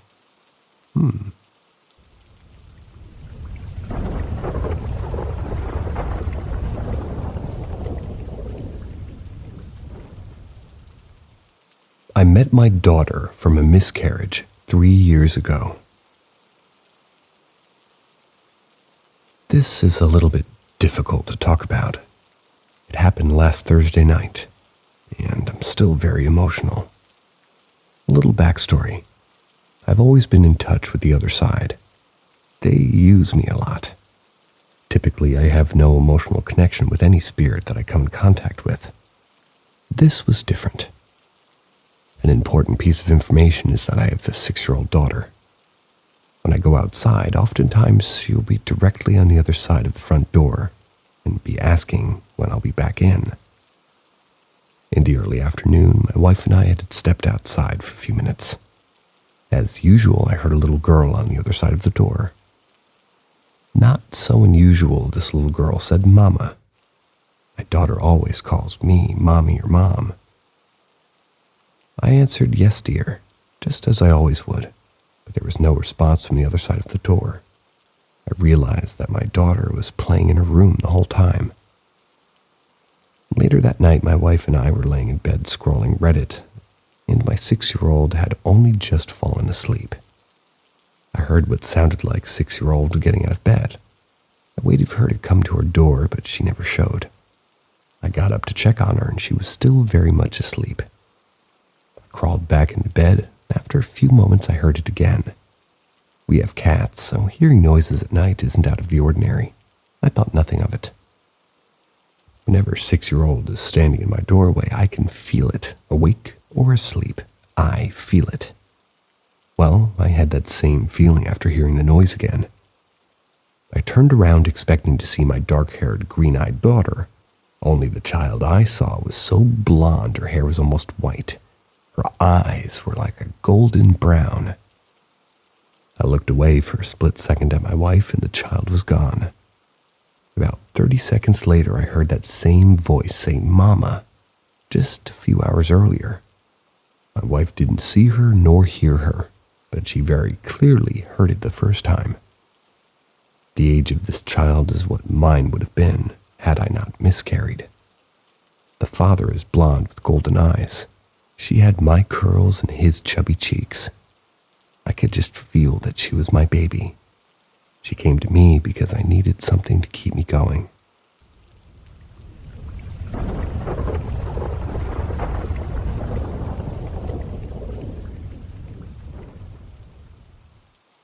Outgrew all of those voices.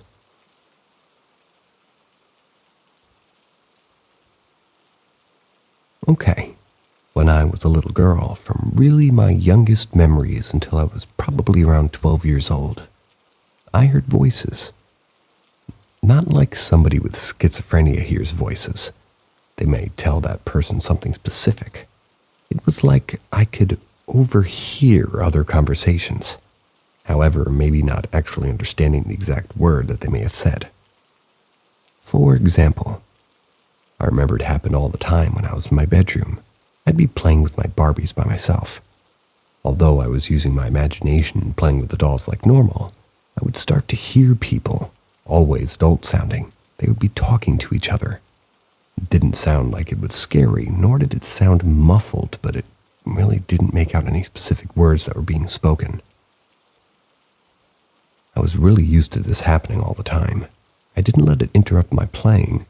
I just go about being my kid's self. I also thought this was something that happened to everyone and never thought of it as odd. It just always happened. Let me clarify. Not always happened as if I were playing with other children, like I could sometimes still pick up on the voices, but it wasn't nearly as loud, or maybe I just ignored them. When I was by myself, it was so loud, so many conversations going on all at once. I'd sometimes even yell out loud for them to stop. I'd hear a few things say things like, "What? Who is that?" But only faintly. Then it would go back to just regular voices. Never a single conversation to understand. Again, several conversations at the same time. I never saw any ghost or had any scary feelings or uneasiness, at least growing up. Nothing strange, except for the voices. All the time. Now I do want to say, although it's not something I talk about, but I was being molested during this time. For the same time frame by a much, much older cousin. For years I thought this was just my kid way of dealing with it. Obviously my defensive mechanism, right? I no longer believe this because when I was in my late 20s, one of my cousins and I were discussing crap from our shitty childhood and she mentioned hearing voices when she was a kid. I about shit myself. She knew immediately by my reaction that, well, I had it too. I told her that when I was little I thought everybody had, and it wasn't until I was a late teen that I realized not everyone did this. We discussed this for some time, and our experiences were almost identical. Later I told my daughter how our cousin and I got into this conversation, and hadn't told her any details about it being several conversations, and well, she revealed the exact same thing happening to her as a child. How could I have not have known? I guess because I didn't ask. Why didn't I ask? I guess because I'd convinced myself later not to talk about it because it must have been me being crazy. And again, I figured it was because I was messed up for my cousin being a sick freak toward me. Sometimes they would just get so loud.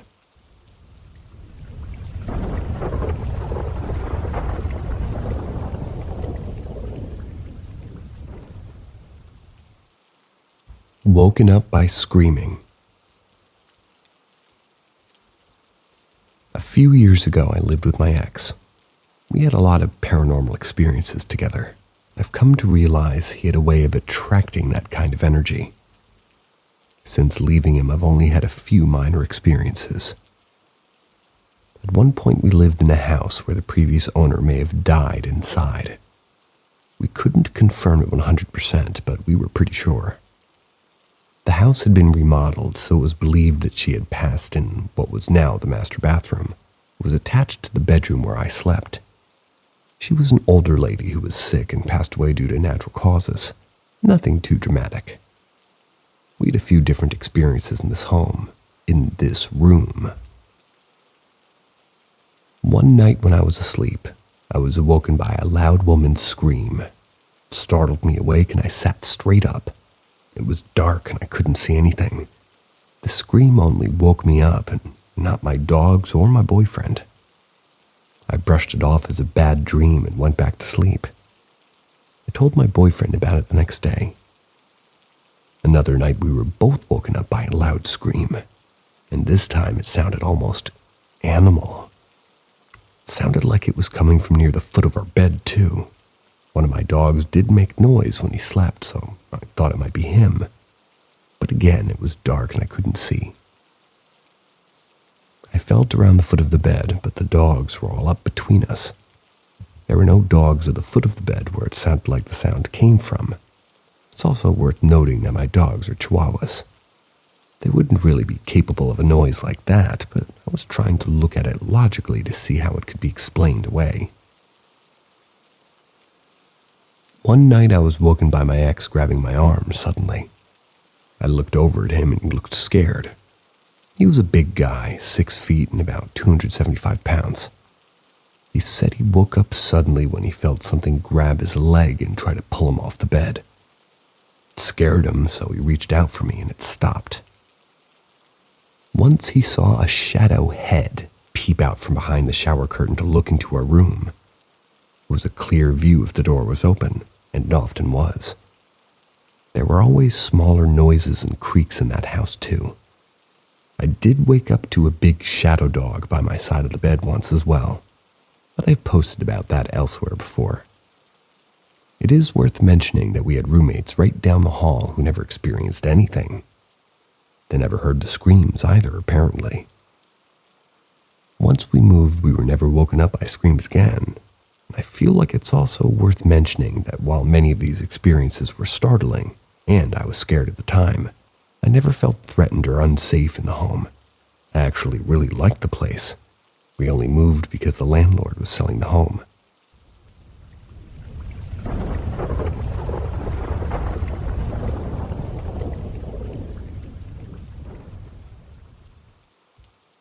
Was shushed while home alone. How rude. This happened quite a few years back now. I lived alone with my then boyfriend and our dogs. I came home from work one day with a terrible headache. I decided to go straight to bed to try to sleep it off. It was probably only like 5 p.m. I went in our room, turned the lights off, and knocked out. My then boyfriend used to go to a car meet every Friday night, and I knew he was going to go this night too. I woke up at about midnight. I checked my phone. I knew this was about the time my boyfriend usually got home, and he would probably be showing up soon.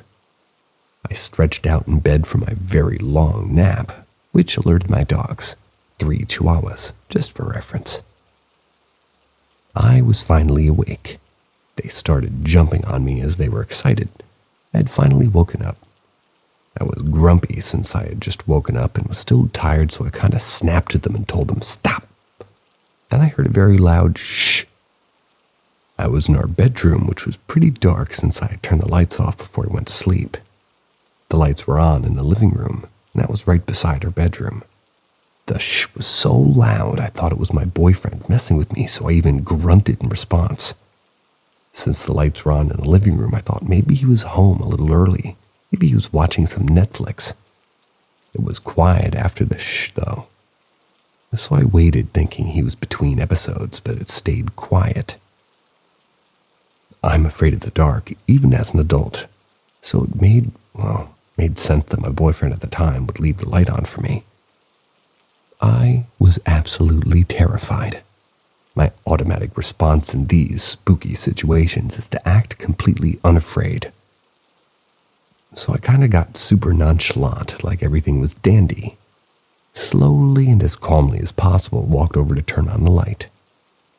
Whilst turning on the light, I was able to glance at our living room area and see that I was indeed home alone. I again very calmly and slowly walked back to the bed, picked up my phone. I texted my ex telling him what happened. He thought I was worried about an intruder, so I reiterated. I was not, and I was sure that I was home alone. He was almost home and showed up about 5 minutes later. The shh was so loud, and when I was thinking about it after it happened, it sounded like it came from the closet in our room. Spooked the shit out of me. Nothing else really happened at that house, at least to me, but my ex did have some other experiences. Never really felt threatened, though. If there was something there, it didn't seem so bad. 2 other houses we moved to after this had stuff happen, one more than the other.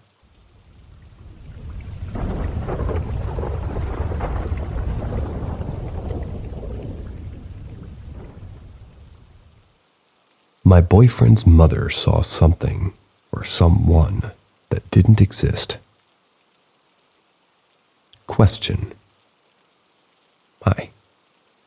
So my boyfriend has a question about something his mother experienced.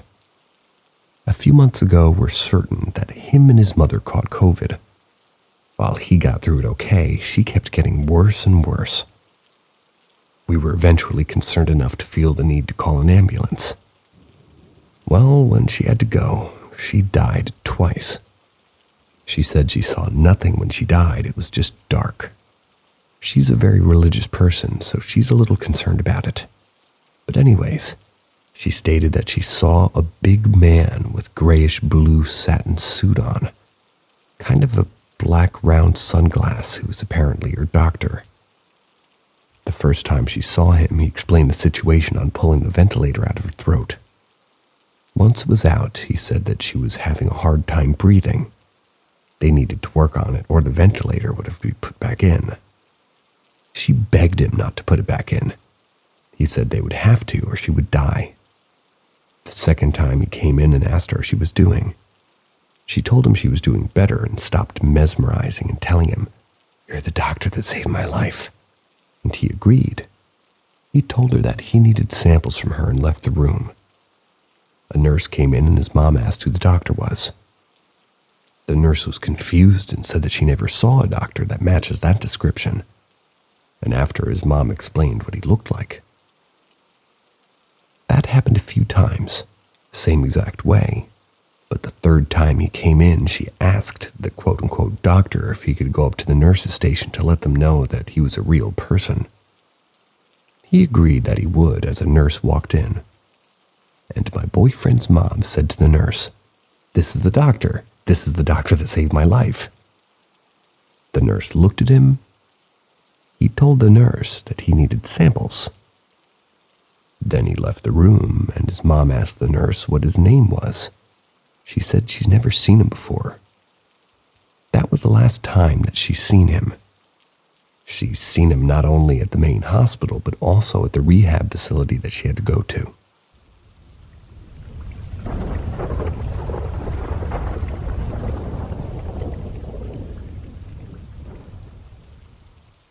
Farmstead Phantom.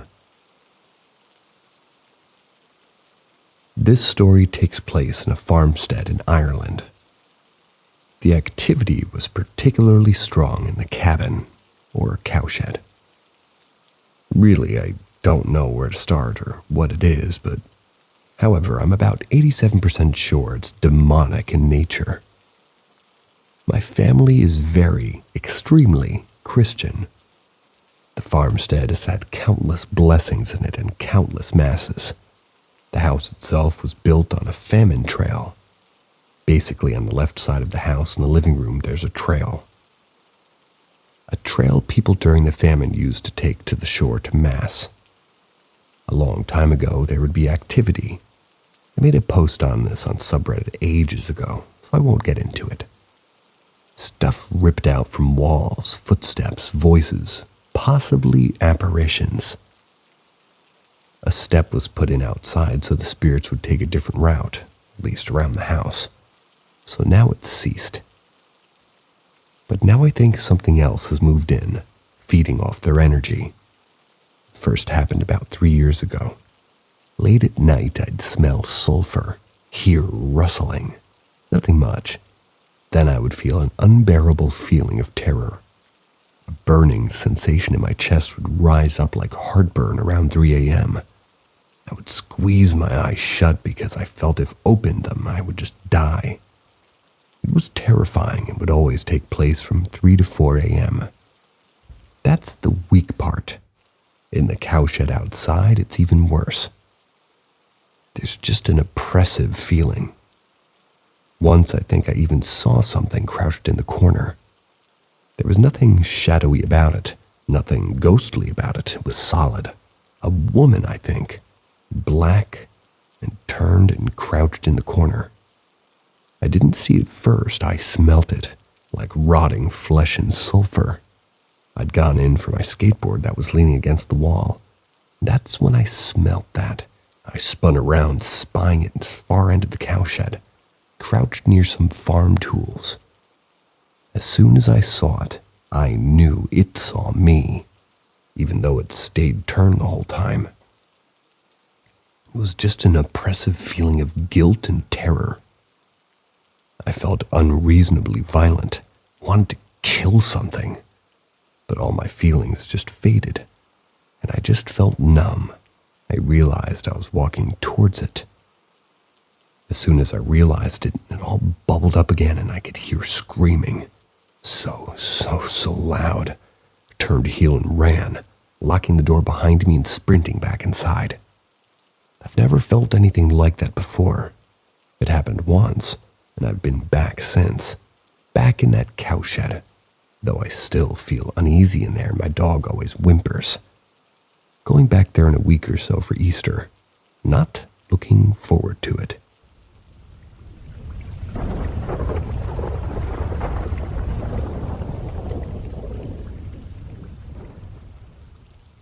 The thing in my curtain rail. This all started maybe 4 years ago. In my room opposite my bed is a window. The window has these nice lilac curtains with a shiny reflective curtain rail. At the end of the rail is a sphere. It began when I started to see a shadow reflected in that sphere. It filled, well, still kind of does, with relenting terror. It's that kind of terror where your stomach just falls. The figure of a man, or at least a man-shaped thing, is completely black and seems to get closer when you focus on me. I learned to live with it, never ever looking at the curtain rail. Kept going with this for 4 years now, until it left the curtain rail itself. It's not there anymore. I feel that now I've ignored it. It wants me to see it. My dog, whenever he's in my room, hates sitting on the bed. This is just a recent thing. I've said this before on this subreddit, either this or r/ghosts, and I think there's something in the laundry room. In my upstairs bathroom, there's a separate room. The door to said room keeps unlocking, sometimes right in front of me. Whenever I wash my face, having to turn my back to the room to the face to the sink, I just feel waves of unease. There was also the time I was home alone and heard something on the stairs. Locked myself in the downstairs bathroom with a knife. I could hear footsteps and loud breathing upstairs and on the stairs. I could also hear my dog losing his goddamn mind. When Mom came home, I felt safe enough to leave the bathroom. My dog was sitting at the bottom of the stairs. He was absolutely fixated. He's the type of dog that when you come home, he'll jump all over you, so you can imagine how weird it was with him just sitting there silently.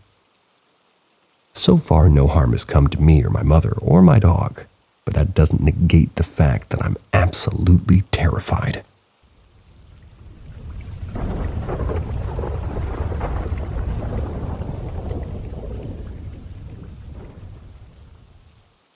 There's something in the woods near my house.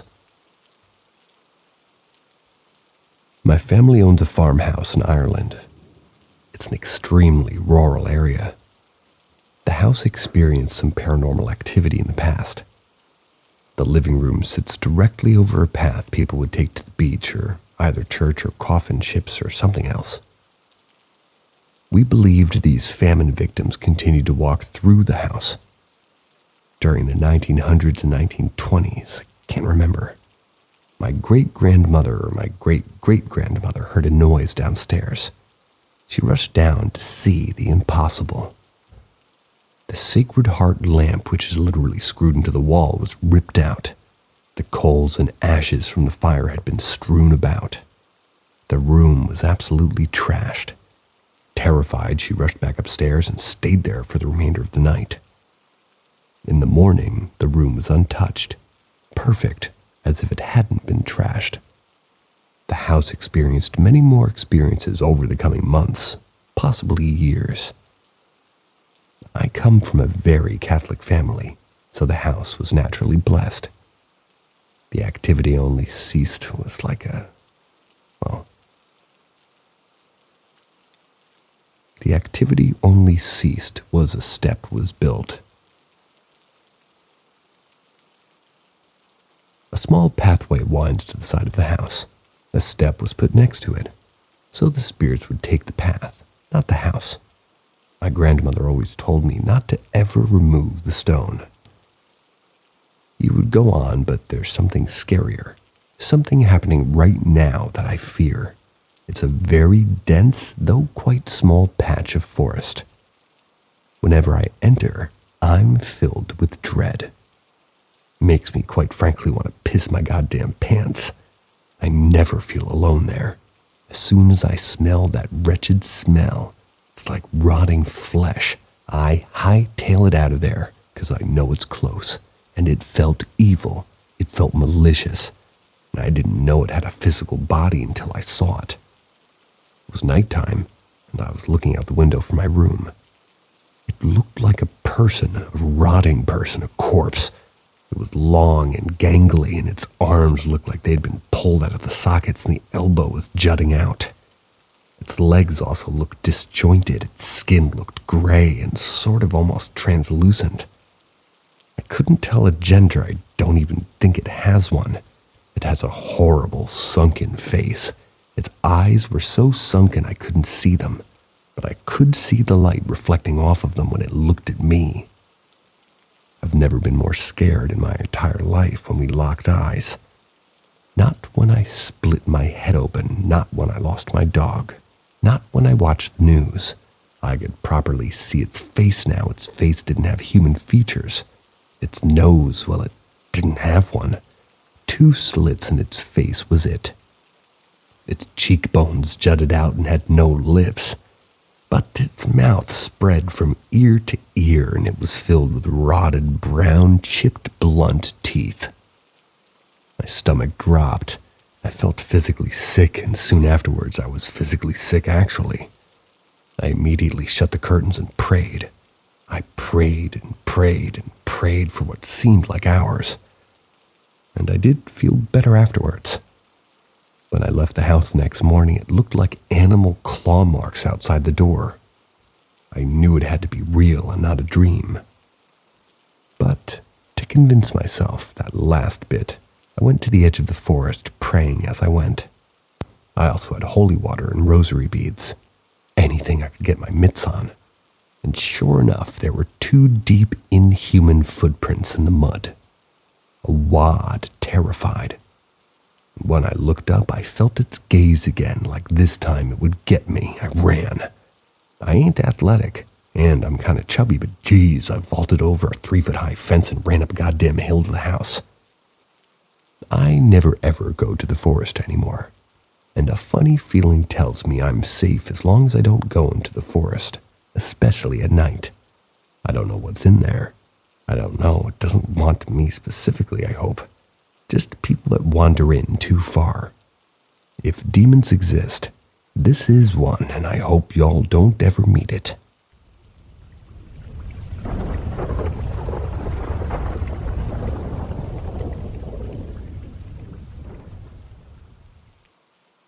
haunted Irish house.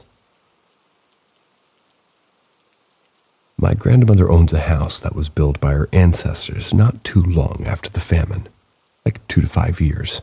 I can't remember. Anywho, my grandmother's grandmother was in her bed one night when she heard a crash from downstairs. Déjà vu. Obviously, thinking she was being broken into, she ran downstairs. My family is about as Catholic as you can get, and the old-style fireplace had its coals and contents strewn across the ground. The Sacred Heart lamp, déjà vu again, a lamp that's literally fixed into the wall, you'd need to dig it out, was on the ground, surrounded by bits of wall. Also, she knew immediately that this ain't no burglar, so she ran upstairs and went to bed. But she could hear creepy shit all night from downstairs. In the morning, when she went to check, the fireplace was completely normal, lamp in the wall. No scratches on the floor, nothing out of the ordinary. I wasn't told what happened after, but I'm guessing she had mass to bless the house or something. Now that house is up from the sea. Beautiful place in the Beara Peninsula in Ireland. Maybe that's pronounced Beara. We own loads of land from there to the sea. Now during the famine, people that walk where our house was to the beach to the famine ships or coffin ships en masse. What we think is this, that the spirits of the famine were still walking through the house, though only on the living room side because that's where the trail was. Old Irish suspicion. Never build on a path because those who died will continue to walk through the house. I thought this was all poppycock until I spent more time when I could actually comprehend things in that goddamn house. I'd see people looking at me from windows, floorings creaking in apparitions. Never told anyone this because I thought they wouldn't believe me, but one night when I was about 10, I went downstairs for a drink of water. But halfway down the stairs, I stopped because in front of me was a train of ghostly white figures. Faces just about recognizable walking through the house. Obviously, I was frozen with shock, but just sort of inched out of view. Gaunt men, women, and children wearing literal famine rags shoved through the side of the house with the living room. It was like I could almost hear the faint whisper of chatter. Of course, I shot up the rest of the stairs and into my bed as quietly as possible. Now I won't go anywhere in that house alone or stay in it alone myself. To back all this up, we found skeletons in the backyard. Basically the back field with the septic tank. Famine skeletons. Lots of them. I asked and my uncle said, there's probably hundreds more around the property, and probably even below the house. Nope.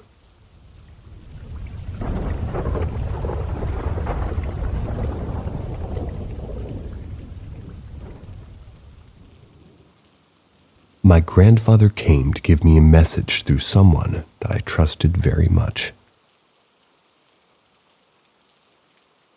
My grandfather, who my siblings and I were very close with, passed away in 2013.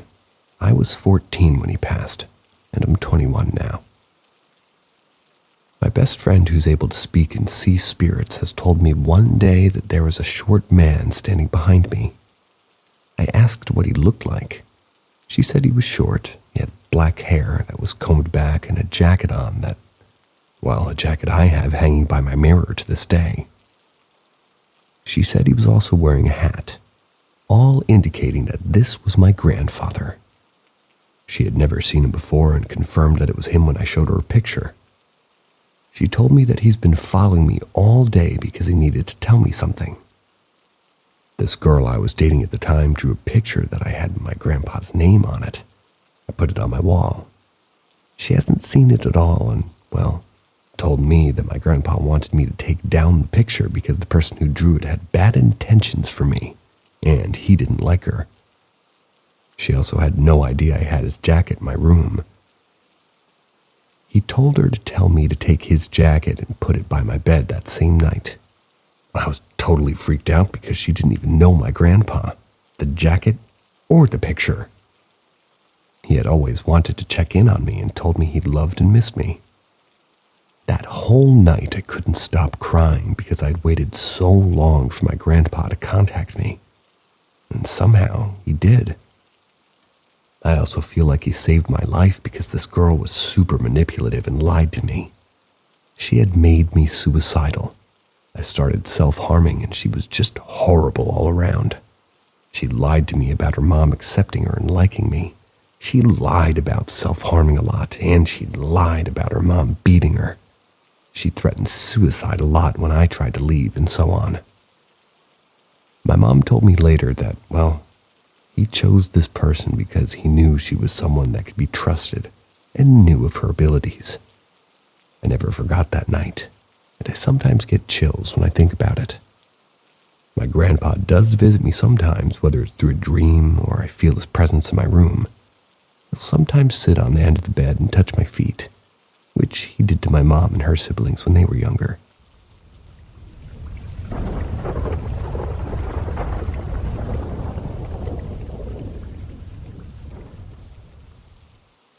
Scariest shared experience I've ever had.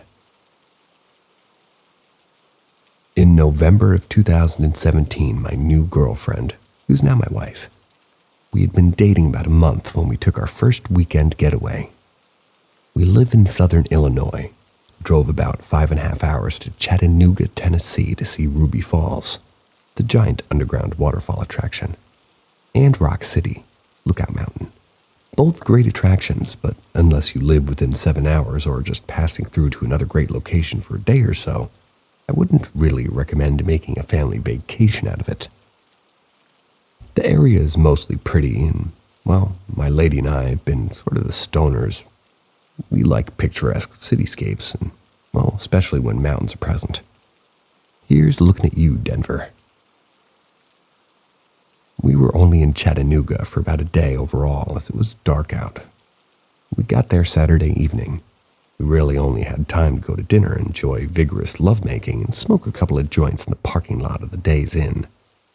And, well, screwed Tennessee weed laws, by the way. The state is full of white trash on meth and way worse shit, but nothing in the American South makes sense to me. I'm recounting this story in early August 2020 during the worst pandemic we will ever see in our lives. That was them, not me.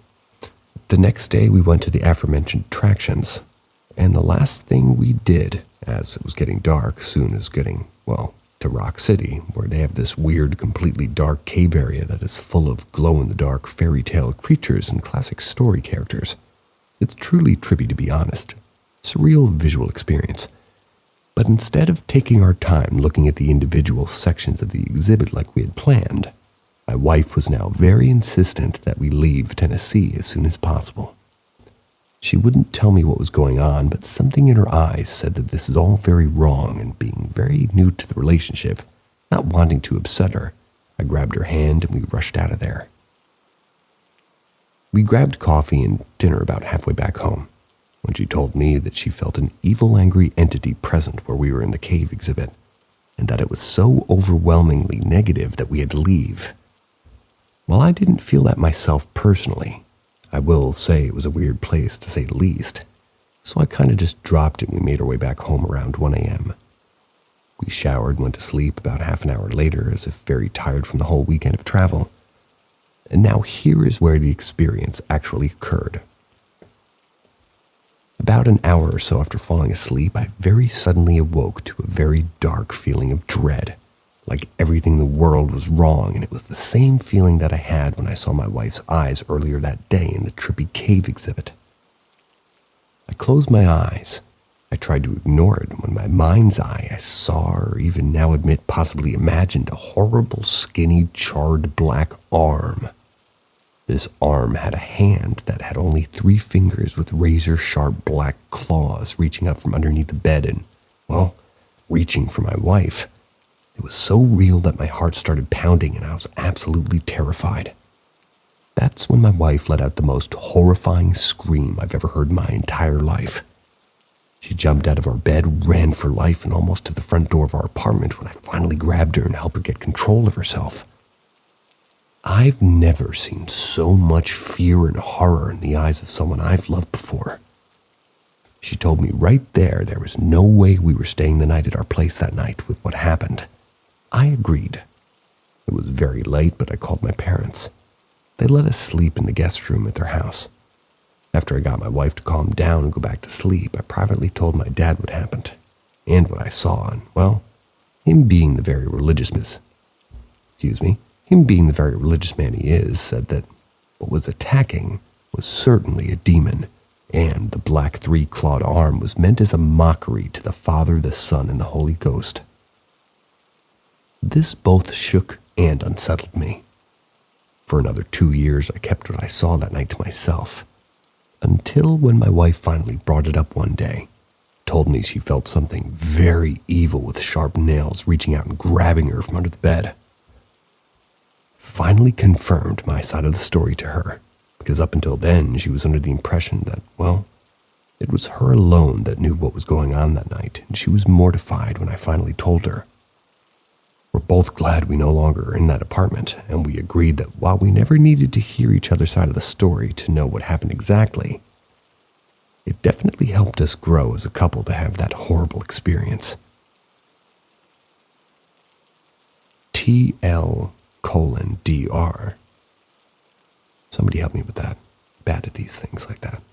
After a weekend getaway, I had a vision while laying in bed of my wife being grabbed by a three-clawed demon, when suddenly she jumped out of bed screaming horribly and ran for the front door of our apartment.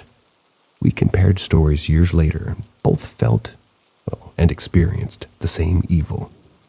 And the narrator puts together that TLDRs as basically a summary. And pretty much all parts of the country have something special.